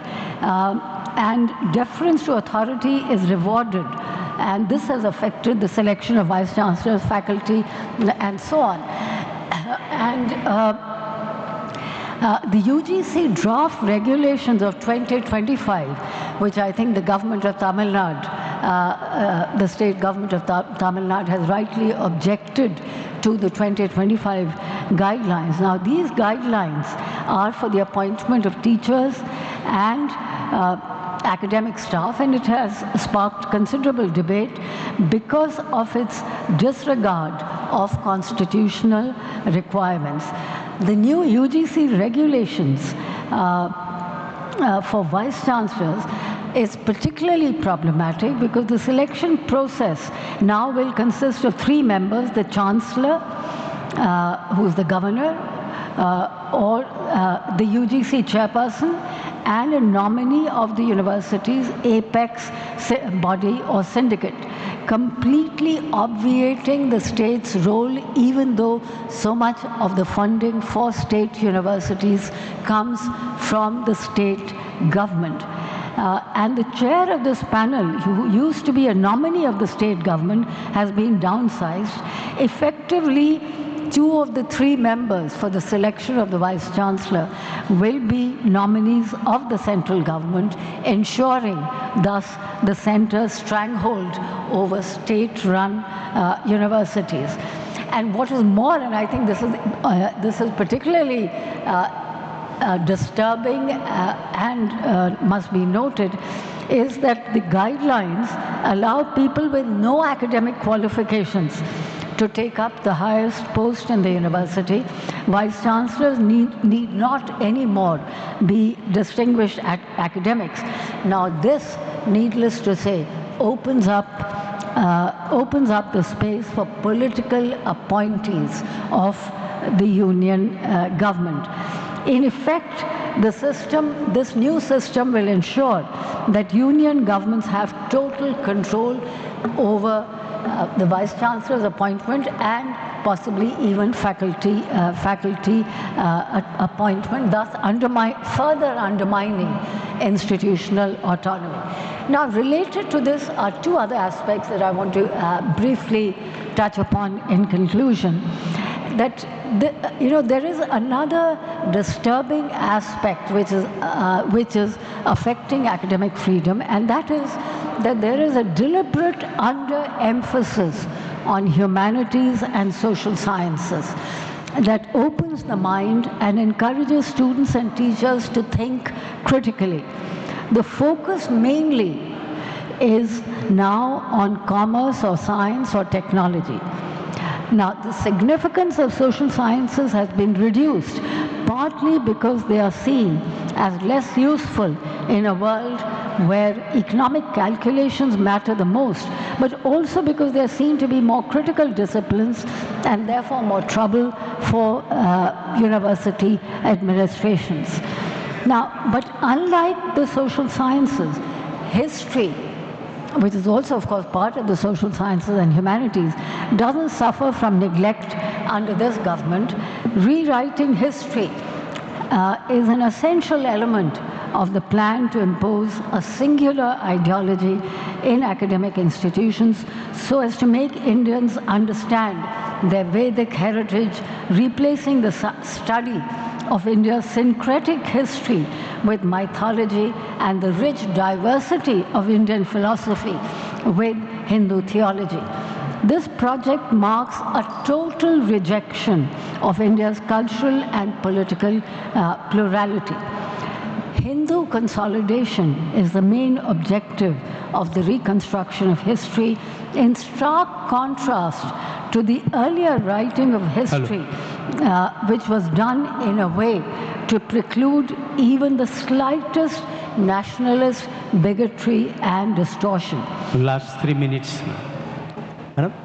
3 more minutes. Yeah. Contrary to this, there's an attempt to produce a history by administrative fiat. Now, the other big threat comes to academic freedom comes from a prevailing anti-intellectualism that finds the very idea of thought problematic. The concepts of facts and truth and expertise in academia has no place in the current scheme of things. Now, anti-intellectualism is a fundamental tenet of right-wing regimes which tends to undermine public discourse by attacking and devaluing education, expertise, and debate. Intelligent debate is impossible without education providing access to different perspectives, a respect for expertise when one's own knowledge, our own knowledge is not enough. Universities, above all, are about reason, tolerance, democratic debate. Instead, what we are witnessing is an obfuscation of truth which can only be sustained through a resort to unreason and prejudice. Now, this system becomes conducive to the production of an illiberal intellectual instead of organic intellectuals. It produces apologists for the regime. Finally, in conclusion then, the decline in academic freedom impacts democracy itself. Restrictions on academic freedom correspond to a broader decline in India's freedom of speech, freedom of press, speech, and expression in recent years. Democracy, we must remember, is not merely about protecting voting rights and conducting elections. While these are, of course, a very important part of a functioning democratic system, the bedrock of democracy is a vibrant civic society and academic freedom. The latter is crucial in this process as it directly impacts the future of knowledge and social progress. And the requirements of a functioning democracy include free flow of factual information, critical inquiry, and meaningful public discourse. Many of these features are under attack in the academia with serious consequences for research and serious consequences for universities and research institutions. But the good news is that despite enormous pressures, the academic community in India has not entirely fallen in line. It is still a very vibrant community. While some academics may lack the spine to defend basic intellectual freedom, there are many who have not succumbed to the pressures of majoritarian politics or abjured subjects that the majoritarian and authoritarian regime finds inconvenient. There's still a great deal of dissent and criticism emanating from the academy. Thank you.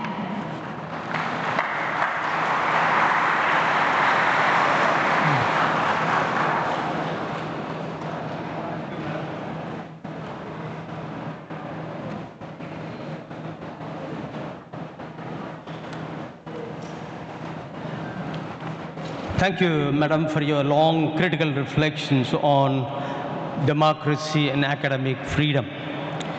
Professor Hassan started her sharing, looking at this academic freedom. What do you mean by academic freedom?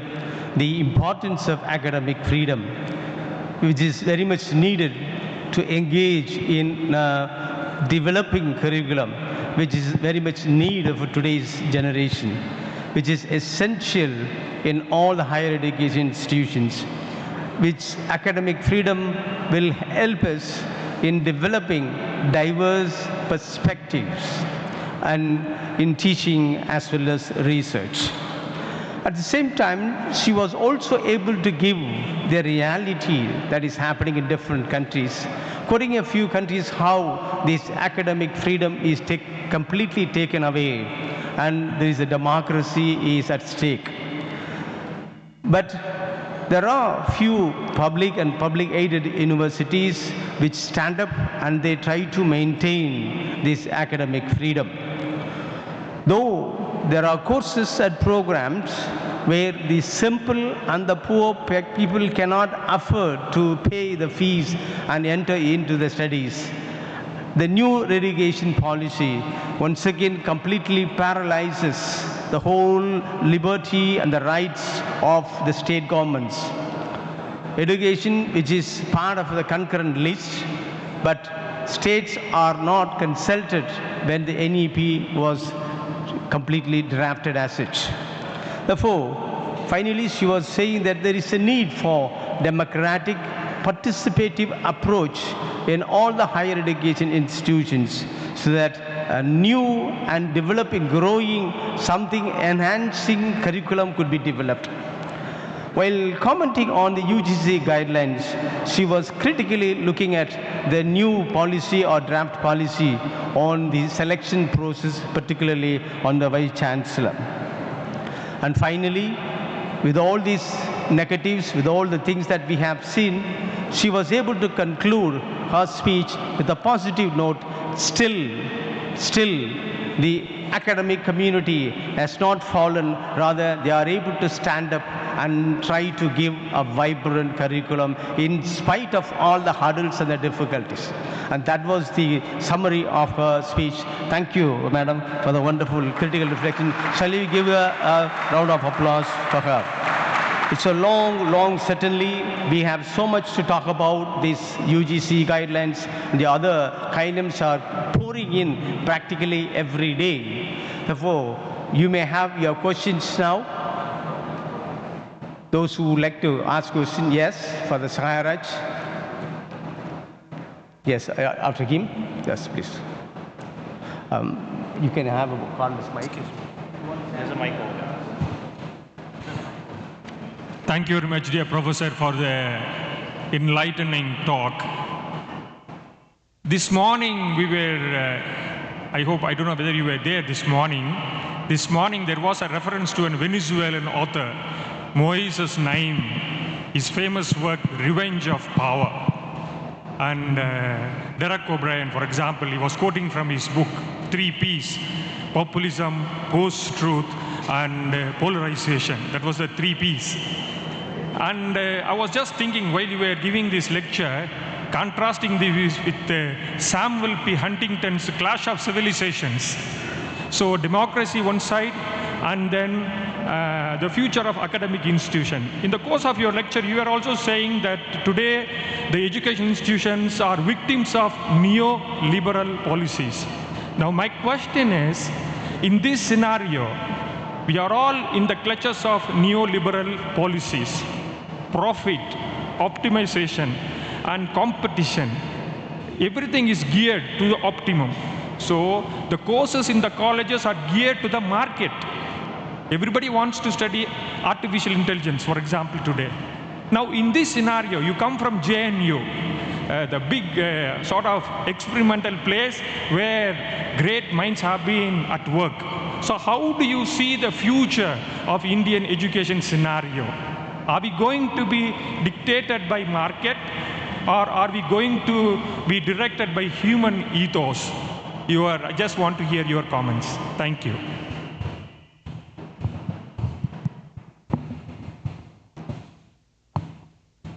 This one? No, it's not working. Well, I can speak from here. It's okay. I think the question that you've asked is a very important one, and that is really the heart of the matter. I think you're quite right that currently education is geared towards the market in India, as indeed elsewhere too. But the point and the elsewhere part is important. For example, neoliberalism is a worldwide phenomenon. It's not specific to India, and neoliberalism has clearly affected the academy in Europe and the United States too. Now, they have plenty of of what, as you said, technology and medical and commerce-oriented courses. But in universities in Europe and North America, they have not neglected, let us say, the humanities and social sciences or philosophy.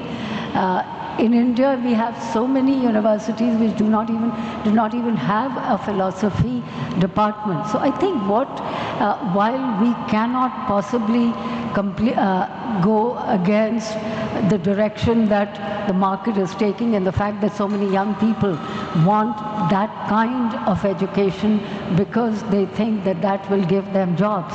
But I think a complete education, an undergraduate education, as indeed also postgraduate.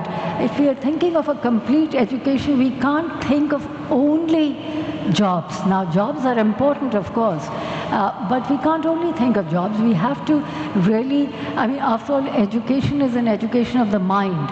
It is preparing young people, not just for jobs, but to be good citizens as well, to be thinking citizens, to think about their society critically and also in helpful ways. So therefore, I think while one cannot possibly, as I said, go against the dominant trend, but that should not really be at the expense of a more rounded education. And I think what is also happening is not just a neglect of humanities and social sciences and so on, but even, I mean, there's a neglect of not even just public education, but a neglect of education itself. Otherwise, it's so difficult to explain why India is among those countries where the budget for education does not increase year on year. It's, I mean, so many governments have promised that education budget would go up to 6%, but it doesn't. And also, not only is there a neglect of humanities, social sciences, and public education, but as I said, of education, and there's a focus on vocational training and so on. Now, I think this question basically is it's not either or. It can be both sets of things. Thank you. One more question. On my right, yes, sir. I'm Thomas Franco. Madam, there was a time the teachers were demanding the UGC scale and they used to go on strike. When as a student, we went on strike supporting the teachers to get UGC scale. Today, as you explained, there is no academic freedom. The democracy in danger. Even when teachers are getting affected, like the JNU teachers got affected, the rest of the teachers community has been very dormant. Is it not time that the teaching community takes this responsibility and mobilize not only teachers but all the students to have a real revolt so that there can be a change? Thank you. Good. I think you're quite right that it's probably not right to just put the whole blame on the government. The government is doing what it is doing, but really it is also up to the academic community, particularly the teaching community, to be taking up these issues. To be fair, students have been actively concerned about some of these issues in many universities, not just JNU, but in several other universities too. I think it's, as it turns out, the faculty seems to be more fearful than students who've been in the forefront of opposing government policy in higher education. Teachers, unfortunately, and I think you are quite right in pointing out to this, to the lack of teachers taking up a stand. Again, the reason is, I mean, the way in which protests by teachers have been treated in several universities. I think there's a general fear, and that fear seems to afflict universities more than, let's say, more generally. Thank you, madam. Any other question? Anybody else? Thank you, madam. It was a wonderful session we had. I hope you agree with me. We had only 2 questions, but those 2 questions were very sharp enough, and particularly very practical questions raised by Professor Thomas and Father Sahaya Raj. So thank you, Madam. Thank you so much, Professor Hassan. Shall we give a big round of applause? Yes, thank you so much. And we are very privileged to have you like long reflections. Thank you so much. Now over to the MC.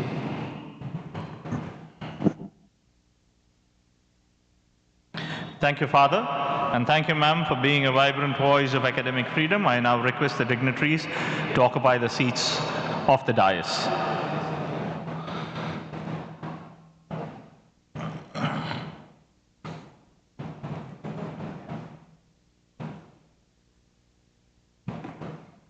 There's a slight change in the proceedings for the day. As the next speaker is a bit delayed, we'll now proceed with the virtual session of Dr. Christopher Jeffelo, a French Indologist and an eminent scholar in South Asian studies. I now request Dr. Venkat, Coordinator, Department of Sociology, to lead us into the proceedings of the virtual session.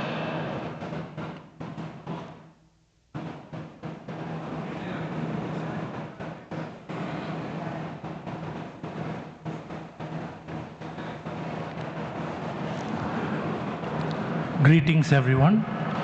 As Sir informed, there is a slight change in schedule. The schedule that was scheduled, the session that was scheduled now will happen after the online session, in which Professor Christopher Jeffelo will address us. This session is titled Global Perspectives on Higher Education in India. This session will be moderated by Dr. Francis Adaikalum. Dr. Francis Adaikalum is currently teaching in the Department of Social Work, Loyola College, Chennai. Apart from teaching, he is also closely associated with various grassroots organizations and civil society groups. He has undertaken numerous research studies related to migration and in particular Tamil immigrants working abroad. He has also traveled widely to universities and government agencies across South Asia, Europe, US, UK, and Russia on academic and policy-related works in the field of social work and social protection. He was a Marie Curie Fellow, IRSES EU. He has been invited as a research fellow to the Department of Sociology, St. Petersburg University, Russia. He has also been part of the International Leadership Visitors Program of Human Rights Advocacy, awarded by the State Department of the USA. At policy level, he has been involved with matters related to international labor migrants, child protection, child-friendly panchayat, and health policy.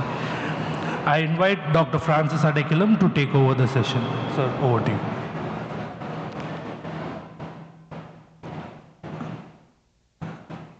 Thank you, Professor Venkat. We had this plan of having the session at the end. Because of change of plan, we wanted to have Professor Christopher Jeffelo's recorded speech initially, followed by other sessions.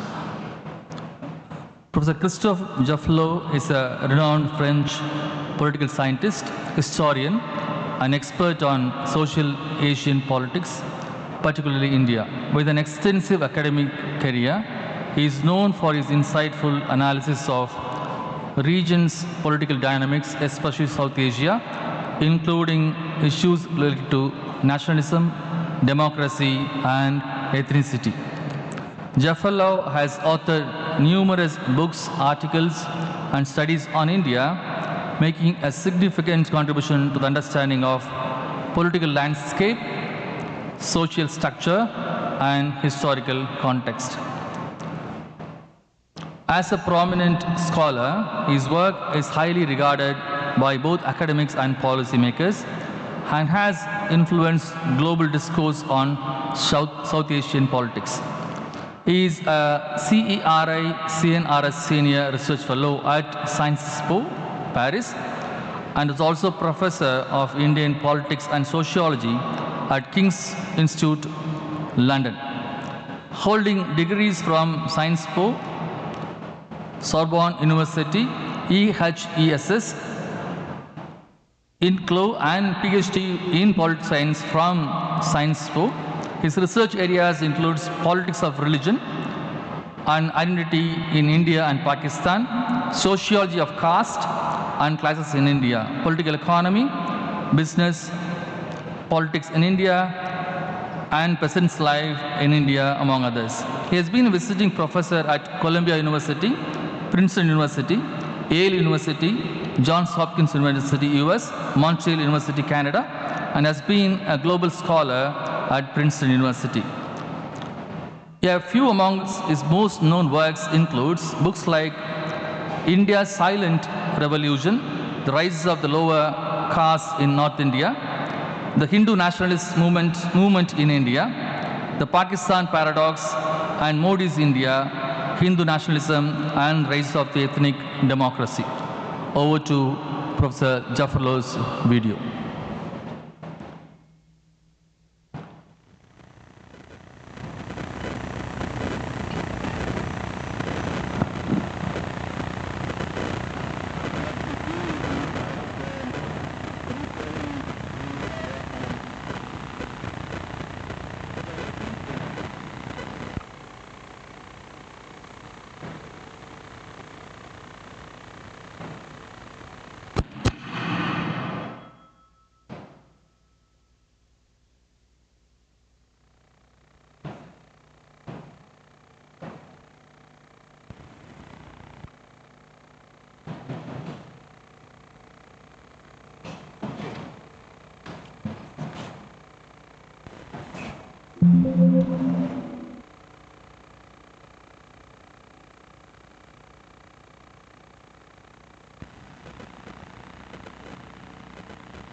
Let me start. Thank you for your very kind invitation, and I'm really sorry not to be with you, but the recording we are doing is better than nothing. What I'm going to present now is the second part of a research work we've done with a colleague of mine from MIDS, Kalai Arasan, on the socioeconomic and educational decline of Indian Muslims. And I'll focus only on the educational part, with data coming from different sources, but I'll have, unfortunately, no time to give the details. I will present the data and then interpret them as much as I can. So the data show that if you look at the enrollment, the share of Muslim enrollment to total enrollment between 2012, 2013, and 2022, you see that, well, Muslims have not experienced any erosion, really. Well, nothing particularly different between the years I have just mentioned, so far as primary school or upper primary school or secondary school or higher secondary school has happened. Certainly there is a decline from 15.62% in 21-22 of Muslims in the primary school, where they are overrepresented because their population is only 14.5%, to 10.76% in higher secondary, which means a dropout rate that is significant, something like 5 percentage points. But that was already there before. And in fact, the gap has reduced because in 2013-2014, you had 14.34% of Muslims in primary schools and only 8.27% in higher secondary school. Where the problem becomes more acute is when you look at higher education. And these are the same years, the 3 last years, that you show on this table, and the figures have remained the same.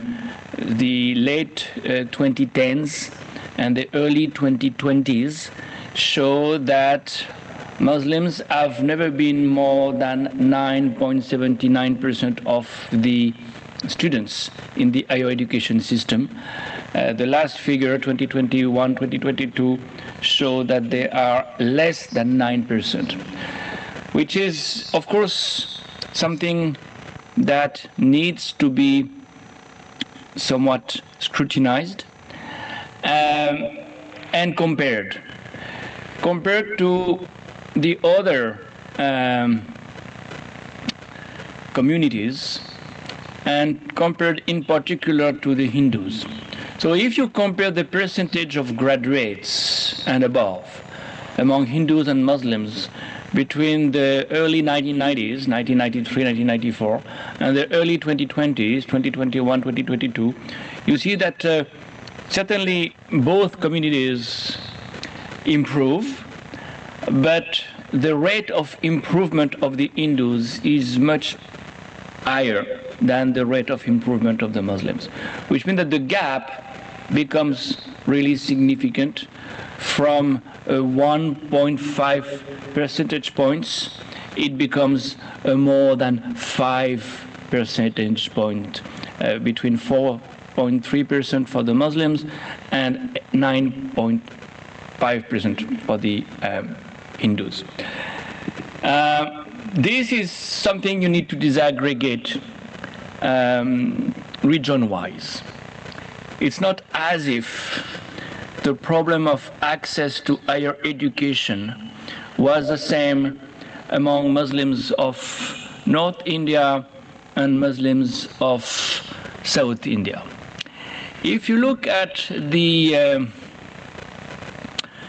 Uttar Pradesh situation, you see that there is definitely a percentage of graduates and above among the Muslims, which has not improved. Far from that for everyone. Now, certainly there is an increase for all Muslims from 4.3% in 1994 to 12.4% in 2021-2022. But there is one category that declines. Muslim upper caste have declined from 14.1% in 2011-2012 to 12% in 2021-2022. To my knowledge, never in the history of India as a group seen a decline in the higher education system. For me, it's a first. Of course, it does not concern the Muslim OBCs, the Pasmandas, who increased from 7.7% to 12.5%. But as you know, Muslim upper caste are in very large numbers in Uttar Pradesh, and therefore the decline that the Muslim upper caste have experienced there is really very problematic. It's not something that you see in other states, and certainly not in the South, where the percentage of Muslims among the higher education students has continued to increase, not at a very, very significant path, but still there is no decline there. So it's a North Indian problem that Muslims are facing.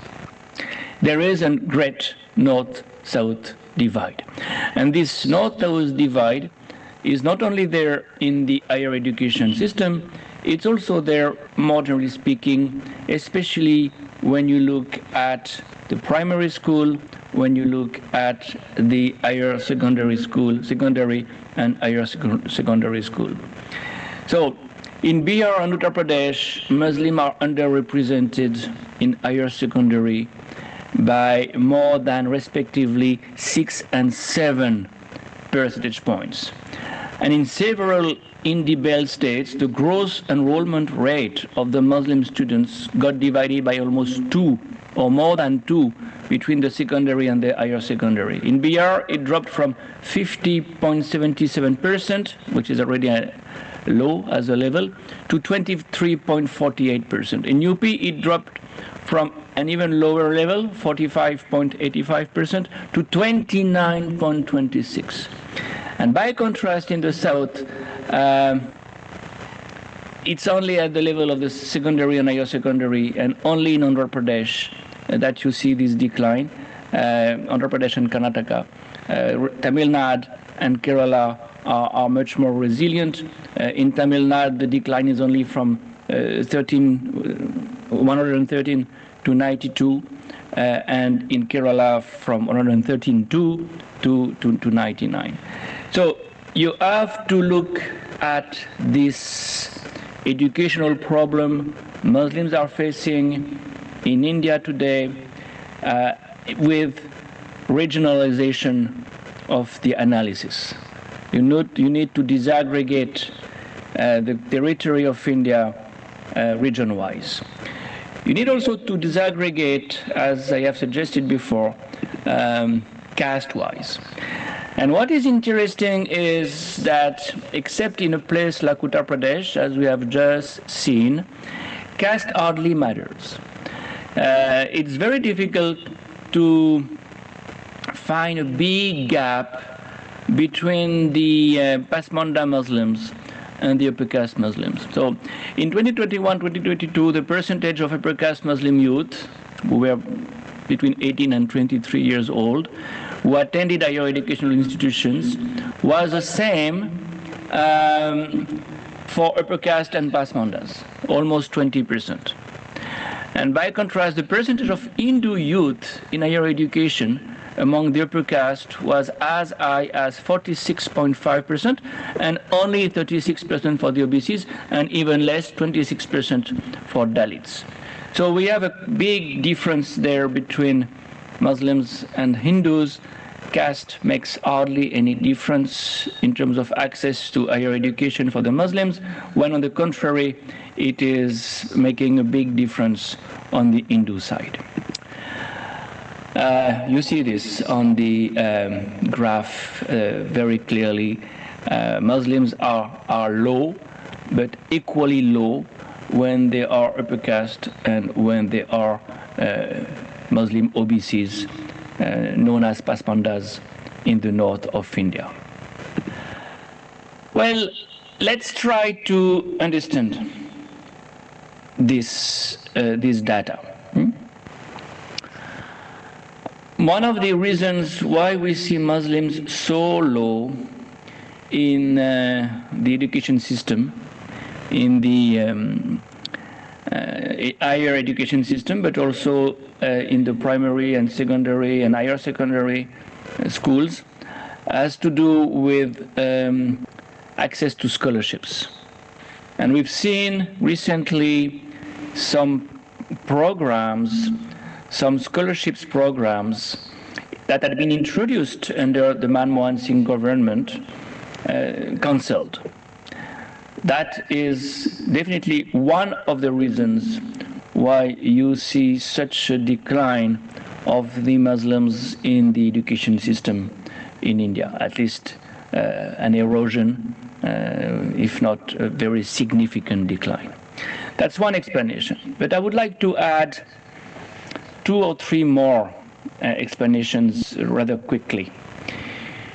The first one has to do with access to jobs. And in our research with Kalai, we have paid a lot of attention to jobs. I'm not going to show you all the data we have compiled, but some of them might be very important. Muslims have a tough time getting a job in the government, in the public sector. To get government jobs. It's not new. It was already there before. There is an underrepresentation of Muslims in the public sector. And more and more, we see Muslims finding jobs in the informal sectors, where you don't need education. So one of the other explanations for the decline of Muslims in the education system is the fact that what the point to do education if you can't get a job? And of course the question then would be, why don't they get a job? Why are they excluded to that extent from government jobs? The easy response would be because they have no education, but then you have a vicious circle. They don't have education because they can't get a job in the government, in the public sector, and therefore they don't try to get education. There is certainly other factors, including forms of discrimination. And this is this other explanation I wanted to mobilize, saying that, well, another reason why Muslims are so few in the education system is lately, especially in North India, the fact that to be a Muslim in the classroom, to be a Muslim boy or a Muslim girl in the classroom is more and more uncomfortable, to say the least, because of what is said about Islam in the textbooks, in the classroom, by the teachers. Therefore, you can certainly explain the dropout rate by the uneasiness of what Muslim boys and girls feel when they are in a minority in a classroom. And the last explanation, of course, has to do with poverty. You do studies when you can afford to do studies. When you are impoverished, when you don't get the economic resources, well, you can't afford to do studies. And Muslims are losing out in socioeconomic terms. This is what we show in the first part of our presentation. Muslims represent 14.5% of the population of India, according to the 2011 census, but only 9.5% of the national wealth. Less than Dalits, who are only slightly more numerous. This is related to the fact that the per capita wealth of Muslims has not increased as quickly as the per capita wealth of Hindus since the beginning of the 21st century. And therefore, you have this question of, can they afford to study? Which is another explanation. All these explanations that I have mentioned are work in progress. This is how we operate in the research group that I am coordinating. We have now, for the last 4 years, worked on different facets of the condition of Muslims in India. Communal violence, ghettoization, exclusion from institutions, and as I've just said, economic decline, socioeconomic decline, and educational decline. So it's a work in progress. We are doing field work. We try to make sense of this data. This is what we do when social scientists operate via mixed methods. You get the big aggregates, so you get the data, and then you try to make sense of the data. And for that, you need to do ethnographic work. And I'll be happy to get back to you when the ethnographic work will have given us a sense of explanations, better explanations. I've mentioned some of them, but as I said, they need to be reconfirmed by empirical findings, what we are working on. Thank you.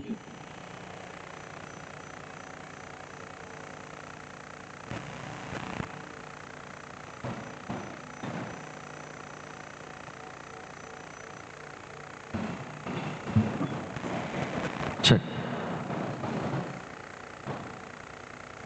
It was hard for us to get even Professor Jeff Lowe's video because of the fact that he was quite busy, as well as, he said, but he kindly agreed to record the video himself and share the data also about Muslims, condition of Muslims in India, especially the youth and access to education that he highlighted, and the way that they are being treated in the classrooms, and in terms of access to employment in the public sector, and finally the per capita wealth that they have, how that is actually affecting the whole community itself. Thank you for the audience, as well as I must thank for the Jeff Lowe's talk on this. As he mentioned, if you would like to write to him, you are most welcome to write to him about his talk. You can check with him in his email ID in the King's Institute, London. You can actually write to him. He's quite good in responding to the queries from any one of us.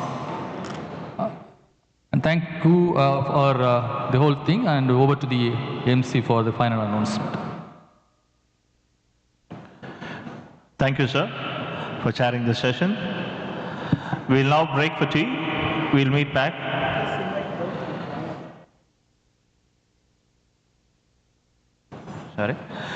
Sorry.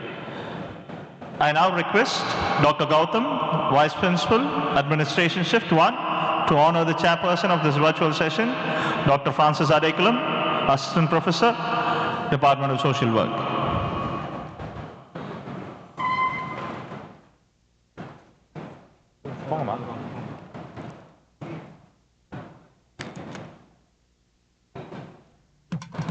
Thank you, sir.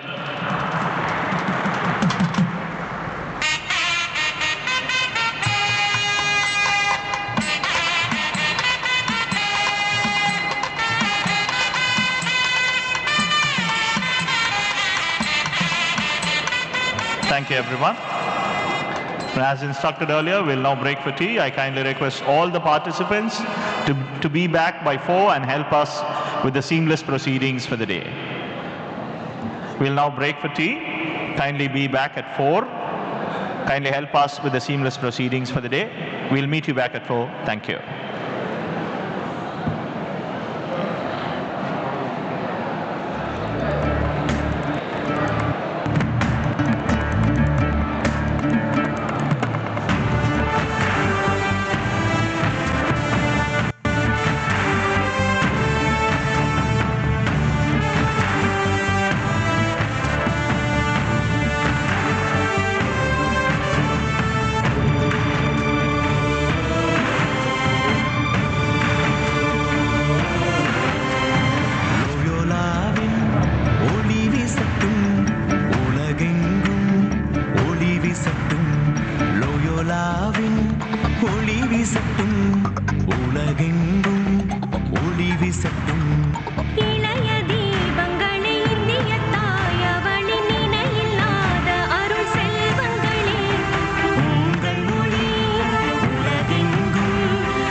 சென்றிடுவோம் கடமையை கண்ணாய் செயல்படுவோம்.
without Martha Joe, we'll move into the proceedings of the session. I now request the chairperson of the session to introduce the guest speaker.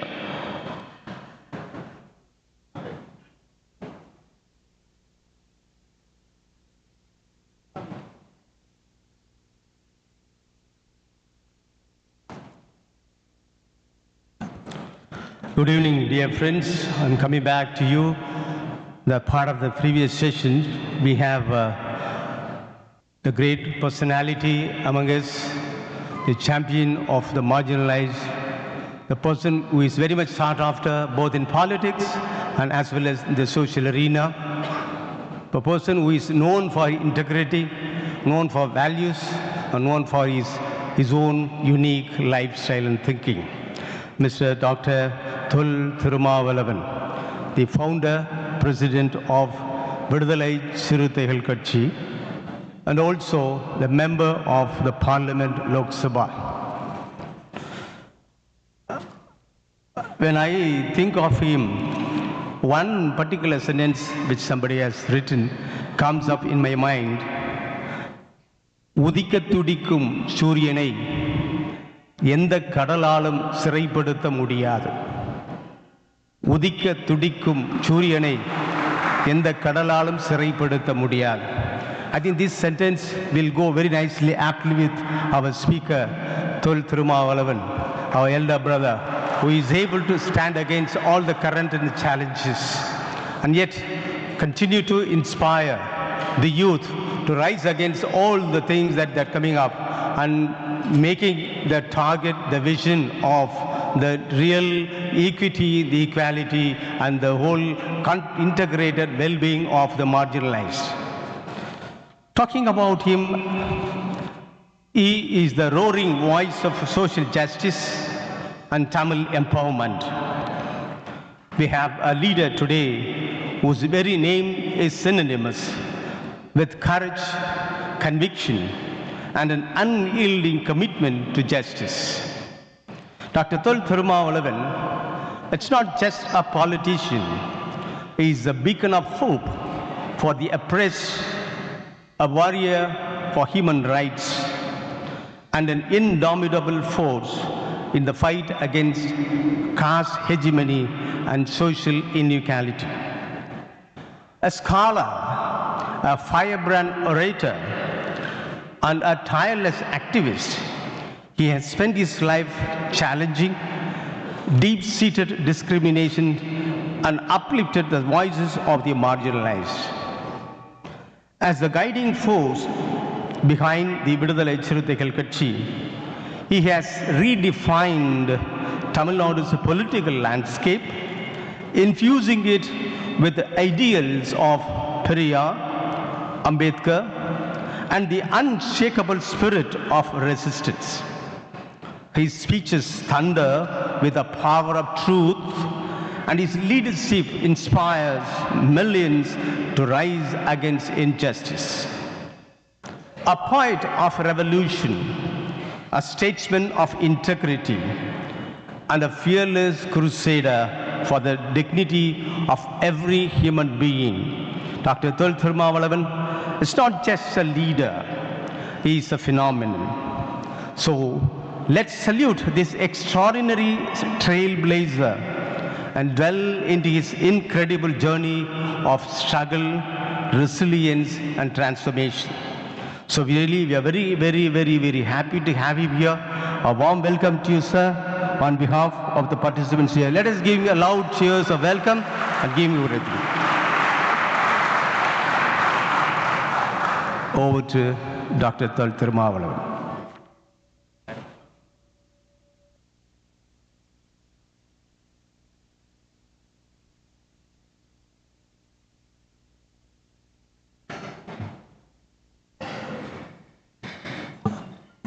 அனைவருக்கும் வணக்கம்.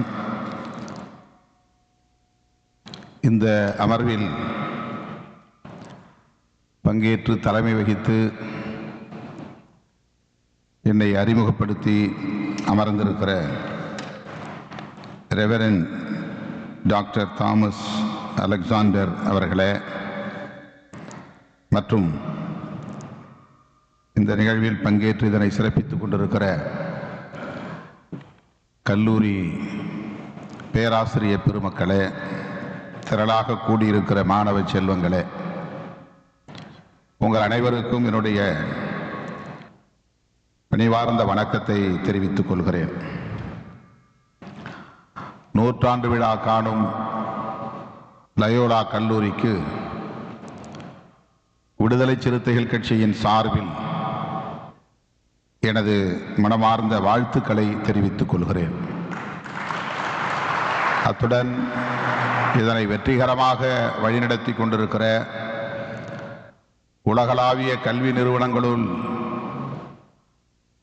மிகச்சிறந்த கல்வி நிறுவனமாக உயர்ந்து இன்றைக்கு ஒரு அடையாளமாக, விளிம்பு நிலை மக்களின் கல்வி நிறுவனம் என்னும் அடையாளமாக விளங்குவதற்கு காரணமாக இருக்கிற இயேசு சபைக்கும் என்னுடைய பாராட்டுகளையும் வாழ்த்துக்களையும் தெரிவித்துக் கொள்கிறேன்.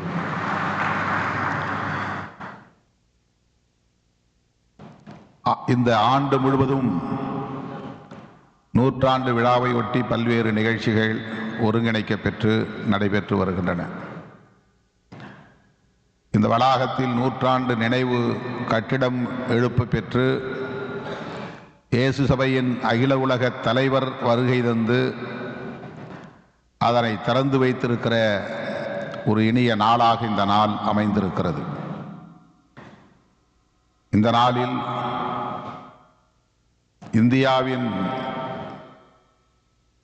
பல்வேறு மாநிலங்களில் இருந்து ஆகச் சிறந்த ஆளுமைகளை அழைத்து வந்து கல்வி விழிப்புணர்வு தொடர்பான கருத்தரங்கை ஒருங்கிணைத்து அதிலே பங்கேற்று உங்களிடையே உரையாற்றக்கூடிய ஒரு அரிய வாய்ப்பை எனக்கு வழங்கியமைக்காக கல்வி நிர்வாகத்திற்கு என்னுடைய நெஞ்சார்ந்த நன்றியை முதலில் உரித்தாக்குகிறேன். தவிர்க்க முடியாத ஒரு சூழலில் சற்று காலம் தாழ்ந்து இந்த அமர்விலே நான் பங்கேற்கும் நிலை ஏற்பட்டிருக்கிறது. அதற்காக வருந்துகிறேன். விளிம்பு நிலை மக்களின் உயர்கல்வி குறித்து கருத்துக்களை பகிர்ந்து கொள்ள வேண்டும் என்பது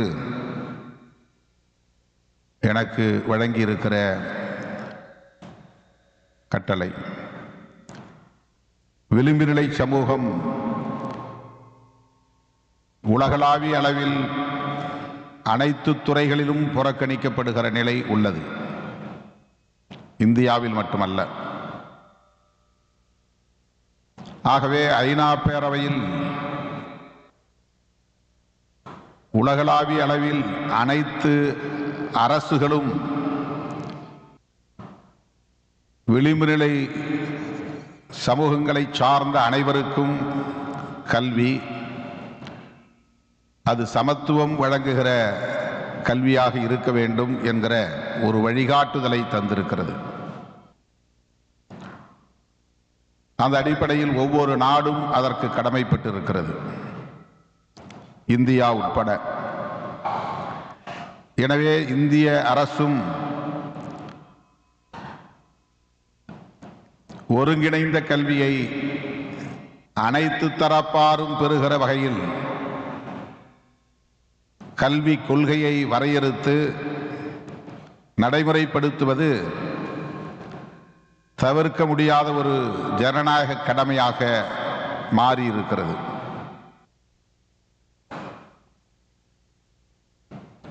அதன் அடிப்படையில் கல்வி கொள்கைகளை வரையறுக்க வேண்டிய கட்டாயமும் ஏற்பட்டுள்ளது. ஆரம்ப கல்வி, உயர்கல்வி, இந்த ஆரம்ப கல்வி நகர்ப்புறங்களில் தொடக்க காலங்களில் உருவாக்கப்பெற்று, பள்ளிகள் உருவாக்கப்பெற்று நகர்ப்புறங்களை சார்ந்த பிள்ளைகள் படிக்கிற வாய்ப்பை பெற்றார்கள். கிராமப்புறங்களை சார்ந்த மாணவர்கள், பிள்ளைகள் அதில் இணைக்கப்படாத சூழல் இருந்தது அல்லது புறக்கணிக்கப்படும் நிலை இருந்தது. ஓரளவுக்கு பொருளாதார வசதியுள்ளவர்கள் படிக்கிற வாய்ப்பு கிடைத்தது. ஏழை குடும்பங்களை சார்ந்த பிள்ளைகள் அந்த வாய்ப்பை பெற முடியாத சூழல் அமைந்தது. இதையெல்லாம் கருத்தில் கொண்டு அவ்வப்போது கல்வி தொடர்பான கமிஷன்கள் உருவாகின.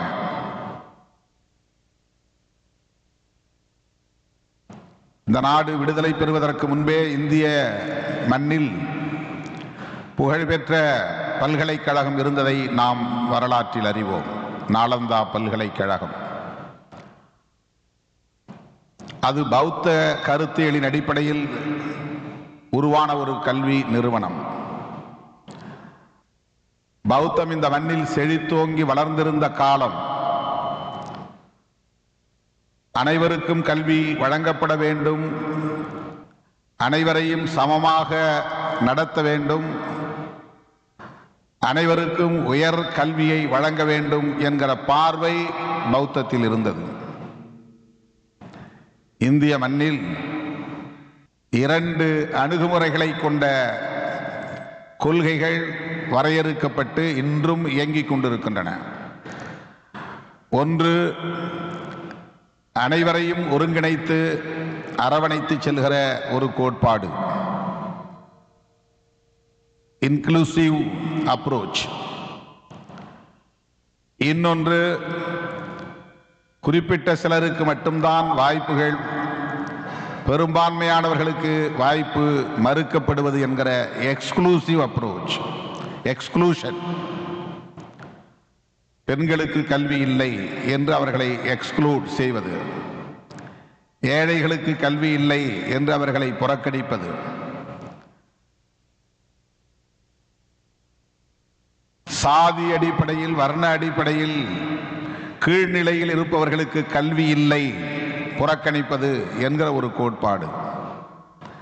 நாலந்தா பல்கலைக்கழகம் வளர்ந்தோங்கி இருந்த காலச்சூழலில் இந்த நாடு விடுதலை பெறுவதற்கு முன்பு பௌத்தம் செழித்தோங்கி வளர்ந்திருந்த காலத்தில் யாரும் புறக்கணிக்கப்படக்கூடாது என்கிற பார்வை இருந்தது. பெண்களுக்கும் கல்வி அளிக்கப்பட்டது. வர்ணாசிரமத்தின் அடிப்படையிலோ சாதியின் அடிப்படையிலோ பாலினத்தின் அடிப்படையிலோ யாரையும் புறந்தள்ளக்கூடாது, புறக்கணிக்கக்கூடாது, மறுக்கக்கூடாது, தவிர்க்கக்கூடாது என்கிற ஒரு அணுகுமுறை இருந்தது. School of inclusion. ஆனால் அதே காலகட்டத்தில் ஸ்கூல் ஆஃப் எக்ஸ்க்ளூஷன் என்கிற தியரியும் இங்கே இருந்தது. இந்த இரண்டையும் நாம் கவனத்திலே கொள்ள வேண்டிய தேவை இருக்கிறது. இன்றைக்கும் இது நடைமுறையில் இங்கே இருக்கிறது. நாடு விடுதலை பெற்ற பிறகு பிரிட்டிஷார் இந்த ஆட்சி அதிகாரத்திற்கு வந்த பிறகு, இந்த மண்ணில் ஆட்சி அதிகாரத்திற்கு வந்த பிறகு இந்த பாகுபாடுகளை உணர்ந்து அதை தவிர்ப்பதற்கு பெரும் முயற்சிகளை மேற்கொண்டார்கள். கல்வி கொள்கைகளை அதன் அடிப்படையில் வரையறுக்க முயற்சித்தார்கள். ஆங்கிலேயர்கள் இந்த நாட்டை ஆளுகிற வாய்ப்பை பெற்ற போது கொள்கை முடிவுகளை எடுக்கிற இடத்திலும் கல்வி நிறுவனங்களை உருவாக்குகிற இடத்திலும் கிறிஸ்டியன் மிஷனரிஸ் மிக முக்கிய பங்கு வகித்தன. Christian missionaries school of inclusion என்கிற அடிப்படையில் தான் எல்லாவற்றையும் வரையறுத்தார்கள். விளிம்பு நிலை சமூகங்களை கண்டறிந்து அவர்களுக்கு எஜுகேஷன் அண்ட் ஹெல்த், கல்வி மற்றும் சுகாதாரம் என்பவற்றை முதலில் வழங்க வேண்டும் என்பதில் கவனம் செலுத்தினார்கள். இது இந்திய மண்ணில் ஒரு புரட்சிகரமான மாற்றம் நிகழ்வதற்கு அடித்தளம் அமைய காரணமாக இருந்த ஒரு கொள்கை நிலைப்பாடு.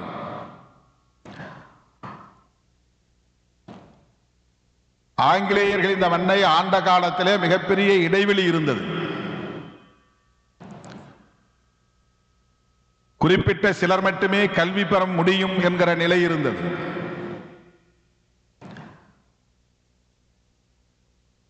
குறிப்பாக பெண்கள் 100 விழுக்காடு புறக்கணிக்கப்படும் நிலை இருந்தது. Gender based discrimination. No education for women. யாராயிருந்தாலும் அவர்களுக்கு கல்வி கிடையாது. Exclusion of women. பெண்களை முழுமையாக புறக்கணிக்கிற நிலை இருந்தது. Caste based discrimination.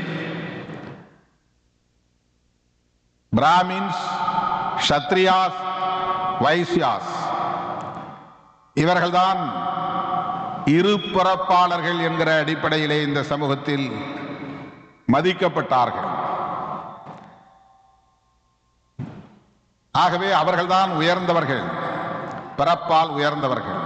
பிராமணர்கள் மட்டுமல்ல, பிராமணர், க்ஷத்ரியர், வைசியர் என்கிற சமூக பிரிவினர் மனிதனாக பிறந்த பிறகு, அந்த பிறப்பு முதல் முறை பிறப்பு, பிறகு பூநூல் அணிவது உபநயனம் என்கிற பெயரில் இரண்டாவது பிறப்பு, இப்படி இரு பிறப்பு கொண்ட சமூக பிரிவினர் தான் இந்து சமூக கட்டமைப்பிலே உயர் குடியினர். மற்ற அனைவரும் தாழ்ந்தவர்கள்தான். அவர்கள் உடல் உழைப்புக்கானவர்கள், ஒரே பிறப்பு, அவ்வளவுதான். எனவே அவர்கள் உழைப்பதற்காக மட்டுமே இறைவனால் படைக்கப்பட்டவர்கள். அவர்களுக்கு கல்வி வேண்டாம், சுகாதாரம் வேண்டாம், அதிகாரம் வேண்டாம், அவர்களுக்கான அடிப்படை தேவைகளையும் உறுதிப்படுத்த வேண்டாம் என்கிற நிலை இருந்தது.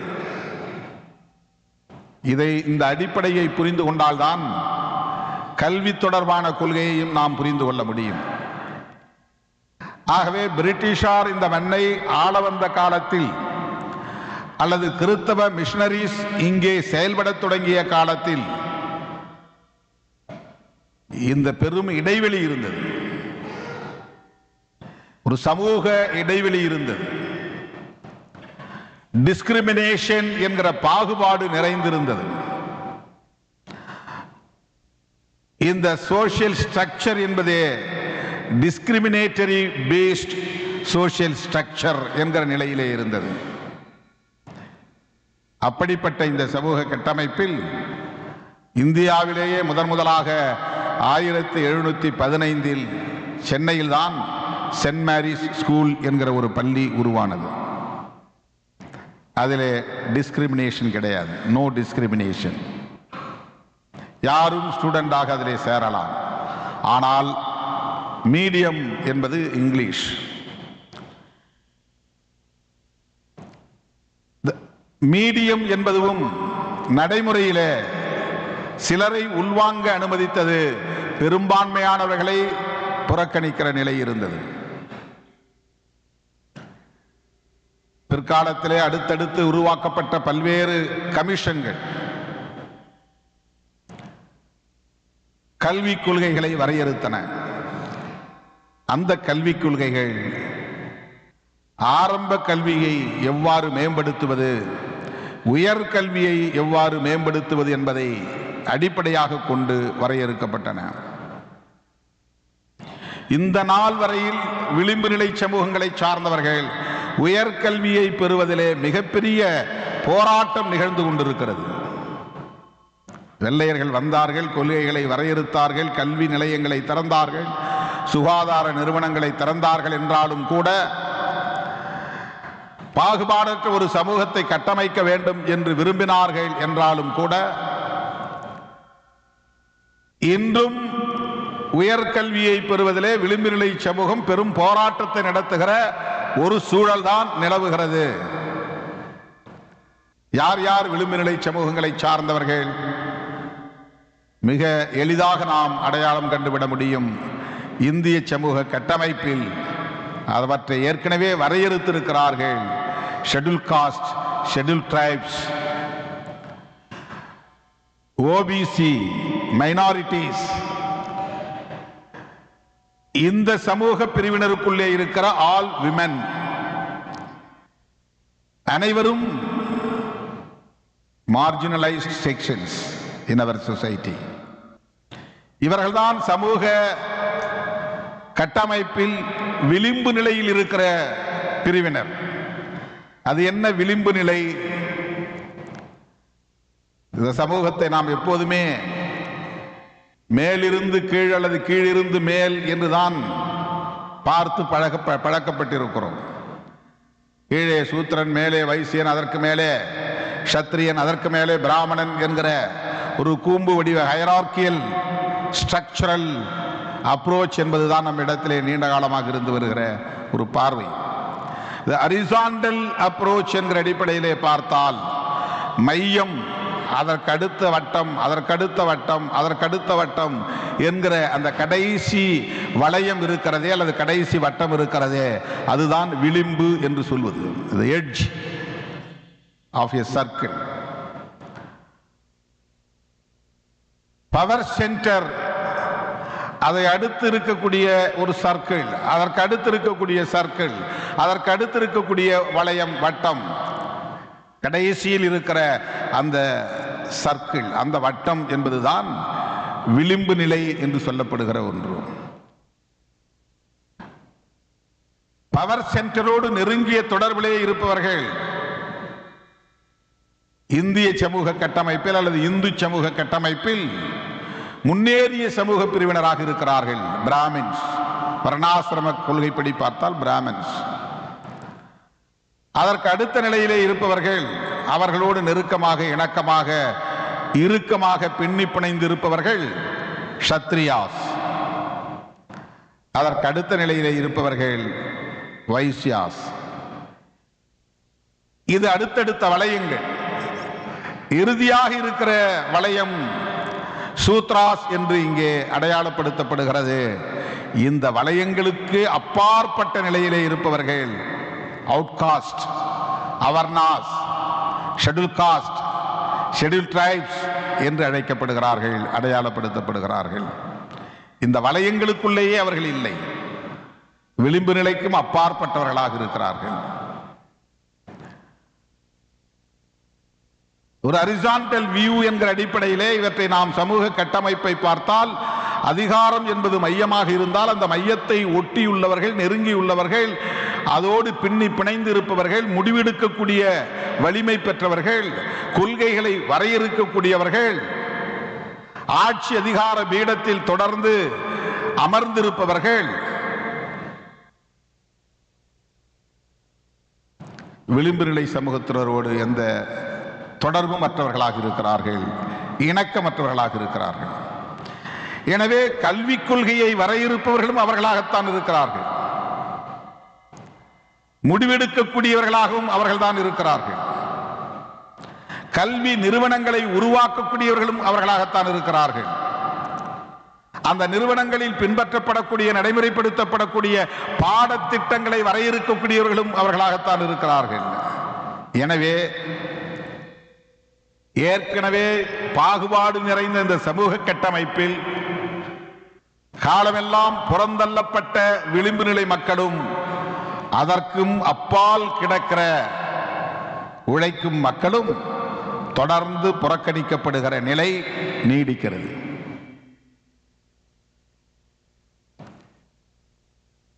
ஆயிரத்தி 1924 புரட்சியாளர் அம்பேத்கர் அவர்கள் மகாராஷ்டிராவிலே தன்னுடைய நெருங்கிய தோழர்களை எல்லாம் ஒருங்கிணைத்து ஒரு கூட்டம் போட்டு இது குறித்து தனியே ஒரு சபையை உருவாக்கி விளிம்பு நிலை மக்களுக்கு கல்வி வழங்கப்பட வேண்டும், அதற்கு அரசு உதவித்தொகைகள் வழங்க வேண்டும், விடுதிகள் கட்டித்தர வேண்டும், அயல் நாடுகள் சென்று படிப்பதற்கு ஓவர்சீஸ் ஸ்காலர்ஷிப் வழங்க வேண்டும் என்றெல்லாம் தீர்மானம் போட்ட வரலாறு இந்த மண்ணில் நடந்தேறி இருக்கிறது. இன்றைக்கும் தீர்மானம் போடுகிற நிலையில்தான் நாம் இருக்கிறோம். கிறிஸ்டியன் மிஷனரிஸ் இந்தியாவுக்கு அடியெடுத்து வைத்த பிறகுதான் விளிம்பு நிலை மக்களை குறி இலக்காக வைத்து அவர்களுக்கும் கல்வி வழங்க வேண்டும், அவர்களுக்குரிய ஏதுக்களை, அதாவது ஏற்பாடுகளை, வசதிகளை, கல்வி நிறுவனங்களை உருவாக்குவது, விடுதிகளை உருவாக்குவது, உதவித்தொகைகளை வழங்குவது, ஊக்கப்படுத்துவதற்கான பயிற்சி அளிப்பது போன்றவற்றில் கவனம் செலுத்தினார்கள். பிரிட்டிஷ் ஆட்சி இங்கே இருந்தபோது தம்முடைய ஆட்சி நிர்வாகத்திற்கு உதவுவதற்காக கிளர்க் போன்ற குமாஸ்தாக்களை உருவாக்குவதற்கு அவர்கள் முதலில் முயற்சித்தார்கள் என்பது ஒரு பார்வை. ஆனால் அதற்காக மட்டுமில்லாமல் இந்த சமூகம் கல்வி பெறுவது அனைவருக்குமான ஒரு அடிப்படை தேவை என்பதை உணர்ந்து அதை அடிப்படை உரிமைகளுள் ஒன்றாக மாற்றினார்கள். ஒவ்வொரு மனிதனுக்கும் கல்வி அடிப்படை உரிமையாகும் என்பதை உணர்த்தியவர்கள் ஆங்கிலேயர்கள். இந்த நாட்டை அவர்கள் அடிமைப்படுத்தினார்கள், ஆண்டார்கள், இந்த மக்களின் உழைப்பை சுரண்டினார்கள் என்று ஒரு விமர்சனம் இருந்தாலும் கூட இதனுடைய கட்டமைப்பு வசதிகளை பெருக்குவதற்கும் மக்களிடையே கல்வியை வளர்ப்பதற்கும் சுகாதாரத்தை அவர்களுக்கு வழங்குவதற்குமான அடித்தளங்களை அமைத்தவர்கள் என்றால் அதை யாரும் மறுக்க முடியாது. அதனால்தான் இன்றைக்கு லயோலா கல்லூரி 100 ஆண்டை கொண்டாடி கொண்டிருக்கிறது. 100 ஆண்டு காலம் இங்கே இது விளிம்புநிலை மக்களுக்கான ஒரு கல்வி நிறுவனமாக உயர்ந்து நிற்கிறது. அந்த விஷன், அந்த பார்வை இந்த மிஷனரிக்கு தொடர்ந்து நீடிக்கிறது என்பதுதான் இங்கே முக்கியமானதாகும். இந்திய அரசு தேசிய கல்விக் கொள்கையை உருவாக்கி இருக்கிறது. இதை அரசை விமர்சிப்பதற்கான ஒரு மேடையாக நான் பயன்படுத்திக் கொள்கிறேன் என்று யாரும் எண்ணிவிடக் கூடாது. ஆனால் இந்த அடிப்படையை புரிந்து கொள்வது மிக முக்கியமானது. தி நேஷனல் எஜுகேஷன் பாலிசி என்பது முக்கியமான ஒன்றை சொல்லுகிறது. என்ன சொல்லுகிறது என்றால், ஒருவர் ஒரு பட்ட வகுப்பிலே அல்லது பள்ளியிலே சேர்ந்தால் தொடர்ந்து படிக்க வேண்டும் என்று கட்டாயமில்லை. எந்த வகுப்போடு அவர் நின்று விடுகிறாரோ அந்த வகுப்போடு அவருக்கு சான்றிதழ் வழங்கப்படும். BA இங்கிலீஷ் லிட்ரேச்சர் லயோலா கல்லூரியில் ஒருவர் சேர்கிறார். 1ஆம் ஆண்டு படிக்கிறார்.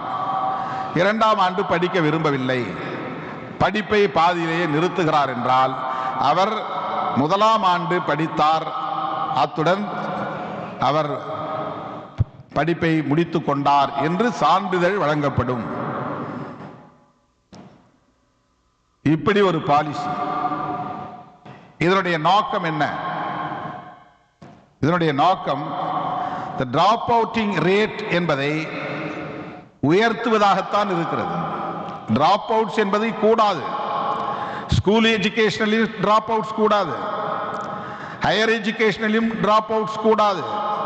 அதுதான் ஒரு அரசின் தேசிய கொள்கையாக இருக்க வேண்டும், கல்வி கொள்கையாக இருக்க வேண்டும்.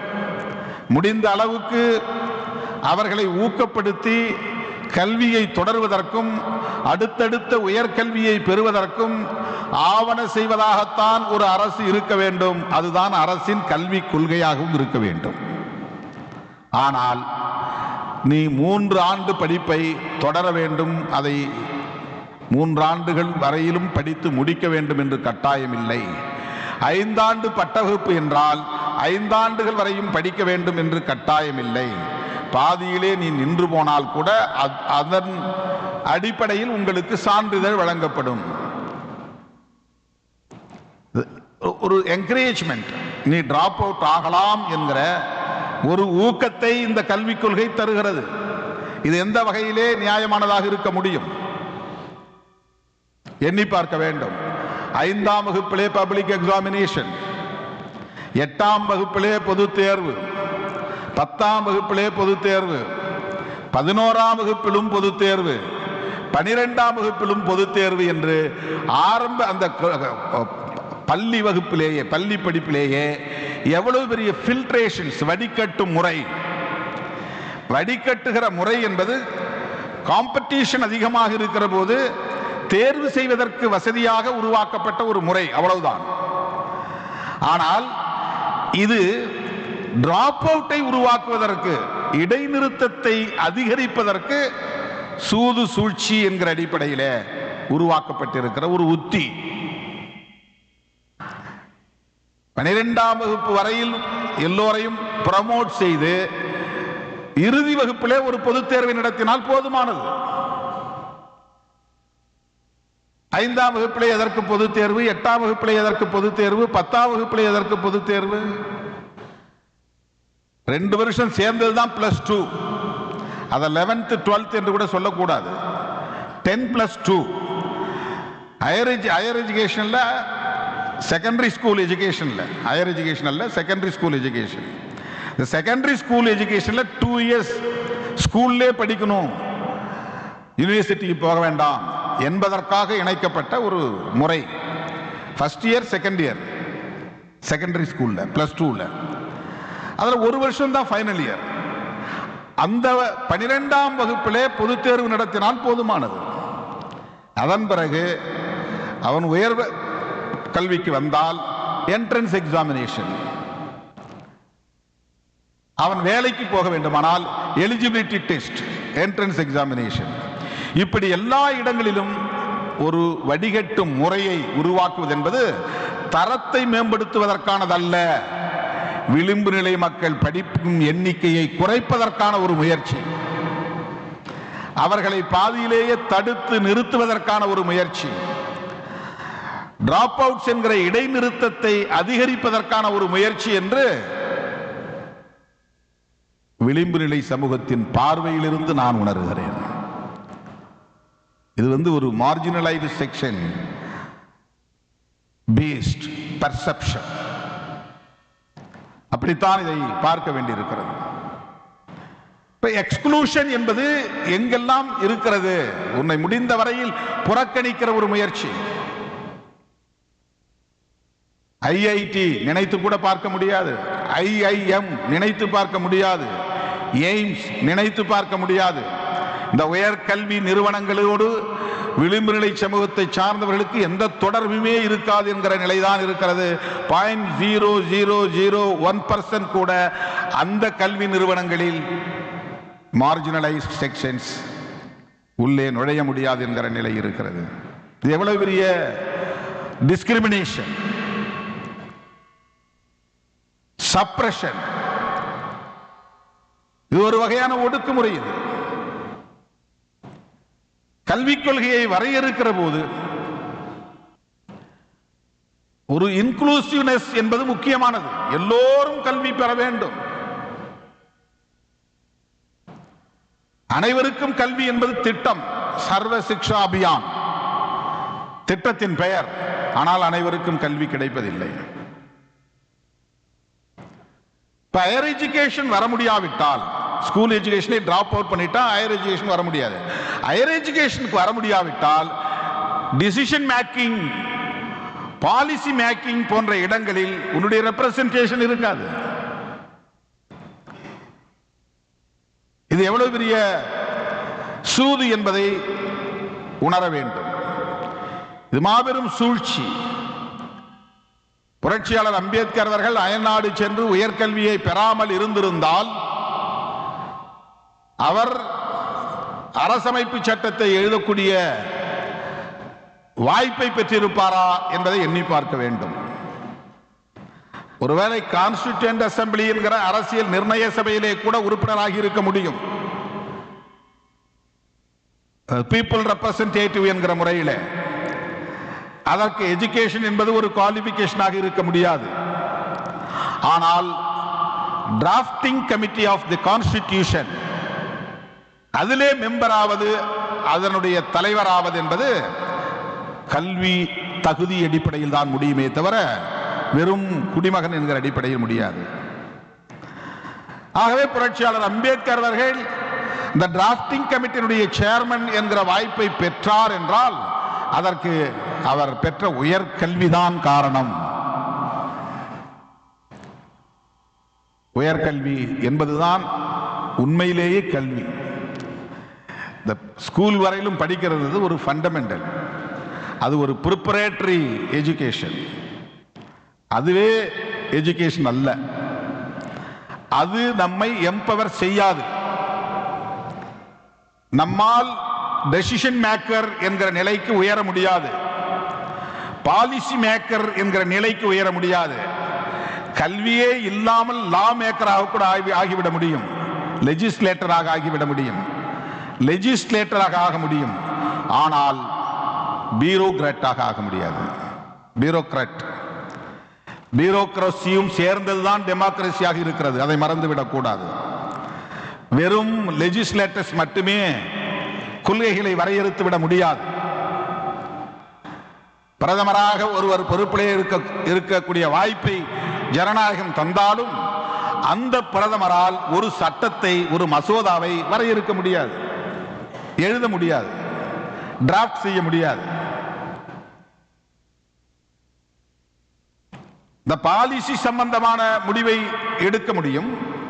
ஆனால் அதை எப்படி வரையறுப்பது, அதை எழுதி முடிப்பது என்பதற்கான தகுதியை கல்வி தருகிறது. Education, higher education. The bureaucrats என்கிற இடத்தை பெறுவதற்கு ஹையர் எஜுகேஷன் என்பது மிக முக்கியமானதாக இருக்கிறது.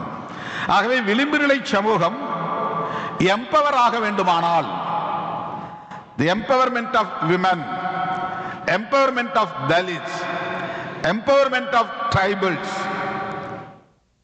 empowerment of minorities, இவர்களெல்லாம் வலிமை பெற வேண்டுமானால் அடிப்படையில் அவர்களுக்கு உயர்கல்வி கிட்ட வேண்டும். அதுக்கு பிறகுதான் எம்ப்ளாய்மெண்ட். உயர்கல்வி கிட்ட வேண்டும். இன்றைக்கு உயர்கல்வியை பெறுவதற்கு என்னென்ன தடைகள் செய்ய வேண்டுமோ அவ்வளவு தடைகளும் செய்யப்படுகின்றன.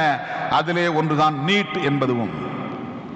நீட் என்பது வெறும் போட்டிகளில் இருந்து தரமானவர்களை தேர்ந்தெடுப்பதற்கான உத்தி முறையாக மட்டும் இல்லை. அது ரூரல் ஸ்டூடெண்ட்ஸ், புவர் ஸ்டூடெண்ட்ஸ் போன்றவர்களை வடிகட்டி வெளியே தள்ளுவதற்கான முயற்சி, புறம் தள்ளுவதற்கான முயற்சி, சூது சூழ்ச்சி நிறைந்த ஒரு திட்டம் அது. பிரைவேட் காலேஜஸ்லாம் நிறைய கொள்ளையடிக்கிறாங்க. அதை நாங்கள் ரெகுலேட் பண்றோம், ஒழுங்குபடுத்துறோம், மானிட்டர் பண்றோம். நோ, அதே ஃபீஸ் இன்னைக்கு வாங்குறாங்க பிரைவேட் இன்ஸ்டிடியூஷன்ஸ், மெடிக்கல் காலேஜஸ்.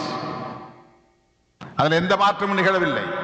அதை அரசாங்கமே முடிவு பண்ணி இவ்வளவு ரூபாய் இந்த கல்லூரிக்கு நீ கட்டணும், ஆண்டு கட்டணம் முடிவு பண்ணுகிறது. அதே தொகைதான், அதில் எந்த மாற்றமும் இல்லை. அவர்களுடைய அடிப்படை நோக்கம் என்பது ரூரல் பகுதிகளில் இருந்து, குக்கிராமங்களில் இருந்து முதல் தலைமுறையாக படித்து வரக்கூடிய பிள்ளைகளை பாதியிலேயே நிறுத்தி வெளியேற்றுவதுதான். ஏழை குடும்பங்களை சார்ந்த பிள்ளைகளை பாதியிலேயே வெளியேற்றுவதுதான். அதுதான் அவர்களுடைய அடிப்படை நோக்கம்.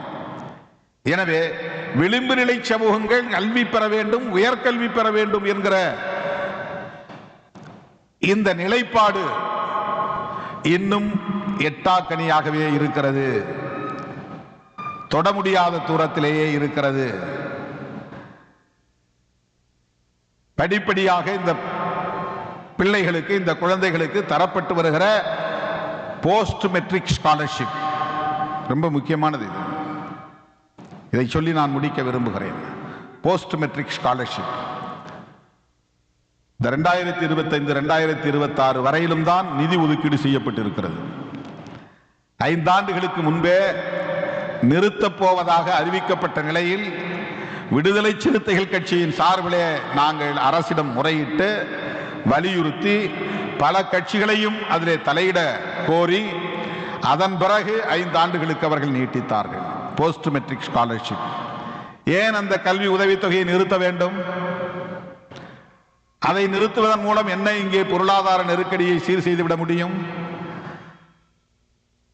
உயர்கல்வி பெற விரும்புகிற மாணவ செல்வங்களுக்கு, விளிம்புநிலை சமூகங்களை சார்ந்த பிள்ளைகளுக்கு வழங்கப்படுகிற கல்வி உதவித்தொகையால் என்ன பெரிய கேடு இந்த நாட்டுக்கு, இந்த அரசுக்கு ஏற்பட்டு விட போகிறது?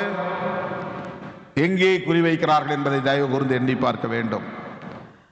அயல் நாடுகள் சென்று படிக்கக்கூடிய மாணவர்களுக்கு வழங்கப்படக்கூடிய ஓவர்சீஸ் ஸ்காலர்ஷிப் படிப்படியாக நிறுத்தப்பட்டு வருகிறது, குறைக்கப்பட்டு வருகிறது.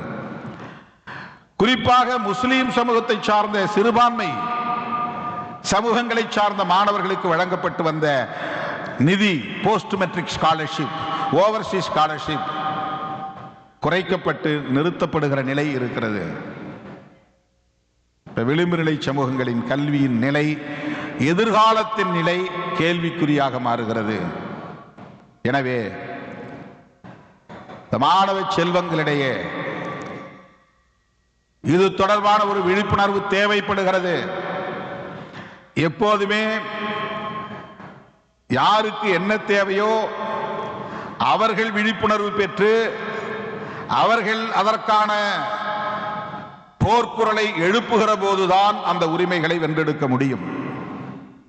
நமக்காக யாரோ இன்னொருவர் போராடுவார்கள், அதன் மூலம் நாம் வெற்றி பெற்றுவிட முடியும் என்பது வெறும் கனவாகத்தான் போய் நிற்கும்.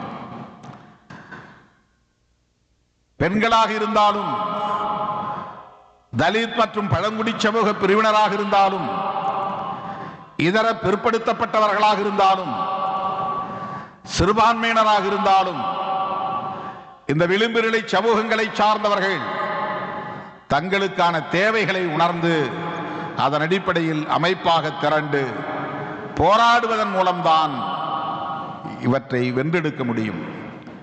அதிலே இன்றைக்கு கல்வி கொள்கையிலேயே நமக்கு மிகப்பெரிய சிக்கல் இருக்கிறது. அதிலேயே ஒருதலை பட்சமான அணுகுமுறை இருக்கிறது, ஓரவஞ்சனையான அணுகுமுறை இருக்கிறது, புறந்தள்ளக்கூடிய சூது சூழ்ச்சி நிறைந்திருக்கிறது. இடைநிறுத்தத்தை மேம்படுத்துவதற்கு, உயர்த்துவதற்கு, பெருக்குவதற்கு சதி திட்டங்கள் தீட்டப்படுகின்றன. இவற்றையெல்லாம் முறியடிக்க வேண்டிய கட்டாயம் நமக்கு இருக்கிறது.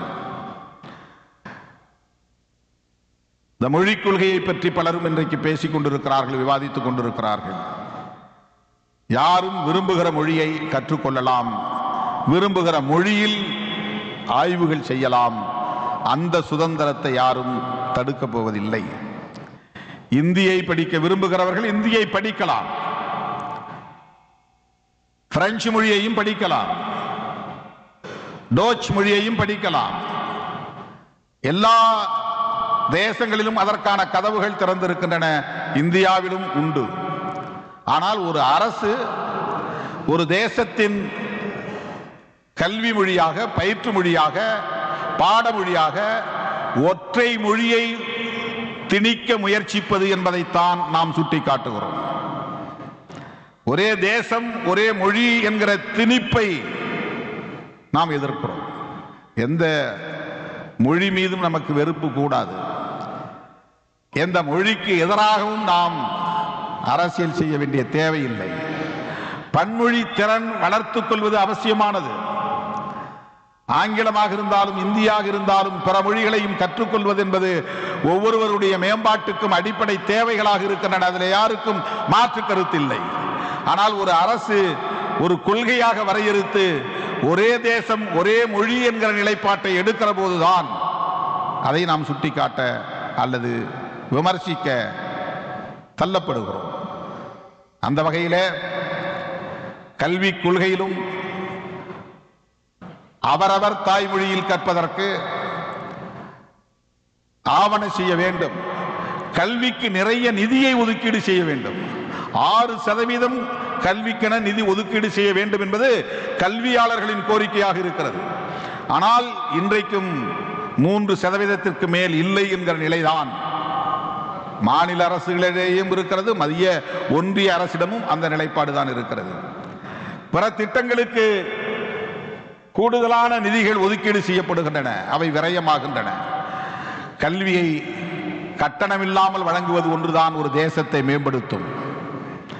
ஆரம்ப கல்வி முதல் ஆராய்ச்சி கல்வி வரையில் கட்டணம் இல்லை என்கிற நிலையை ஏற்படுத்துகிற ஒரு அரசுதான் உண்மையான மக்கள் அரசாக இருக்க முடியும். நாட்டின் மேம்பாட்டில் அக்கறை உள்ள அரசாக இருக்க முடியும். வேறு எந்த இலவச திட்டங்களும் தேவையில்லை. இலவச தொலைக்காட்சி தேவையில்லை, இலவச கம்ப்யூட்டர் தேவையில்லை, இலவசமான சைக்கிள் தேவையில்லை, வேறு எந்த இலவச திட்டங்களும் தேவையில்லை. கல்வி ஒன்றை கட்டணமில்லாமல் வழங்குகிற நிலை வந்தால் அந்த நாடு உலகில் மிக உயர்ந்த தேசமாக தலை நிமிர்ந்து நிற்கும். உயர்கல்வியிலே விளிம்பு நிலை மக்களுக்கு எதிராக தீட்டப்படுகிற சதித்திட்டங்கள் முறியடிக்கப்பட வேண்டும். அது மாணவர்களிடையேயும் அந்த விழிப்புணர்வு வளர்ந்தோங்க வேண்டும் என்பதை இந்த நேரத்தில் எடுத்துச் சொல்லி, இந்த வாய்ப்பை எனக்கு வழங்கிய உங்கள் அனைவருக்கும் என்னுடைய நெஞ்சார்ந்த நன்றியை தெரிவித்து, 100 ஆண்டு காணும் லயோலா கல்லூரி 1000 ஆண்டுகளை காண வேண்டும் என்று வாழ்த்தி வாய்ப்புக்கு நன்றி கூறி முடிக்கிறேன். நன்றி, வணக்கம்.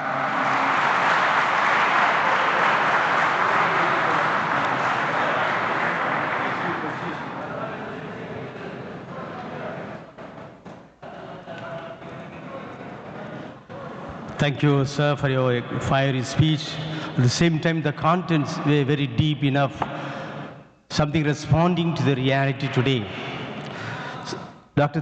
Thirumavalavan began his talk with an appreciation for Loyola College, followed by 2 approaches to be indicated.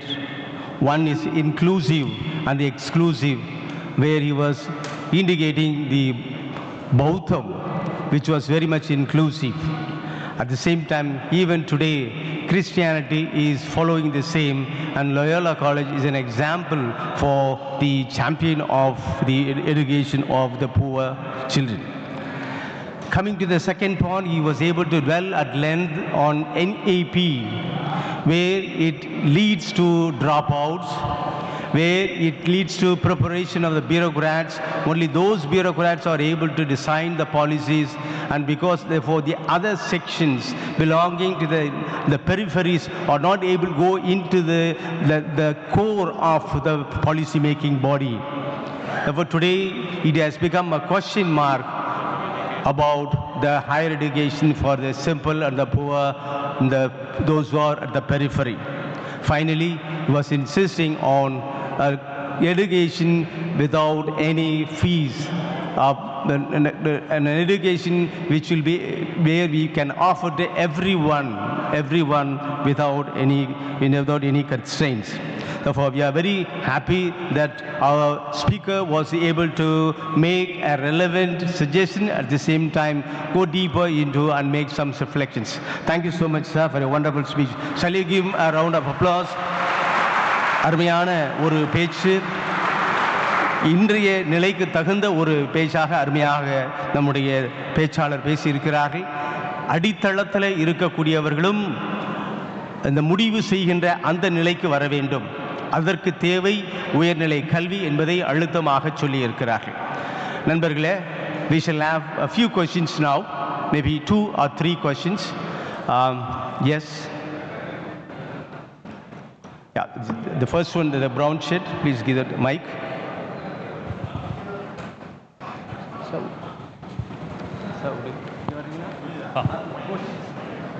Check. The brown shirt, and then on my left side. Please, கொஞ்சம் சப்தத்தை குறைச்சிருங்க. On my right, there is a person standing there.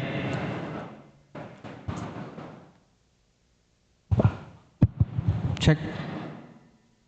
இந்த வாய்ப்பினை எனக்கு தந்த Loyola கல்லூரிக்கு என்னுடைய நன்றிகள். திரு தோல்தொன்பவர்களுக்கு என்னுடைய வணக்கங்கள். அதாவது உயர்நிலை கல்வி என்பது பட்டப்படிப்பு மற்றும் அன்றி அது பல நுணுக்கங்களையும் கொண்டு இருக்கிறது. குறிப்பாக கலை, விளையாட்டு மற்றும் தனித்திறன்களை வளர்த்து கொள்ள ஒரு இடமாகவும், தனித்துவங்களை மாணவர்கள் அறிவதற்கும் வளர்த்து கொள்வதற்கும் இருக்கிற ஒரு இடமாகவும், அரசியல் பார்வை, அரசியல் நுணுக்கங்கள், அரசியல் தெளிவு மற்றும் கொள்கை சார்ந்த படிப்புகள், கொள்கைகள் மற்றும் கொள்கை சார்ந்த வாழ்க்கையை வாழ்வதற்கு ஒரு துவக்கமாக இந்த கல்லூரி பருவம் இருக்கிறது. இதில் குறிப்பாக சொல்ல வேண்டும் என்றால், விளிம்பு நிலை மாணவர்கள் தங்கள் கல்லூரியை படிக்க வருவதற்கே பல தடைகளை தாண்டி வரும் இந்த சூழ்நிலையில் தங்கள் பள்ளி பருவங்களை முடித்து வெளிவந்தவுடன் அவர்களுக்கு மேல் சமுதாயமும் இந்த பொருளாதாரமும் மற்றும் தங்கள் குடும்ப சூழ்நிலை நிமித்தம் வரும் இந்த பொறுப்புகள் தரும் அழுத்தங்களும் இது அவர்கள் மேல் மிகவும் அதிகமாக இருக்கிறது என்றது நாம் அறிந்தவை. உங்களுடைய கேள்வியை சுருக்கமாக சொல்லுங்கள். கண்டிப்பாக. ஸோ இந்த நுணுக்கங்கள், அதாவது இந்த உயர்நிலை கல்வி தரும் இந்த நுணுக்கங்களை படிநிலை மாணவர்கள் முழுமையாக அடைவதற்கு ஆசிரியர்களாக மற்றும் பேராசிரியர்களாக நாங்கள் அதை எப்படி அணுகுவது என்பது உங்களுடைய கருத்தை நான் தெரிந்து கொள்ள விரும்புகிறேன். அது மட்டுமன்றி அரசியல் சார்ந்த இதற்கான விளைவாக என்ன இருக்கும் என்பதையும் நான் அறிந்து கொள்ள விரும்புகிறேன். நன்றி.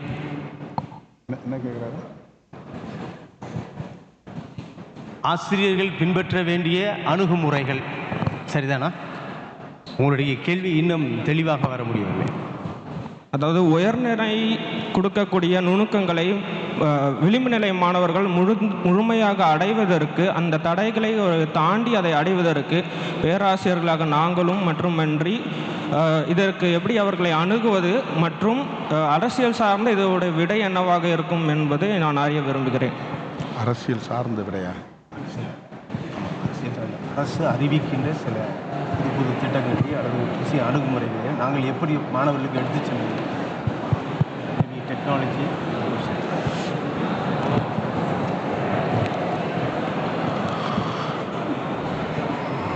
மாணவர்களுக்கும் ஆசிரியர் அல்லது பேராசிரியர்களுக்கும் இடையிலான உறவு அல்லது அந்த அணுகுமுறைகள் சட்டம் விதிமுறை போன்றவற்றின் அடிப்படையில் வரக்கூடியதல்ல. ஆனால் யூனிவர்சிட்டி ரெகுலேஷன்ஸ் என்பவை உள்ளன. அவற்றையெல்லாம் தாண்டி மாணவர்களை ஆசிரியர்கள் நேசிப்பதன் மூலம், அவர்களை மேம்படுத்துவதில் அக்கறை செலுத்துவதன் மூலம், அவர்கள் எவ்வாறு வளர்ந்து வந்திருக்கிறார்கள் என்கிற பின்னணியை அறிந்து கொள்வதன் மூலம் அவர்களை கையாள முடியும். அவர்களுக்கு உரிய நேரத்தில் வழிகாட்டுவது, அறிவுரை வழங்குவது, ஊக்கப்படுத்துவது என்பது மிக முக்கியமானது. பாடத்திட்டத்தின் அடிப்படையிலான வகுப்பு எடுப்பது மட்டுமே ஒரு ஆசிரியருக்கு அல்லது பேராசிரியருக்கு கடமையாக கருதக்கூடாது. ஒவ்வொரு மாணவனையும் அவனுடைய சமூக பின்புலத்தில் இருந்து புரிந்து கொள்வது முக்கியமானது. இவனைப் போல் அவன் இல்லை என்ற ஒப்பீடு கூடாது. ஒவ்வொருவனும் ஒவ்வொரு பின்புலத்தில் இருந்து வருகிறான். ஒவ்வொருவனுக்கும் ஒவ்வொரு பர்செப்ஷன் இருக்கும், அதில் மாறுபடும். ஒவ்வொருத்தருடைய அப்சர்வேஷன், த கிராஸ்பிங் என்பது வேறுபடும், மாறுபடும்.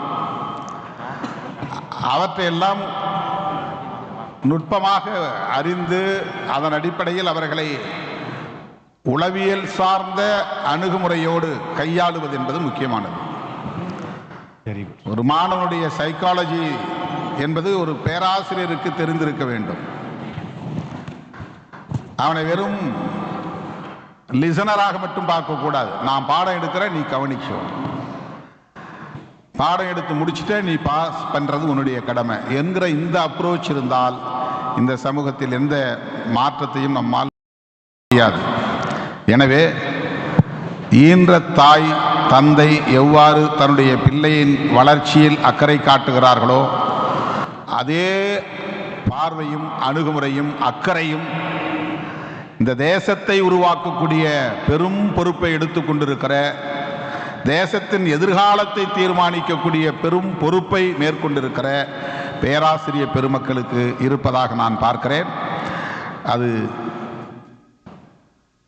மிக மிக முக்கியமான ஒரு இடம். அதாவது ஆசிரியர்களுக்கும் மாணவர்களுக்கும் இடையிலான அந்த உறவு என்பது, மாணவர்களோடு ஆசிரியர்கள் கையாளுகிற அணுகுமுறை என்பது மிக முக்கியமான ஒரு ஸ்பேஸ். எனவே ஆசிரியர்களுக்கு பேராசிரியர்களுக்கு உளவியல் சார்ந்த கல்வியும் வழங்கப்படுகிறது. அதற்காகத்தான் அந்த கல்வியும் டீச்சர் ட்ரைனிங்கிலே வழங்கப்படுகிறது. அந்த அடிப்படையில் தான் உயர்கல்வியில் எவ்வாறு நாட்டம் செலுத்துவது என்பது குறித்த விழிப்புணர்வை மாணவர்களுக்கு வழங்க வேண்டிய பொறுப்பும் சிலபஸ் அவுட் ஆஃப் சிலபஸ் போய் அவர்களுக்கு வழங்க வேண்டியதும் உங்கள் பொறுப்பாக இருக்கிறது, ஒரு ரெஸ்பான்சிபிலிட்டியாக இருக்கிறது என்பதை நான் சுட்டிக்காட்ட விரும்புகிறேன். Next, this side on the left. தோழர் இங்கே தோழர். ஓகே தோழர் மாலை வணக்கம். கேள்வியை சுருக்கமாக தெளிவாக சொல்லுங்கள். நீங்கள் டைரக்டா கேள்வி கேளுங்க. No explanation. இன்னைக்கு இருக்க கல்வி கல்வி நிலையங்கள் தாண்டி வெளியில போலையா? ஏன்னா அகாடமிக்ஸ்னு வரும்போது ப்ரொஃபஸர் ஸ்டூடெண்ட் அவ்வளோதான், அதுதான் அகாடமிக்ஸா? ஏன்னா இன்னைக்கு கல்வி அந்த மாதிரி சேராத ஒரே காரணத்தால தான் பெற்றோர் மாணவர்கள் மேலே இந்த மாதிரியான விடயங்களை திணிக்கிறாங்க. இப்போது நான் இதே கல்லூரியில் உள்ள வரும்போது சினிமா மேலே ஆர்வமாக வந்தேன். ஆனால் இன்றைக்கி இருக்க காலகட்டத்துக்கு இந்த மல்டிபிள் எக்ஸிட் அண்ட் என்ட்ரி மாதிரி இருந்திருந்தா நான் சினிமாவிலே இருந்திருப்பேனே தவிர இன்றைக்கி ஒரு உதவி பேராசிரியராக வந்திருக்க மாட்டேன். எனக்கு கல்வி நிலையங்கள் தாண்டி வெளியில் கிடைச்ச கல்வி அனுபவங்கள் அதிகம். ஸோ இந்த மாதிரியான பப்ளிக் லேர்னிங்ன்றது இன்றைக்கி அகாடமிக்ஸில் இல்லையான்றது ஒரு கேள்வி தோழர். நீ அகடமிக் எஜுகேஷனுக்கு வந்துட்டா ஒரு டார்கெட் இருக்கும், அதில் ஒரு ஃபோக்கஸ் இருக்கும். அதுதான் அகடமிக் எஜுகேஷன். நீங்கள் என்னவா மாற போகிறீங்கிறத நீங்களே தீர்மானிச்சுக்கிட்டு தான் ஒரு இன்ஸ்டிடியூஷனில் நுழையிறீங்க. அதை பேஸ் பண்ணி தான் சிலபஸ் இருக்குது, அதை பேஸ் பண்ணி தான் டீச்சிங் இருக்குது. நீங்கள் அதை தாண்டி உங்களுடைய பர்சனாலிட்டியை டெவலப் பண்ணணும் அப்படின்னு சொன்னால் அவுட் ஆஃப் சிலபஸ் தேடுதல் என்பது உங்களுடைய பொறுப்பு, உங்களுடைய ஆர்வத்தை பொறுத்தது. அந்த மாதிரி அவுட் ஆஃப் சிலபஸ் அந்த தேடுதல் இருந்ததால் தான் அம்பேத்கர் போன்ற ஆளுமைகள் உலகம் தழுவிய அளவிலான ஒரு அடையாளமாக மாற முடிந்தது. அவங்க சிலபஸுக்குள்ளே இருந்திருந்தாங்கன்னா காம்படிட்டிவ் எக்ஸாமுக்கு மட்டும் ப்ரிப்பேர் பண்ணியிருப்பாங்க, அதில் ஒரு கவர்மெண்ட் எம்ப்ளாயியாக போயிருப்பாங்க, அவ்வளவுதான். அதை தாண்டி உங்களை வளர்த்துக் கொள்வதற்கு, மேம்படுத்திக் கொள்வதற்கு உங்களிடம் இருக்கிற அந்த இன்ட்யூஷன், அந்த உணர்வு, உள்ளுணர்வு உங்களை உந்தி தள்ளும். அது உங்களுடைய பொறுப்பு, உங்களை வளர்த்து கொள்ள வேண்டிய பொறுப்பு. அது ஒரு அகடமிக் இன்ஸ்டிடியூஷனுடைய பார்ட் ஆஃப் தி டியூட்டியாக இருந்தாலும் கூட அது அவருடைய டார்கெட் அல்ல, அது அவருடைய ஒரு லட்சியமாக இருக்க முடியாது. தேங்க்யூ. இது அந்த லாஸ்ட் கொஸ்டின் ப்ளீஸ். வணக்கம் சார். சார் இன்றைக்கி எஸ்சி/எஸ்டியில் ஸ்டூடெண்ட்ஸ் பார்த்தீங்கன்னா இன்றைக்கி நிறைய எஜுகேஷனில், ஹையர் எஜுகேஷனில் நல்ல ரிசர்வேஷனாக இருக்கட்டும், மெரிட்டில் இருக்கட்டும், டாப்பில் வராங்க. பட் எம்ப்ளாய்மெண்ட் வரும்போது நம்ம மாணவர்கள் அங்கே ரொம்பவே ஒரு இக்கட்டான சூழலில் இருக்கிறாங்க. இதற்கு என்ன காரணமாக இருக்கும்? கல்வியின் சூழல் மாற்றம் தேவையா, அல்லது மாணவர்களிடையே அதிகமான ஆர்வம் இல்லையா, அல்லது கல்வி நிறுவனங்களில் மாணவர்களுக்கு நல்ல கல்வியை போதிக்கலையா? வேலைவாய்ப்புக்கான கல்வியே அனைத்தும் என்று கருதக்கூடாது. வேலைவாய்ப்புக்குன்னு இருக்கிற கல்வி வேற, நம்முடைய அறிவை வளர்த்துக் கொள்வதற்கான அகடமிக் எஜுகேஷன் என்பது வேறு. இது ஒரு ஃபண்டமெண்டல், அவ்வளவுதான், ஒரு ஃபவுண்டேஷன், அவ்வளவுதான். காம்படிட்டிவ் எக்ஸாமினேஷன் அதுக்கு தனி பயிற்சி முறை இருக்கிறது, அதற்கான களம் என்பது வேறு. அதிலே போட்டி போடுவதற்கு உங்களை தகுதிப்படுத்திக் கொள்ள வேண்டிய பொறுப்பு உங்களுக்கானதாகத்தான் இருக்கிறது. ஒரு பிஏ இங்கிலீஷ் லிட்ரேச்சர் ஒருவர் படிக்கிறார் அப்படின்னா அந்த சிலபஸ் என்னவோ அந்த சிலபஸ் மட்டும்தான் அவங்க சொல்லி தருவாங்க. அதில் உங்களுக்கு காம்படிட்டிவ் என்கிற அந்த ஒரு மோட்டிவேஷ்னல் அப்ரோச் இருக்காது.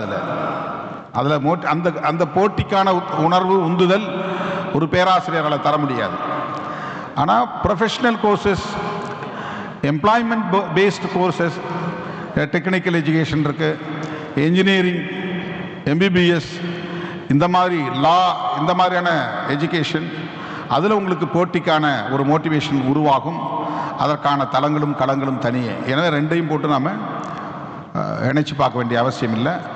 காம்படிட்டிவ் எக்ஸாமினேஷனுக்காக உங்களை தனியே நீங்கள் ப்ரிப்பேர் பண்ணிக்கணும். அதில் எஸ்சி/எஸ்டி மாணவர்கள் தங்களை இன்னும் தகுதிப்படுத்திக் கொள்ள வேண்டிய தேவை இருக்கிறது என்பதுதான் உங்களுடைய கேள்வியிலிருந்து உணர முடிகிறது. அதற்கு ஒரு செல்ஃப் ஆம்பிஷன் என்பது ரொம்ப முக்கியமானது.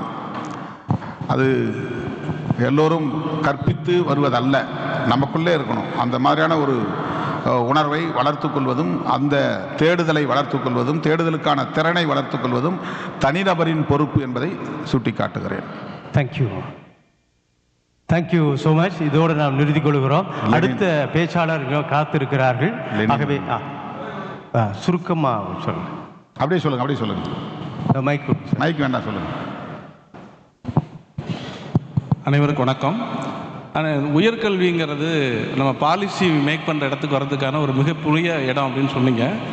ஆனால் கடந்த 10-15 ஆண்டுகளாக ஒன்றிய அரசு தமிழ்நாட்டுக்கு உரிய பணம் தரல அப்படின்னு ஒரு பக்கம் குற்றச்சாட்டு வைக்கிறாங்க. ஆனால் தமிழக அரசு சிறுபான்மையின நிறுவனங்களில் நடைபெறக்கூடிய பணி நியமனங்களை அங்கீகரிக்கிறது இல்லை.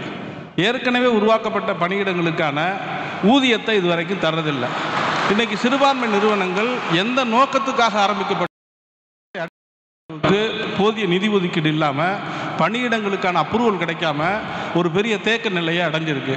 அதனால் தமிழக அரசு அந்த மாதிரியான பணியிடத்தை அங்கீகரித்து சம்பளம் போன்றவைகளை வழங்குறதுக்கு அல்லது காலி பணியிடங்களை நிரப்புறதுக்கான முன்முயற்சியாக நம்ம என்ன செய்யலாம் அப்படிங்கிறது உங்களுடைய பார்வையில் சொல்லுங்கள். சிறுபான்மை சமூக பிரிவினர் நடத்தக்கூடிய கல்வி நிறுவனங்களில் பொருளாதார நெருக்கடிகள் அல்லது அரசு தருகிற நிதி சிக்கல்கள் இருப்பது உண்மை. ஆனால் பிற கல்வி நிறுவனங்களிலும் இந்த நிலை இருக்கிறது. பல்கலைக்கழகங்களில் பல பல்கலைக்கழகங்களுக்கு நான் செல்லுகிற போது துணைவேந்தர்கள் தனியே அமர்ந்து அவர்கள் கடந்த 5 ஆண்டுகளாக நிதி இல்லை, 7 ஆண்டுகளாக நிதி இல்லை, நாங்கள் சம்பளம் போடுவதற்கே பெரும் போராட்டமாக இருக்கிறது என்கிற புலம்பலை வெளிப்படுத்துகிறார்கள். அதாவது சிறுபான்மை நிறுவனங்களுக்கு மட்டும் நிகழ்வதாக எனக்கு தோன்றவில்லை. அதற்காக சொல்லுகிறேன். பல கல்வி நிறுவனங்களில் இந்த குறைகள் இருக்கின்றன. சென்னை பல்கலைக்கழகத்திலேயே இருக்கிறது, மதுரை பல்கலைக்கழகத்தில் இருக்கிறது. நான் பல பல்கலைக்கழகங்களுக்கு செல்லுகிற போது இந்த புகார்களை கேட்டறிந்திருக்கிறேன். யூனிவர்சிட்டி கிராண்ட் கமிஷன் ரொம்ப ரெஸ்ட்ரிக்டடாக இப்போது நிதி ஒதுக்குவதை கையாளுகிறது. அதனால் ஏற்படுகிற ஒரு சிக்கலாக இது வெளிப்படுகிற ஒரு சூழலை நாம் பார்க்கிறோம். மாநில அரசு மட்டும் பொறுப்பல்ல, இந்திய ஒன்றிய அரசும் இதற்கு பொறுப்பேற்க வேண்டிய தேவை இருக்கிறது. பல்கலைக்கழக மானிய குழு இதற்கு பொறுப்பேற்க வேண்டிய நிலை இருக்கிறது. எல்லா தரப்பை சார்ந்தவர்களும் சேர்ந்து நாம் குரல் கொடுக்கிற போதுதான் அதிலிருந்து நாம் மீள முடியும். ஆகவே மாநில அரசு இதை தெரிந்தே செய்கிறது என்று இருந்தால் நிச்சயமாக அதை சுட்டி காட்டுவோம். இந்த கோரிக்கையை மாநில அரசின் கவனத்திற்கும் எடுத்து செல்ல வேண்டிய பொறுப்பு ஒரு நாடாளுமன்ற உறுப்பினர் அல்லது மக்கள் பிரதிநிதிங்கிற முறையிலே எனக்கு இருப்பதாக நான் உணர்கிறேன். கட்டாயமாக கல்வித்துறை உயர்கல்வித்துறை அமைச்சரிடத்திலே பேசுகிற போது அல்லது முதலமைச்சரை சந்திக்கிற போது இதை நான் அவருடைய கவனத்திற்கு கொண்டு செல்வேன் என்பதை உறுதியளிக்கிறேன். நன்றி. அருமையான ஒரு அமர்வு. நம்முடைய மூத்த சகோதரர் முனைவர் தொல் திருமாவளவன் அவர்களுக்கு எல்லோரும் சேர்ந்து ஒரு கரகோஷத்தை கொடுத்து நம்ம நன்றி சொல்லுவோமா? அருமையானவர்கள், ரொம்ப ரொம்ப நன்றி. Thank you so much sir. ஒரு photos.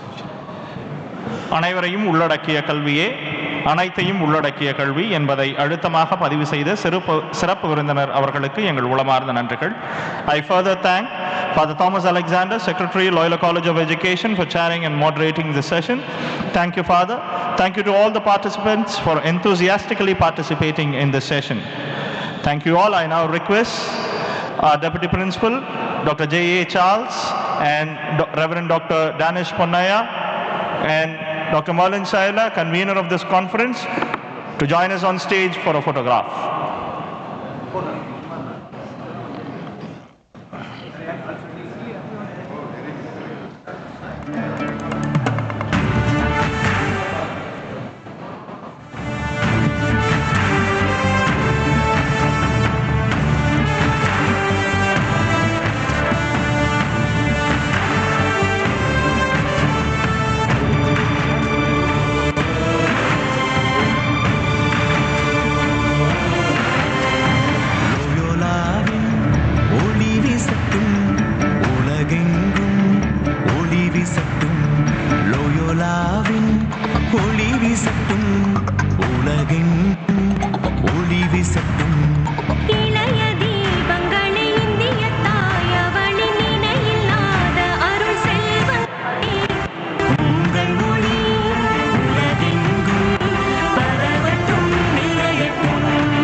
I request the presence of our esteemed speaker, Mr. Isaac Mohanlal, and the chairperson of the session on stage.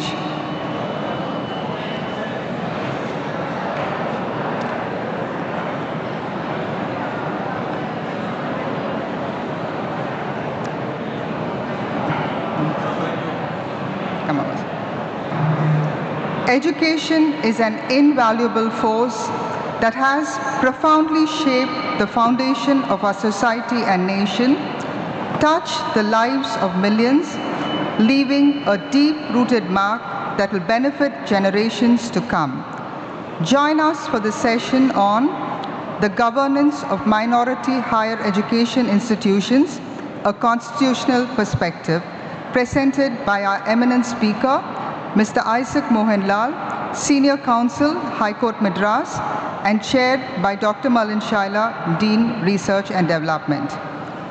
This discussion is crucial not only for promoting excellence, equity, and sustainability in minority institutions, but also for driving significant progress in our country's most vital sector, the higher education sector.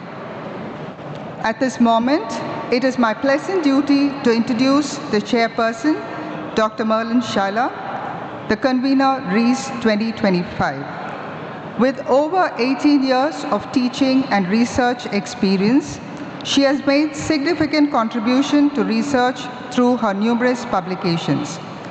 Her leadership role includes serving as Dean of Science, Director Life, and currently Dean, Research and Development, and Director, ERI. I request Dr. Jayamani Divya, Vice Principal Administration, to honor ma'am.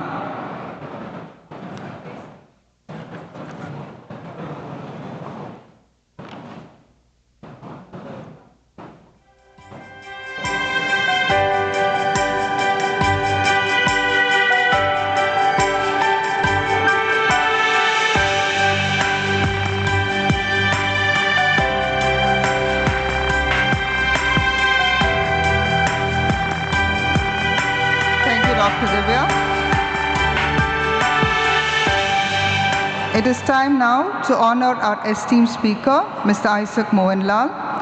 I request Dr. Alexander Yobu, Dean of Arts, to adorn him with the shawl.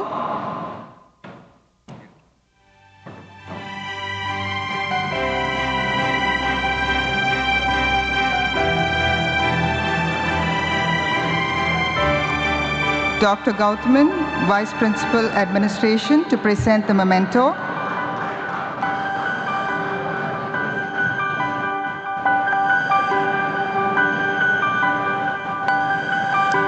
And Dr. Robert Selvam, Dean of Science, to hand over the bouquet.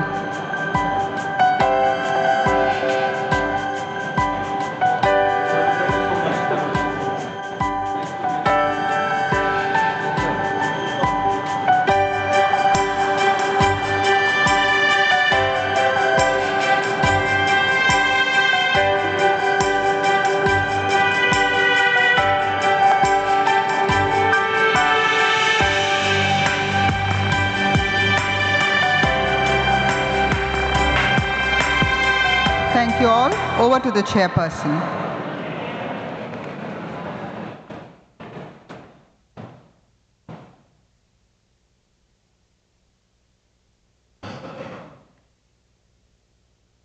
Very good evening, everyone. I know you will all be quite tired after the day-long proceedings, but thank you very much for your great support and the patient listening. And I am here as chairperson by surprise because we couldn't get the fathers. They have another meeting, and since the schedule got a little bit disturbed, a father who was supposed to chair the session is unable to attend, and so I am here. But nevertheless, it's a great privilege to introduce and welcome such a great person as Mr. Isaac Mohanlal. Mr. Isaac Mohanlal was born in a small town of Neyur, Kanyakumari district, to an awesome couple, Dr. Isaac Das and Mrs. Ratnabai Isaac.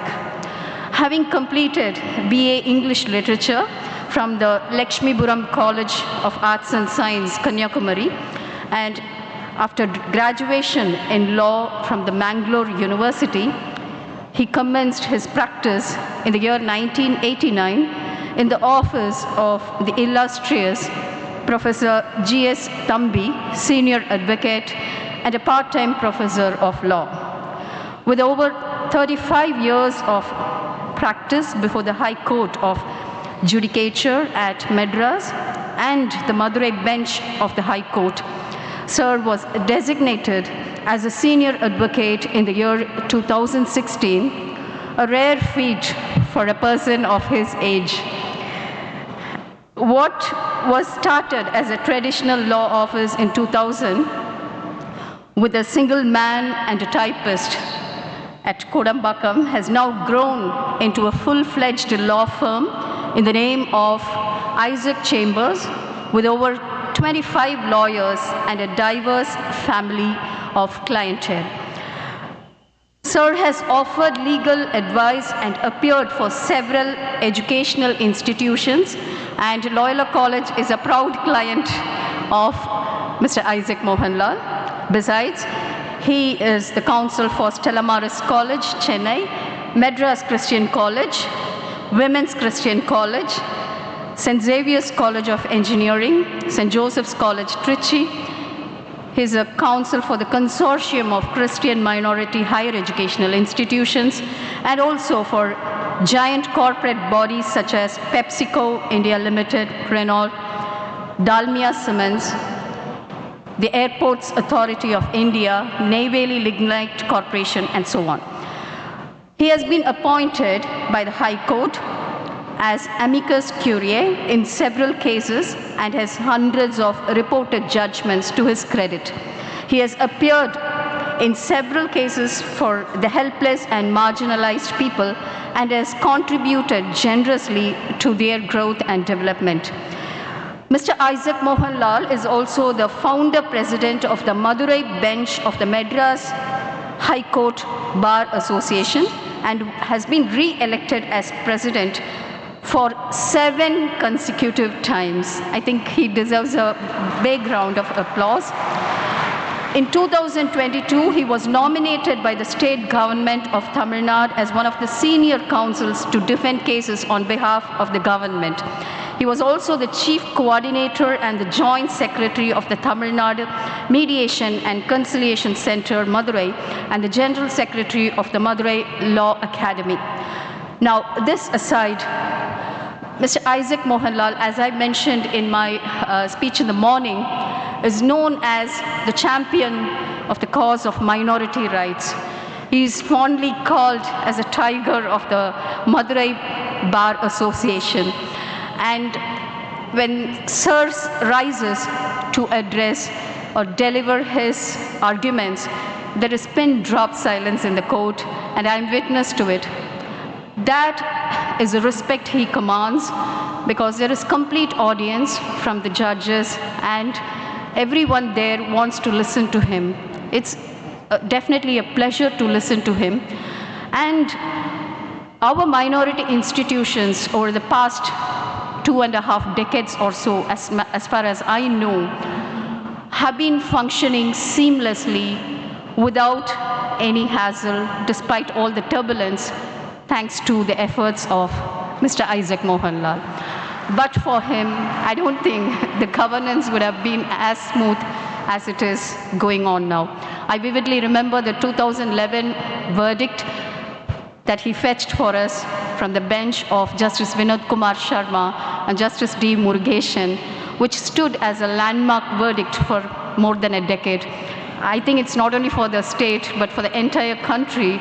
That was actually what fetched the job and brought solace to many of our teachers. So with these few words, I know it's already late and we do not have much time also to give to Sir. He's very particular that he should not be tiring or taxing you. So it's my great pleasure to invite Mr. Isaac Mohanlal, Senior Counsel of the High Court of Madras, to address us. Thank you.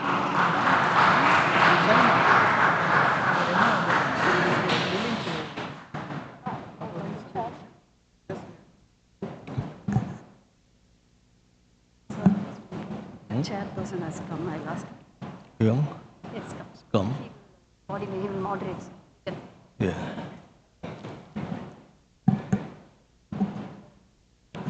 Moderator, yaar moderator?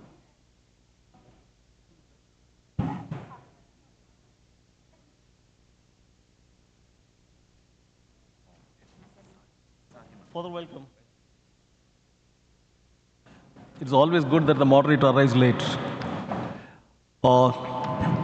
Father Emmanuel, Dr. Shaila, and everyone here, a very good evening to all of you. Shaila started addressing you saying that you all look tired. But I don't see anybody is tired. On the other hand, all your faces are very bright and enthusiastic. Maybe brightness and enthusiasm would be possible only when you are not provided with a good lunch.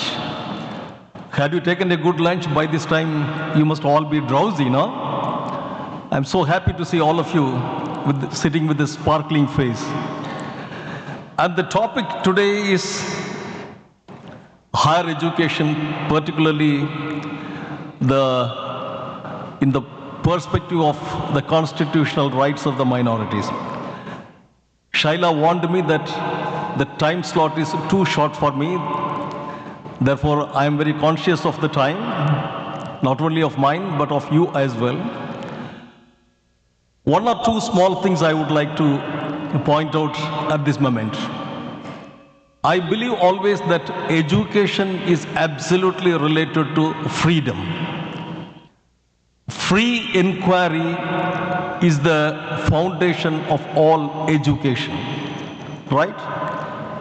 Even you would all remember, Socrates was put to death by offering a cup of hemlock, the most poisonous substance in the world, because he was encouraging youngsters for free inquiry, accosting, that is interaction, among the youngsters was the accusation on him.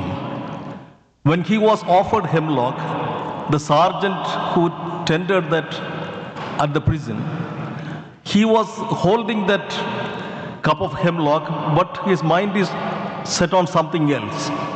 It is told that someone was singing at a distance and he was listening to the verses. The sergeant asked him, "Are you not afraid of death?" He said, "Let me learn something before I die." Therefore, the curiosity to learn sustained in him, even holding death in his hands. So free inquiry is the foundation. Karl Marx, you might have read, Karl Marx always propagated the theory of inquisitorial instinct. Man should have the instinct for free inquiry. Today, what is happening at the higher educational institutions is some attempts, more political, are made to subvert this concept of free inquiry. Not only now, educationists in some 50, 60 years ago started this propaganda against suppression or political suppression of higher education. Some of you might have read the very first Higher Education Commission was appointed by the first Prime Minister of India, Jawaharlal Nehru, sometime in November 1948, just 1 year after the grant of freedom to us. It was chaired by none other than the great philosopher, Dr. S. Radhakrishnan, with a companion of 9 renowned educationists across the country. They gave out the report saying that politics and education should be separated. He wanted, Dr. Radhakrishnan and his team of people wanted, education should be freed from politicians. Why I am using the expression very carefully, politicians, is because I don't say education should be separated from politics, but it should be separated, no doubt, from politicians. Because he is citing the statement of dying Gothe, that freedom, light, and the Ajax in the mist saying or crying for light, more light, though I die in it. This concept of free inquiry, freedom, autonomy in higher education has become the target of the politicians of the day. Just you will permit me to read one or two lines of what exactly Dr. Radhakrishnan told in his report. Freedom of individual development is the basis of democracy. Exclusive control of education by the state has been an important factor in facilitating totalitarian tyrannies. In such states, institutions of higher learning, controlled and managed by governmental agencies, act like mercenaries, promote the political purpose of the state, make them acceptable to an increasing number of their population, supply them with weapons they need. We must resist, in the interests of our own democracy, the trend towards governmental domination of the educational process. Higher education is undoubtedly an obligation of the state, but state aid is not to be confused with state control over academic policies and practices. Intellectual progress demands the maintenance of spirit of free inquiry, the pursuit and practice of the truth regardless of consequences has been the ambition of universities. Their prayer is that of dying Gothe, more light, or that of Ajax in the mist, light, though I perish in the light. This is the motto which was propounded in the very first report given by the very first commission appointed by the very first Prime Minister in this country. Over the years, what we have been witnessing is more and more political control. Politicians are trying to intervene in the academic policies. Therefore, I would just place it for your consideration that your endeavor shall be to free education and educational institutions from the politicians' hands. That's the first one. Second one is, it is common knowledge and it is an universally accepted factor. In India, minority educational institutions always are far better than other educational institutions. Why? Because more autonomy is given to the minority institutions regarding their academic and administrative governance. More freedom, more pursuit towards the truth, more autonomy, more excellence, more accomplishments. That is what is happening in minority educational institutions. There was a time, almost 22 years ago, when we were arguing certain matters before the Supreme Court. One of the arguments advanced by the government was, we want to regulate, we want to make regulations even in the governance of minority educational institutions. Why? Because it is the government's obligation to ensure that minority institutions do not fall below the standards. Because it's the governmental obligation to maintain standard. It is our obligation, government's obligation, to ensure minority institutions don't fall below the standards. That is why certain amount of regulations, governmental regulations, should be permitted even inside minority institutions. Fali Nariman, you might have heard about, the famous lawyer. He stood up and asked, let the government first say, name one minority educational institution which has so far fallen below the standards. There was no reply at all.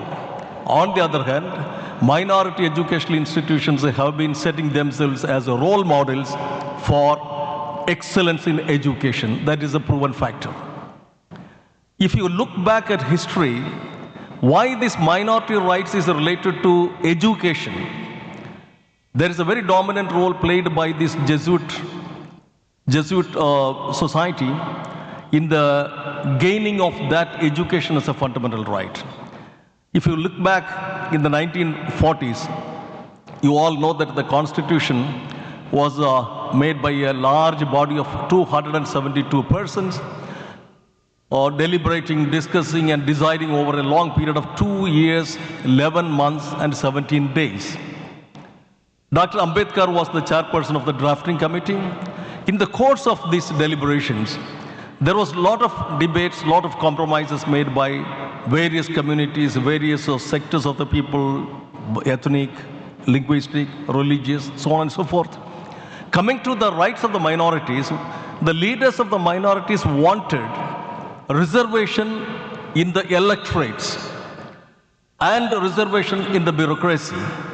To put it otherwise, they wanted particular number of seats always reserved for them in the parliament, in both houses, as well as in state legislative assemblies.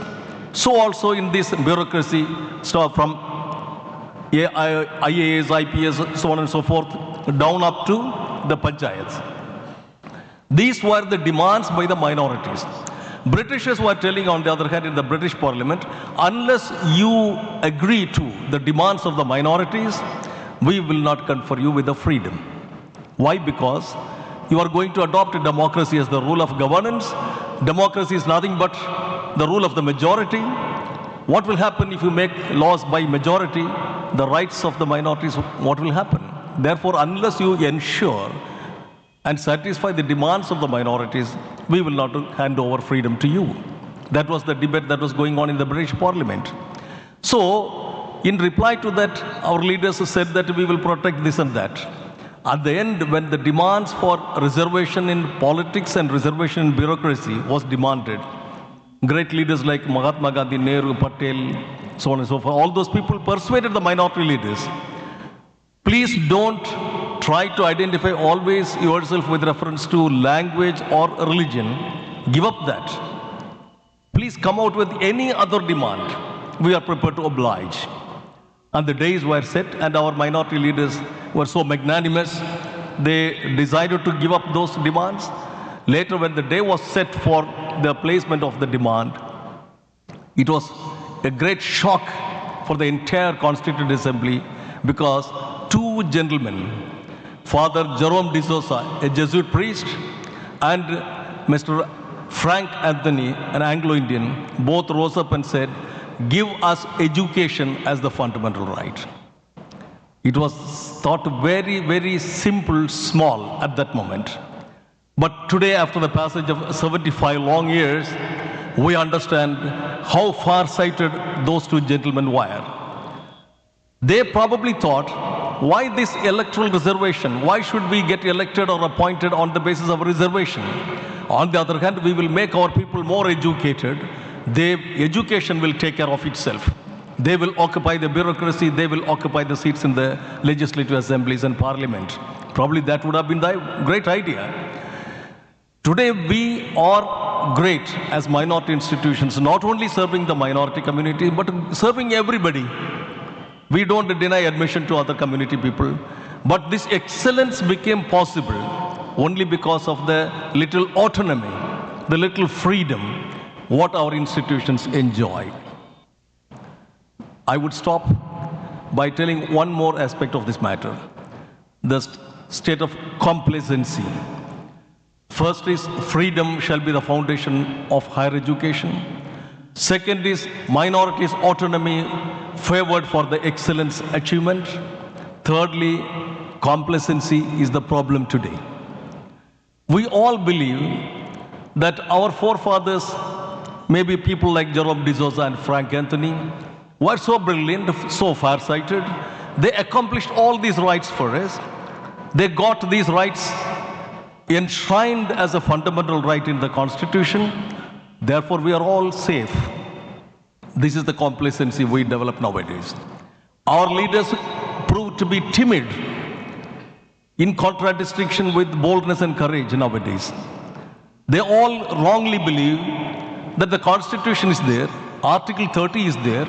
It is no doubt a fundamental right. which has been accomplished by our forefathers. Therefore, we are all safe. Let us all live in complacency. It is thoroughly wrong. It is a fallacy. We must always remember that we are all minorities. We are never going to muster majority. We have to live as a minority all the time. But the sheer spirit of inquiry, the spirit of freedom, the spirit of agitation shall be the guiding factor. It is famously said by one Justice Learned Hand, the liberty lies in the hearts of men and women. When it dies there, no constitution, no court, and no law would be of any help. The other idea that our forefathers achieved, therefore we are inheriting all the rights, is again wrong. One of the famous lawyers who argued several cases in favor of the minorities is Advocate Senior Counsel Palkiwala. You might have heard about him. Even though he succeeded in case after case before the Supreme Court, but still he has a word of caution to the community, saying that freedom shall never be inherited in the bloodstream of men. Each generation has to fight for it to preserve it. Freedom is never a final accomplishment. Please remember, no generation can afford to say, my previous generation has accomplished it. Freedom is never a final accomplishment. It is, on the other hand, a pursuit. Each generation has to carry that fight to preserve it. The attitude of complacency is completely condemnable and will render the society, our community, exposed to very many dangers. It is because of the autonomy, it is because of the rights of the minorities, we are able to excel everywhere. And let us be careful in the preservation of that rights. I hope that this will be sufficient, and if one or two of you have any questions to ask, please feel free. Yes.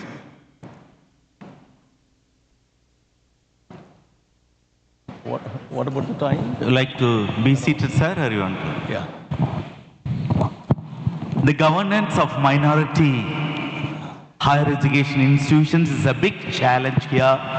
We are here to look at from the perspective of the Constitution.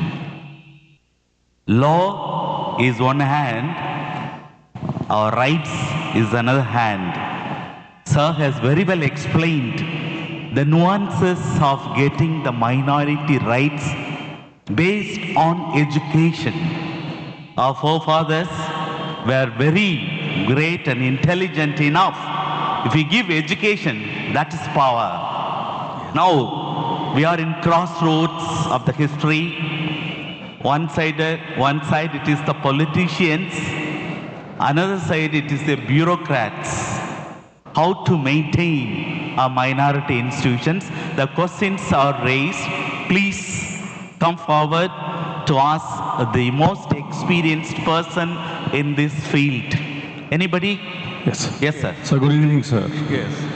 So from 2017 to 2024, almost 50 appointments have been made in the government-aided stream in Loyola College, out of which 19 appointments, the government of Tamil Nadu has not given the posting approval, even though they are sanctioned posts. And for almost 30 people, the University of Madras has not given the qualification approval. What is the legal remedy to address this problem, sir? Because it is affecting the livelihood of many families. And on a personal note, we request you to address this case and then do something for us so that, minority rights can be reinstated again. Thank you, sir.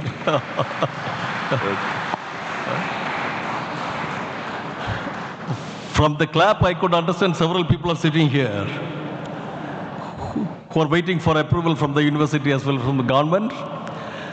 No doubt, as Sir asked, the remedy is illegal. In fact, I would, as a matter of great pride, say it is the Loyola College which actually spearheaded this problem sometime in 2010. And Shaila was actually heading the team when she was leading that agitation. She not only organized the people of this college, but almost 7-8 colleges in the city of Chennai. 2006-07, almost 350 faculty members were appointed in various colleges. Out of the 8 colleges, 7 college principals remained unapproved. Only one, he was already approved, he was continuing. That was the situation. But nobody had the guts to fight. It was 2006, 7, 8, 9, 10. Only when they reached the edge, they were pushed to fight. In 2010, Father Pushparaj and his team of people, Father Joe Arun, the secretary here, and Shaila, all these people took the initiative, and we challenged the non-approval of those 350 faculty members and the 7 principals. The reason for the denial of approval by the university as well as by the government was there was a University Grants Commission regulation saying unless these people are appointed through a selection process, through a selection committee composed of 7 people, we will not give you approval. The 7 people who composed the committee were not the management people, only 3 from the management, 4 from the university. The regulation said decisions ought to be taken by majority. Obviously, the outsiders are majority 4 and the insiders are only minority. We opposed that. We made all these appointments without reference to that committees. Therefore, all our appointments were denied approval. Then when we found the University Grants Commission regulations were staring at us, we chose to challenge the validity of the University Grants Commission's authority to make such regulations against minority institutions.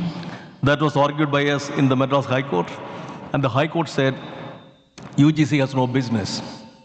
As long as the minorities have the right of autonomy or the right to make appointments, you can't say they shall select somebody through some body or some committee, except saying the educational qualification required for each one of the posts, you have no business to interfere. You don't want to suggest to the minority institutions how they should form committees and compose these formations and select people. It is up to them. The High Court quashed all those regulations, and Pat came this approval from the university as well as from the government. All of them got the salaries with all arrears at that point of time. That was in 2000. The year 2000 was the regulation which was successfully quashed in 2010. When in the course of arguments in this High Court, when we were arguing that how can the outsiders, majority they can come inside, we do not know them, we do not have any identity with reference to religion or language, how can they come and sit with us and select? Realizing this argument, that it was slightly finding favor with the court, the UGC woke up to the situation, suddenly announced a new regulation 2010, saying that, yes, we agree, the 3 from outside, the 3 from inside and the 4 from outside shall be chosen by the Vice Chancellor of the university from and out of 20 plus 20, 40 people, given by the college as a panel. Therefore, the Vice Chancellor will have no other option except to nominate people from your own panel. Now you can't say outsiders. That was the argument. They framed the regulation and placed before the court. Therefore, there can't be any more complaints on the side of the minority that outsiders are coming in. For which our further argument was, first, let the University Grants Commission establish its authority to tell us either good or bad. Maybe good, but who are they to tell us? We have the administration power under the Constitution. How can a small commission sitting at Delhi tell us what we should do and what we should not do? Maybe what they are suggesting is good, but who are they first? Court accepted that argument and said that University Grants Commission has no legal authority to even to suggest good things to the minority institution. It is left to them. Whether it is good or bad is left to the minorities. No outside agency like University Grants Commission can suggest it. That is how even 2010 regulation itself was quashed. Eventually, all these 350 plus 7 principles got approval. Now what happens is the laws remain the same. University grants commissions, the lack of power is still the same. Right of the minority institutions is still the same. But the problem is, now there is another regulation, 2018 regulation, announced by the University Grants Commission. Of course, you know the political situation at the center now. Again, reiterating the same thing, saying that there will be a committee with more people now, and they should sit and select. The universities are obliged to that. Very pathetically, the state government also adopted it.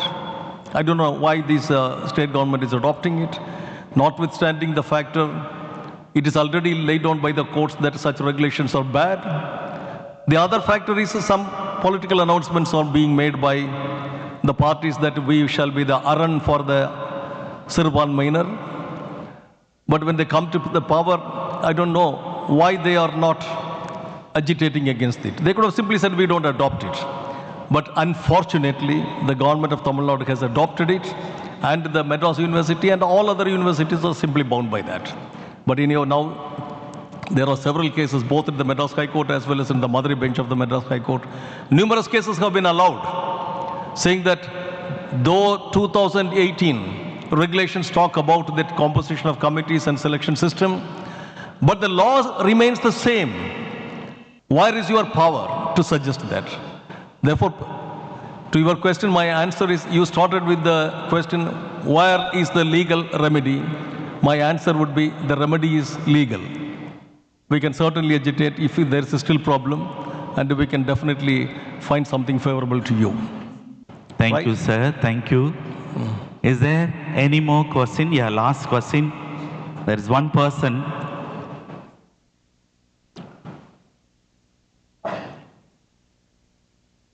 He said he is from Vadamilpakkam.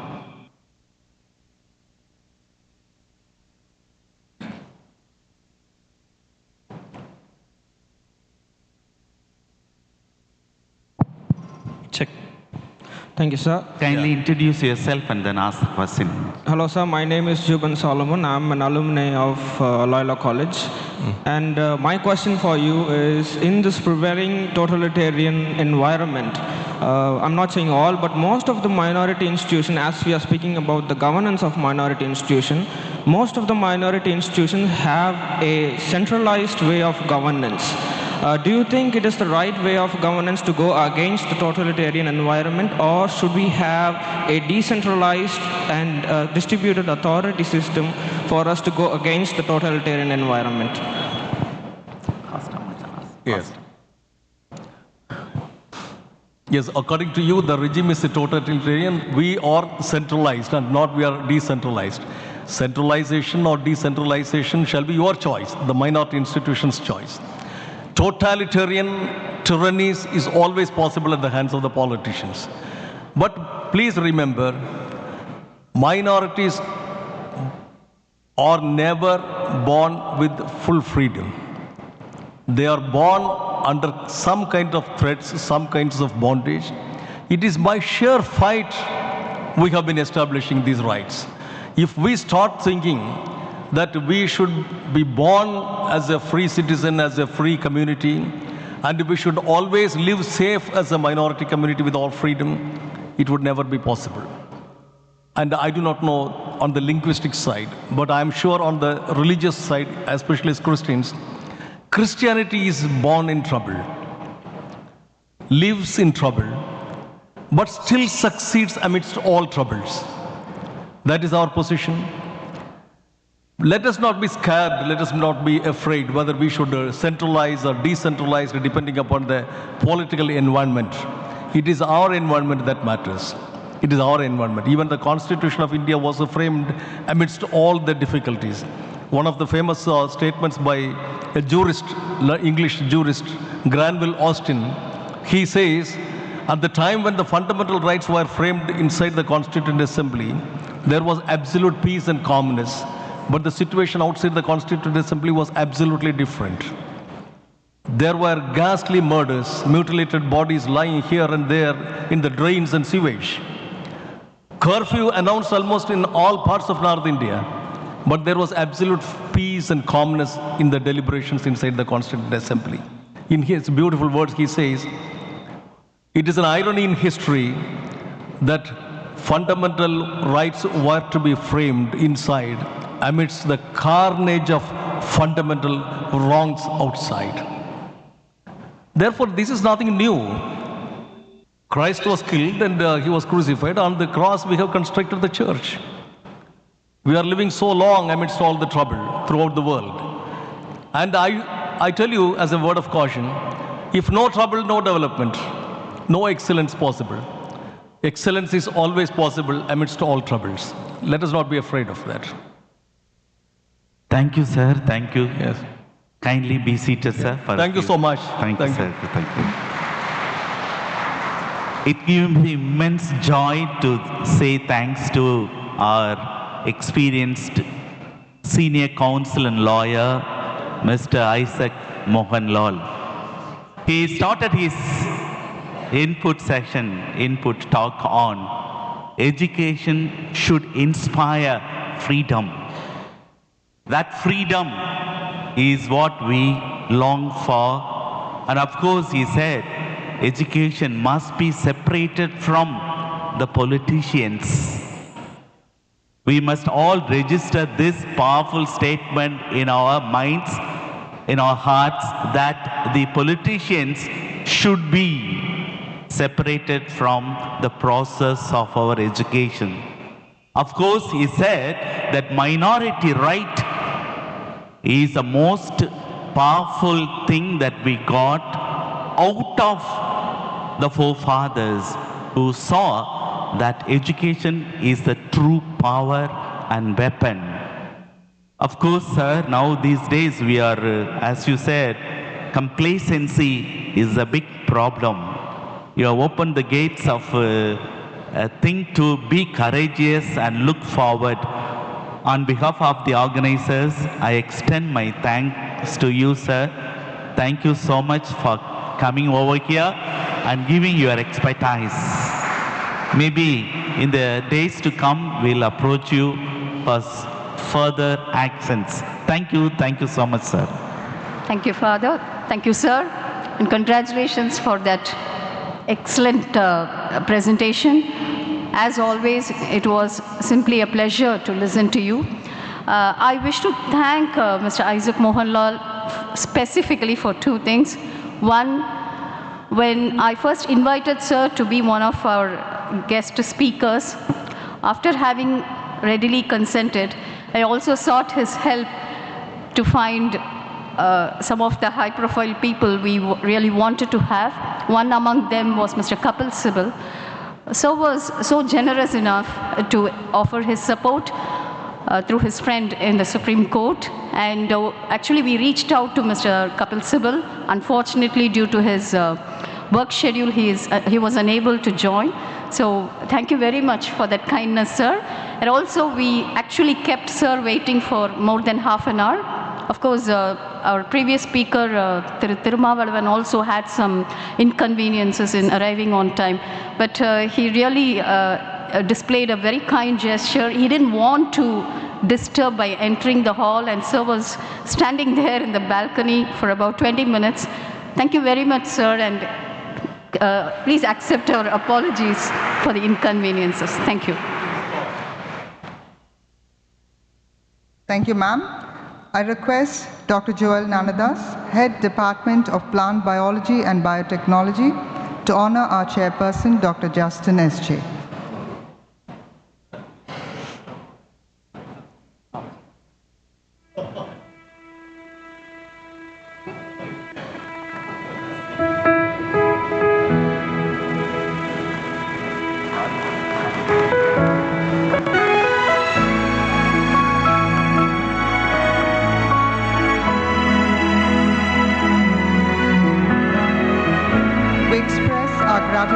To Mr. Isaac Mohanlal for sharing his valuable insights on this topic and also offering us detailed clarification on the queries raised.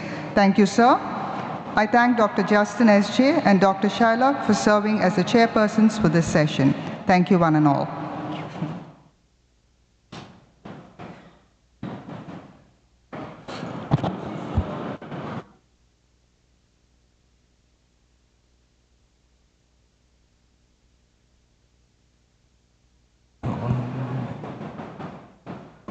Good evening. We've come to the last session of the day. I invite Dr. Francis Adaikalam, who is the moderator of this session, to take over.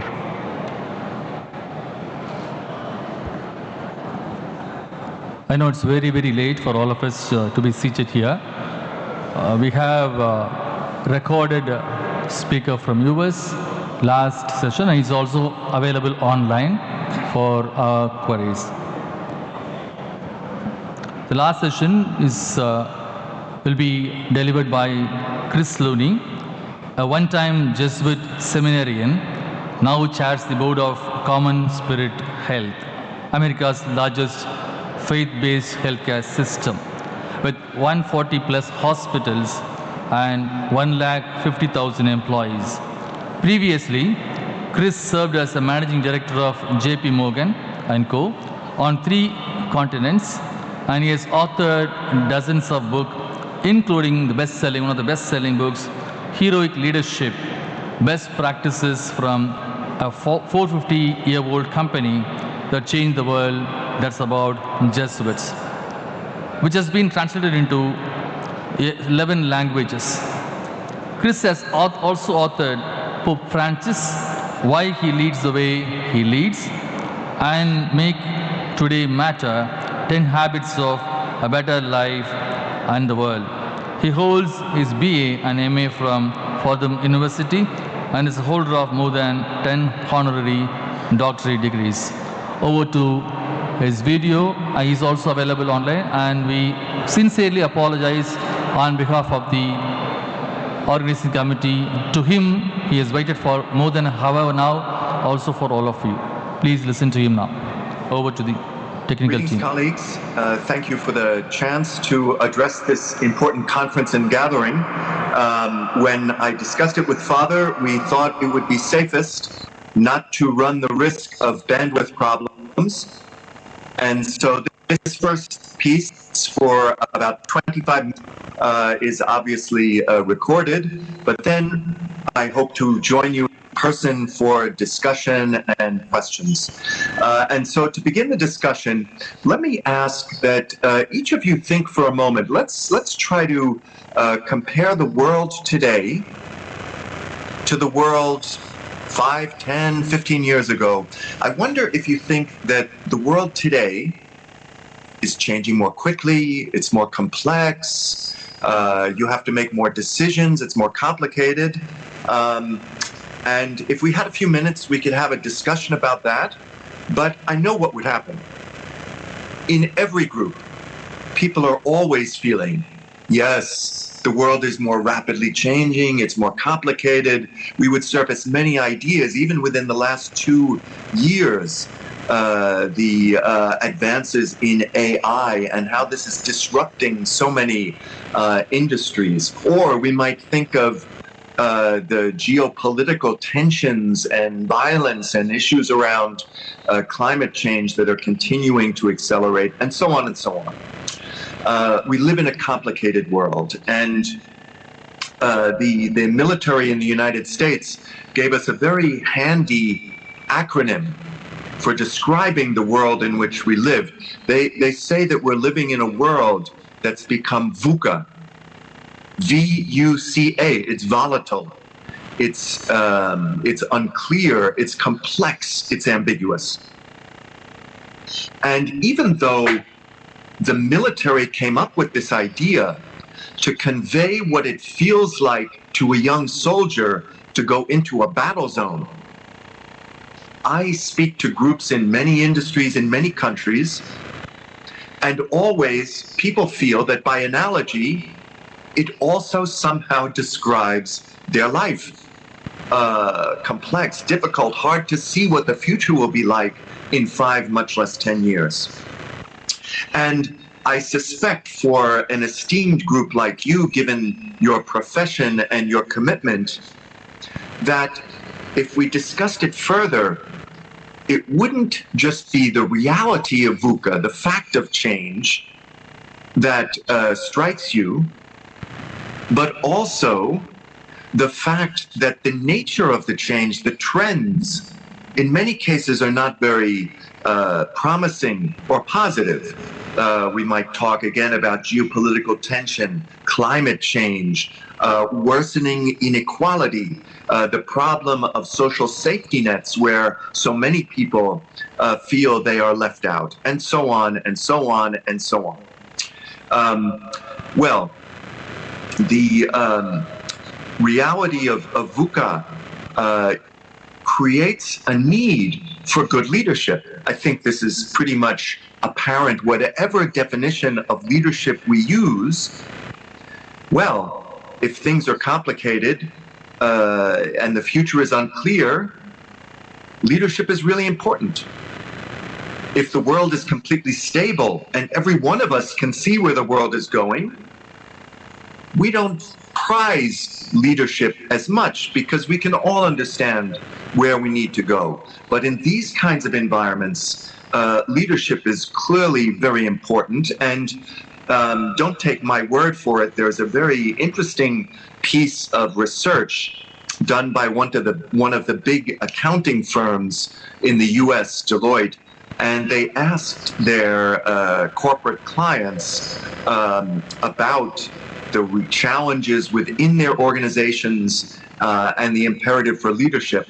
And one of the very striking findings is that 80% of clients, 80% of large corporations noted that leadership was really, really important for their organizations, but only 40% said that they were ready to meet this challenge within their organization. In other words, 60% of corporations are basically saying, wow, it's a difficult environment.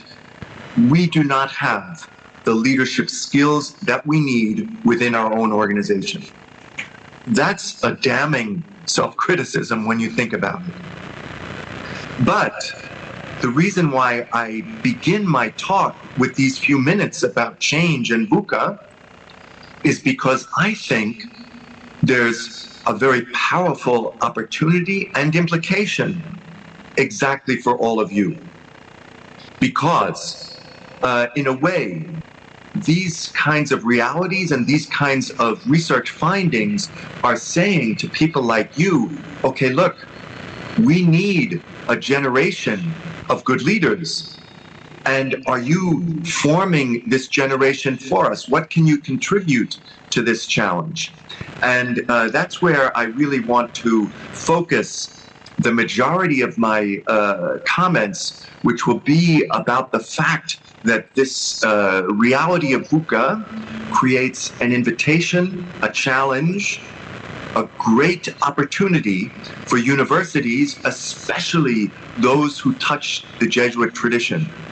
You're going to have a unique, if I can put it this way, competitive advantage or something unique to add. And I will go through that in a moment, but to begin to continue to walk our way toward this idea I want to develop, let's do a little more thinking. And now let me ask you, if we think about the world we face and all these VUCA challenges,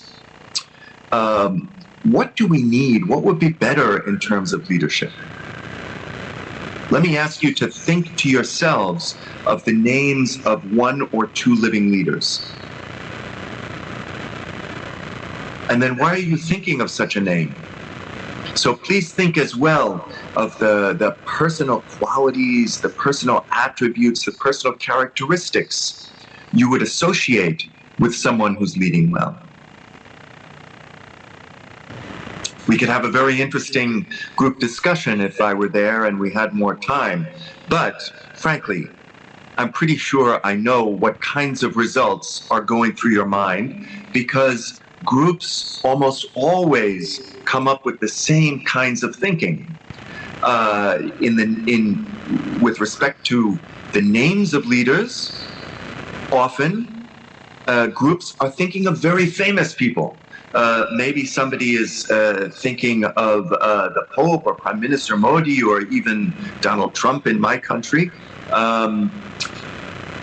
And then when we talk about the qualities of leaders, often people are offering ideas like being a good communicator, personal integrity, some sense of direction or vision in life, the ability to motivate others, real concern for others, not to use other people, but to treat them as other people, a sense of empathy, and so on, and a few more ideas.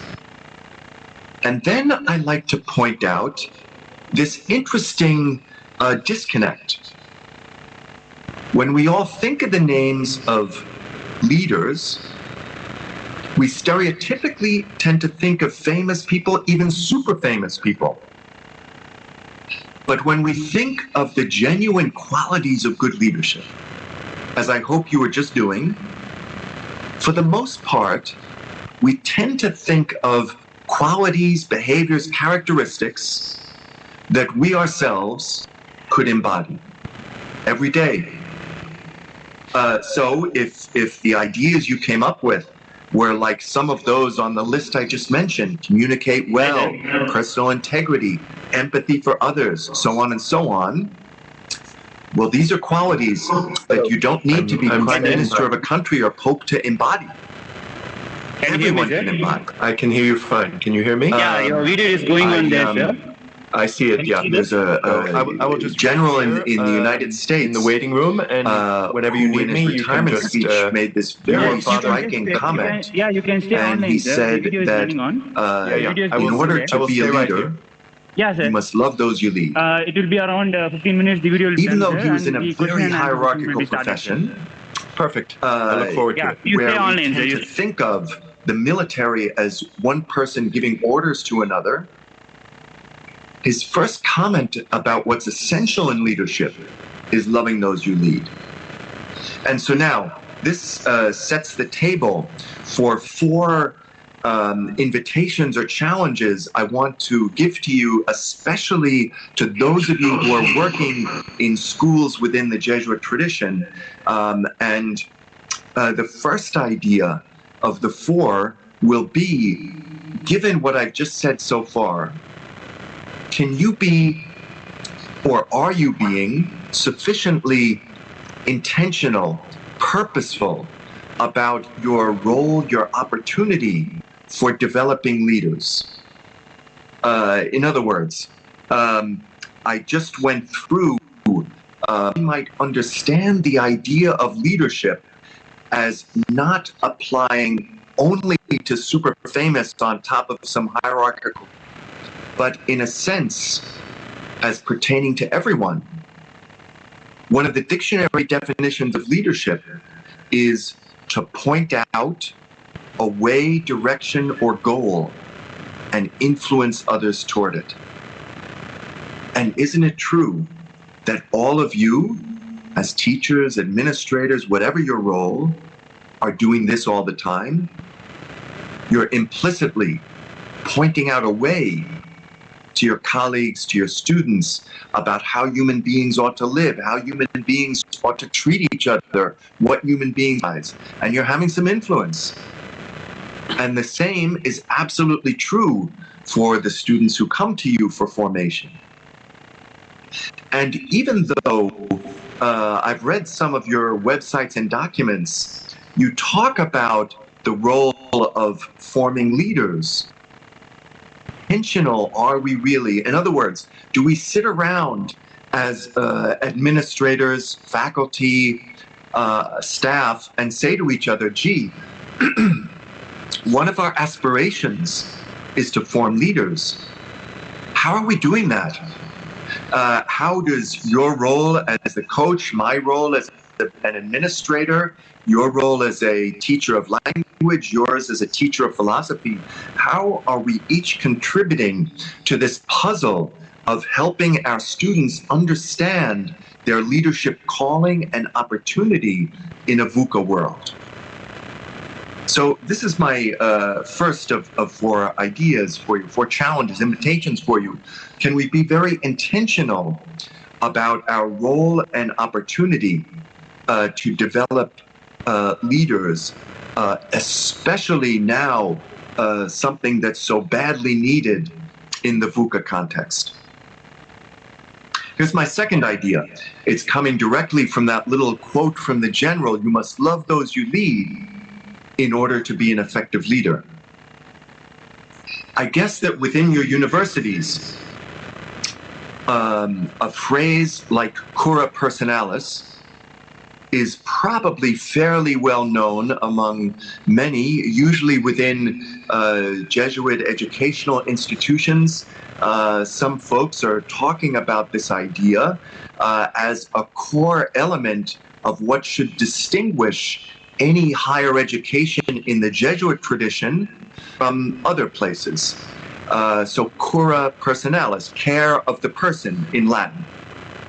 And, well, the point I want to make for you now is that usually when this idea comes up in conversation around Jesuit education, we talk about it in terms of the kind of culture we want to create, in terms of how students are treated. In other words, our university or college will be a place where the students have real care for their person, not just sticking facts into their head, although this is important too. And what I want to say, what I want to challenge, is that the general is saying to us, when he says, love those you lead, that cura personalis, in a way, is by no means only or exclusively, or most importantly, something that should take place within a campus, within a college, but in fact is somehow a quality that all good leaders can exemplify in all dimensions of their life and work. And so the second invitation I give is we're helping to form young students for the workforce of the future, especially perhaps those who faculties. Maybe we're teaching them how to be good accountants, how to do present value calculation. We're giving them ethics background. We're teaching them to be good writers and speakers and so on, and so on, and so on. Are we also articulating for them or helping them to understand the role that cura personalis can and should play in any workplace, especially in this VUCA world where workplaces often are becoming very Darwinian, competitive, difficult places? So that's a second challenge for you. And now a third, as long as we're talking about Jesuit ideals, when I mentioned cura personalis, let me mention another one. I guess in many of your institutions, many people are familiar with the word magis, another Latin word meaning more.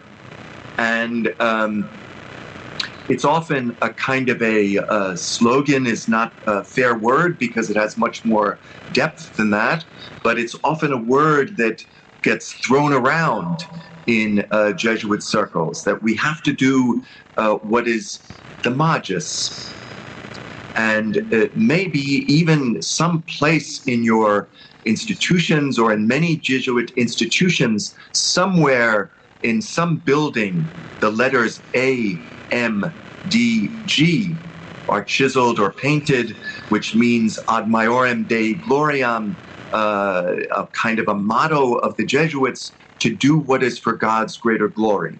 So this is also connected to magis. It's the kind of word, the same kind of ideal. What's the more? What's for God's greater glory?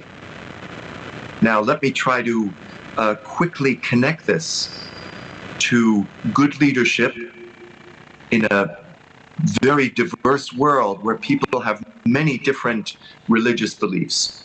So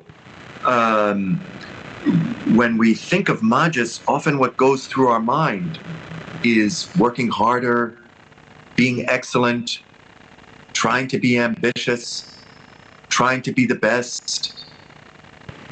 But instead, I want to direct you to a much more fundamental dimension of what these ideas, what this whole Jesuit ideal is about.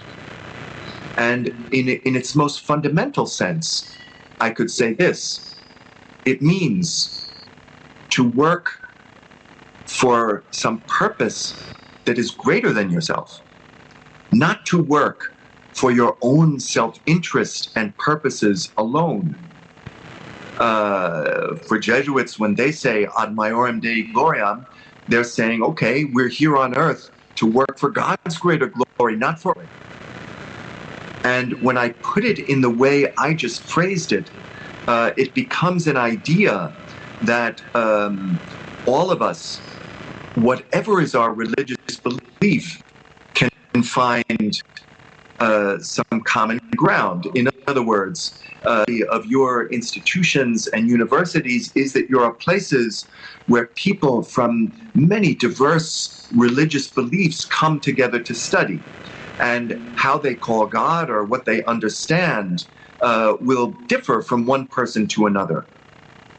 But surely each of us could agree, whatever is our own beliefs, on this fundamental issue of trying to define and understand our core purpose on earth. Am I here to serve myself? Or am I here for some purpose greater than self? However I understand that in my own tradition, whether a religious way or I'm here to somehow serve the common good.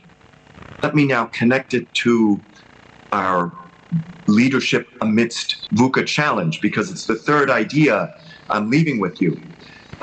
Basically, when we enumerated and thought about some of the qualities, some of the trends that are making us think we live in a VUCA world, for many of us, these are trends and changes that have a deep moral content in the sense of being a great moral challenge.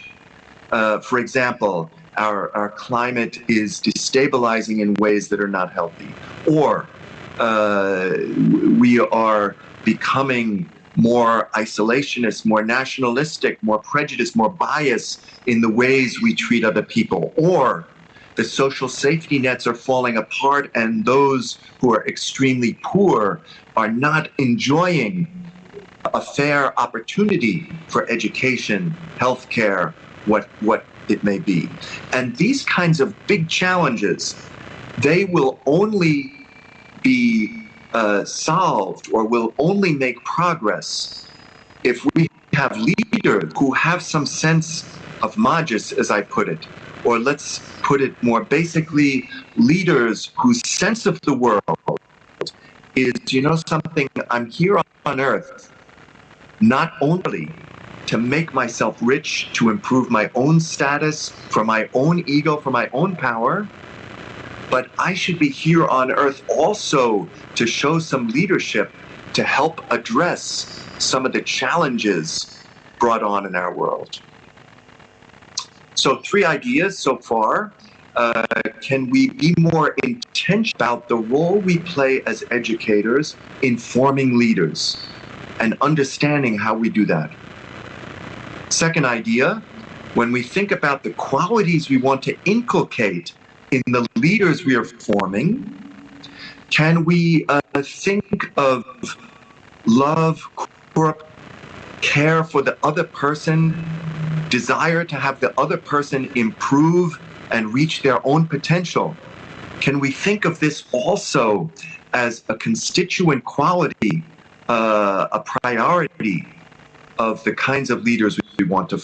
Third idea, I raised the idea of magis. Can we think of the leaders we're forming to inculcate them with the belief that they should be here on earth not just for their own ego and advancement and status, but also just common good as we try to tackle these world problems?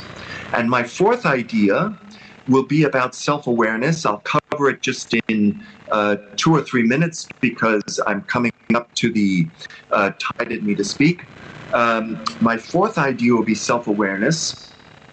And let me introduce it this way, that the first three ideas I introduced, the first three challenges, were not really about tips to be a better leader, tactics, ways that you could manipulate others to get them to do what you want them to do. I didn't talk about leadership in terms of running meetings, giving speeches, or any of these very day-to-day concrete and tasks that we often associate with leadership. Instead, almost all my remarks so far have been about how we ourselves understand our role as leaders, and even more fundamentally, how do we understand our purpose and role in the world.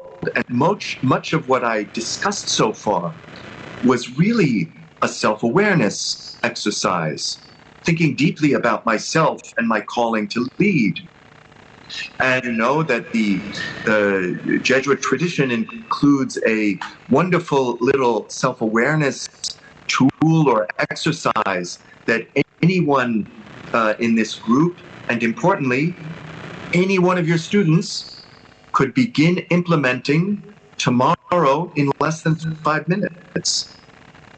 Let me give you a simple, let's think about my daily life. And when are one or two occasions when I have, I know that I could make 3 or 4 minutes for myself.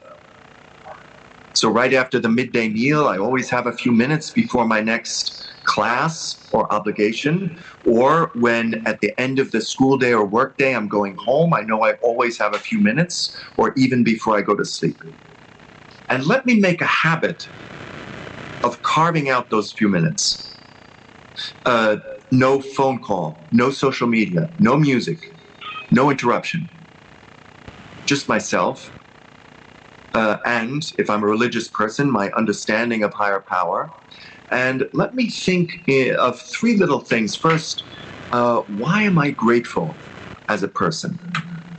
Let me take a few minutes, instead of thinking about problems, thinking about how I can be grateful and why I should be grateful. And second, let me expand my horizon a little bit. Instead of spending my whole day thinking only about what is the next phone call to answer, what's the next text, whatever is 2 centimeters in front of my face, let me open up my horizon and think, let me remind myself why I believe I'm here on earth anyway. And then third step, still in these same few minutes, let me mentally revisit the day so far. The people I was with, the classes I was in, the problems I tackled. And let me try to take away some little lesson that might help me in the next few hours. So, I don't know, this morning I was all preoccupied by some problem I have at home, and I lashed out in a meeting at somebody else who had nothing to do with it. It was my personal problem. So now I will process this, and for the next few hours try to be more present to my work, and maybe even make amends to somebody that I offended. And I think the genius of this simple practice of taking stock for a few minutes becomes very obvious when we think about the world we're all living in now. We're kind of floating on this river of email, meeting, phone call, distraction. I get to the end of the day, I've been 100% present to every random, idiotic, miscellaneous distraction that crossed my radar or rolled past my phone. On the other hand, what I might not have been present to at all is what ultimately is most important. What's going on inside me in some deep way? What's my relationship with my higher power, creator, God, as I understand that in my tradition? And how am I living my calling to be a good leader? Somebody who's pointing out the way, somebody who's having influence all the time. So with that, let me finish. I gave us the context of a VUCA world. In the VUCA world, leadership is really important. If we think about the definition of leadership, pointing away and having influence, we understand that this idea has to do with all of us, not just with super famous people. And then I went through 4 ideas: being more intentional about forming leaders, trying to form leaders who understand how corrupt personality can work in work environments. Third, trying to form leaders who care about purpose and sense of magis. And fourth, leaders who have some personal habit to help them become more and more self-aware. And now I'm hoping with the magic of the internet that I'll be able to join you live in person for a bit of discussion. Before I do that, I leave this completely up to Father or whoever is moderating the meeting. Before we have back and forth discussion, it might be interesting just for you to turn to one.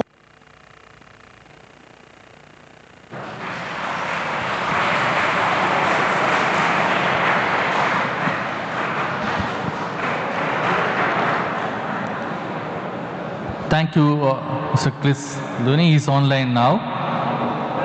I invite the audience, if you have any questions, please post it to him. He's just for us, he's waited for more than 1 hour now. So thank you so much, and we listened to your talk, and people are here to ask questions.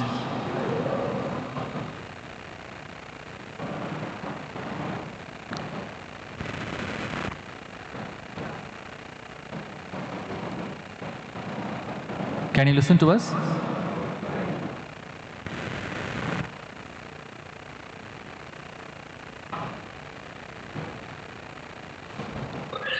I can hear you just fine. Okay, thank you.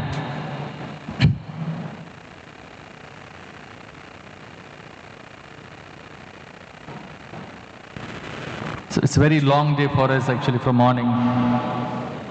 Sorry to make you wait.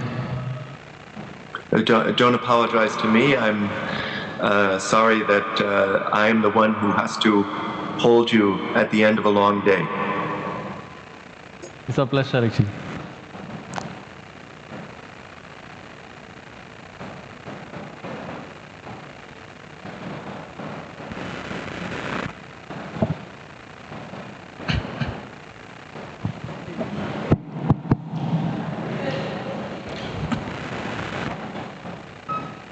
I think it's good morning there and it is good evening here. Thank you, sir, for that wonderful speech, the lecture. My question is, right now, in the US and in India, where especially the academic institutions are facing tremendous uncertainty. We see Trump doing an audit of the government, making an audit of where the funds are going, the kind of research that people are doing, and they seem to weaponize certain information where academicians and researchers are made to feel apologetic for no reason. And this seems to be a trend, probably temporary. Now, you say leadership could take this on, but we see leadership being scattered. And could there be a collective response?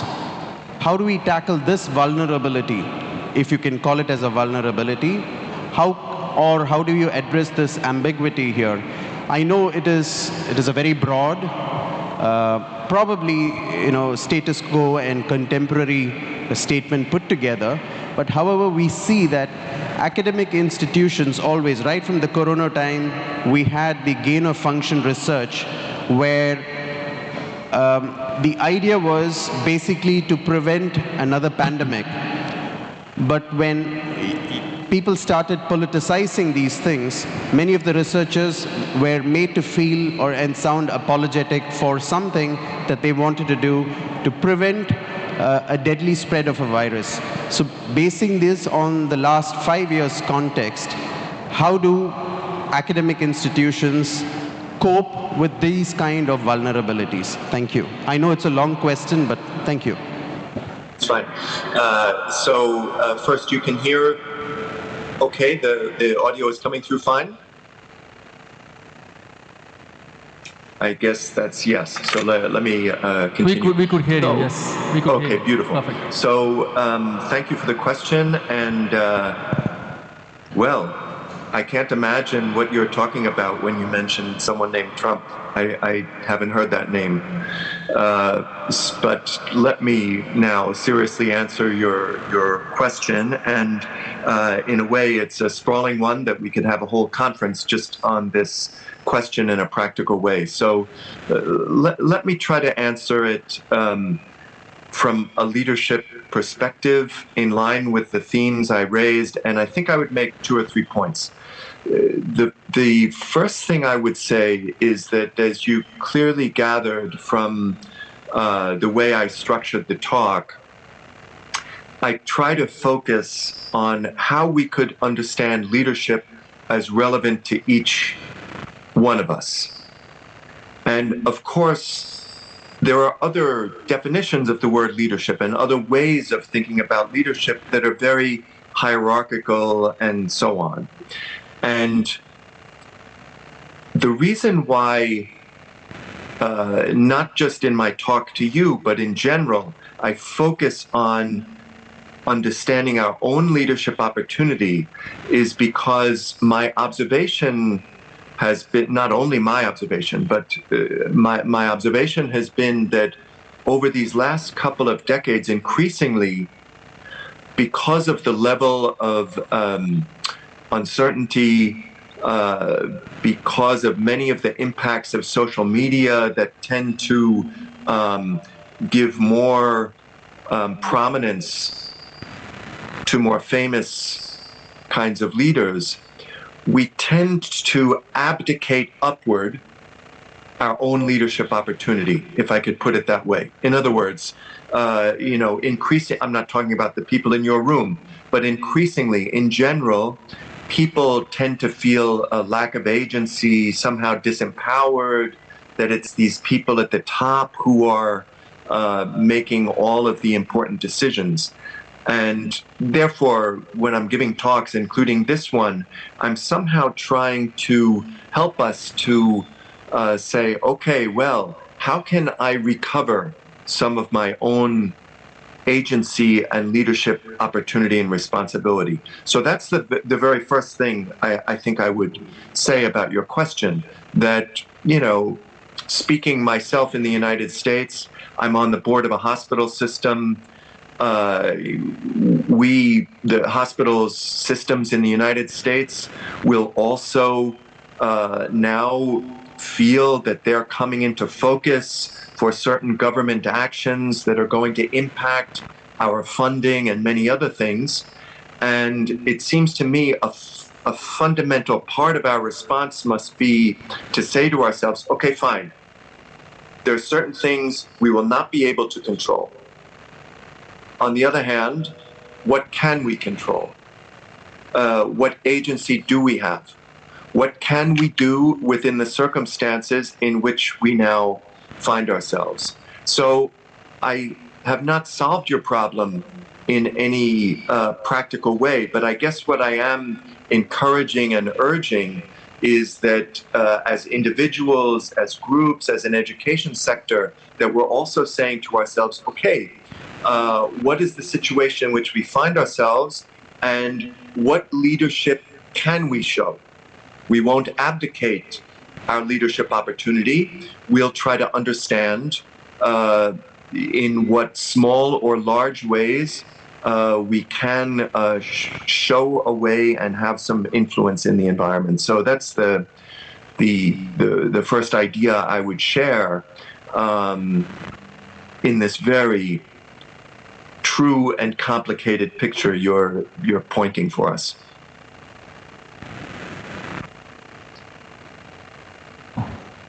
So thank you.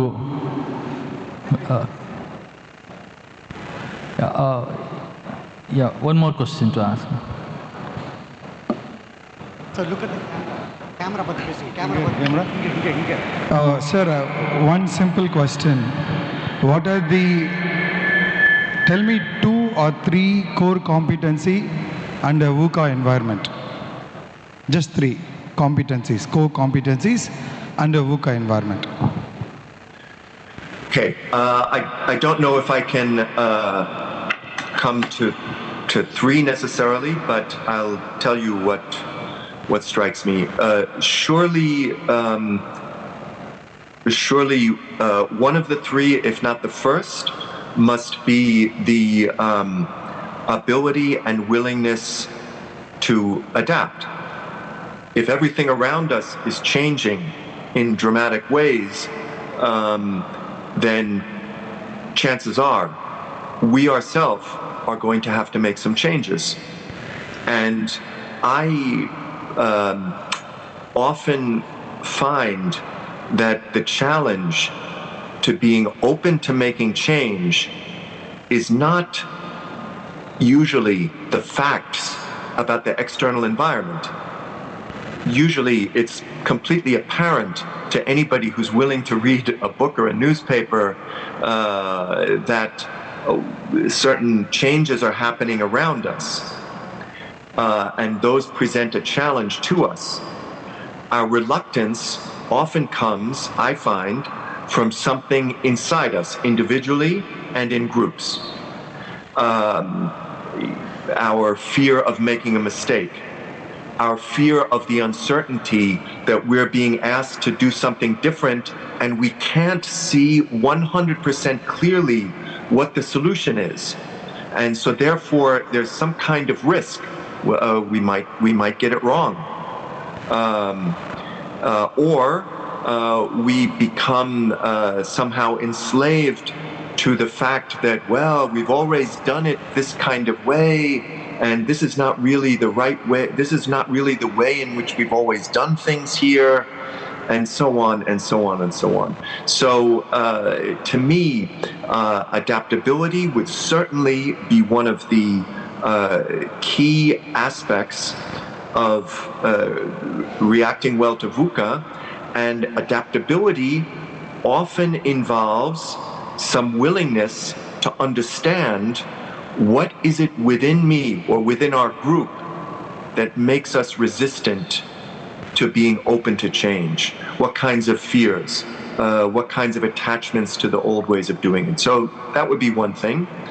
A second dimension, I might say, is a deep self-awareness, not only of our own resistances to change, our own fears, but also the kind of self-awareness that makes us understand, well, yes, some things we must change in order to succeed, but other things we can never change, because this is absolutely core to our sense of mission or our values or our very definition of who we are and why we exist. And so I'm kind of creating a spectrum. Sometimes what you see in organizations facing VUCA is that they're unwilling to change anything. They have so deep-seated a fear of making a mistake or so short-sighted a vision.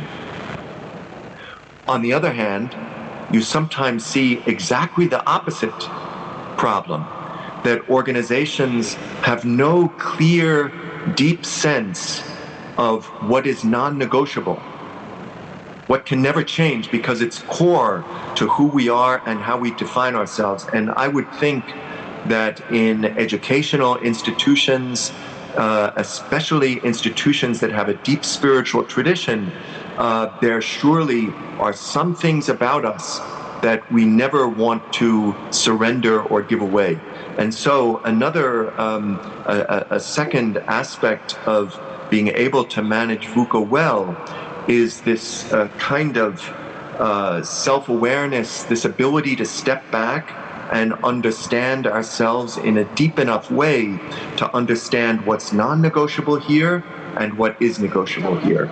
And the last thing I would say very quickly would be courage, because engineering any change always involves risk. We might get it wrong, we might look bad, it might not work out, we might have to do it over again, and so on and so on. And so there's kind of a simple courage involved every time we're willing to make any kind of change to a process or how we do things or so on and so on. Thank you, Mr. Chris, for the elaborate answer for the question that is asked. Shall we wind up the session now?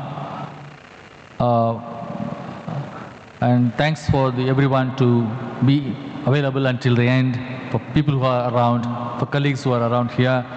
And thank you so much for joining us online in spite of the schedule, changing the schedule today. Thank you so much. It's my great pleasure, and I wish all of you the very best with your most important mission. And I'm very easy to find online, and my email is just my name, chrislowney@gmail.com. I'm very happy to continue the conversation and to support you in your important work. Thank you very much. Sure, thank you. Thank you. Tomorrow we'll come at 8:10 to the hall so that we can begin the session on time at 8:15. Thank you so much.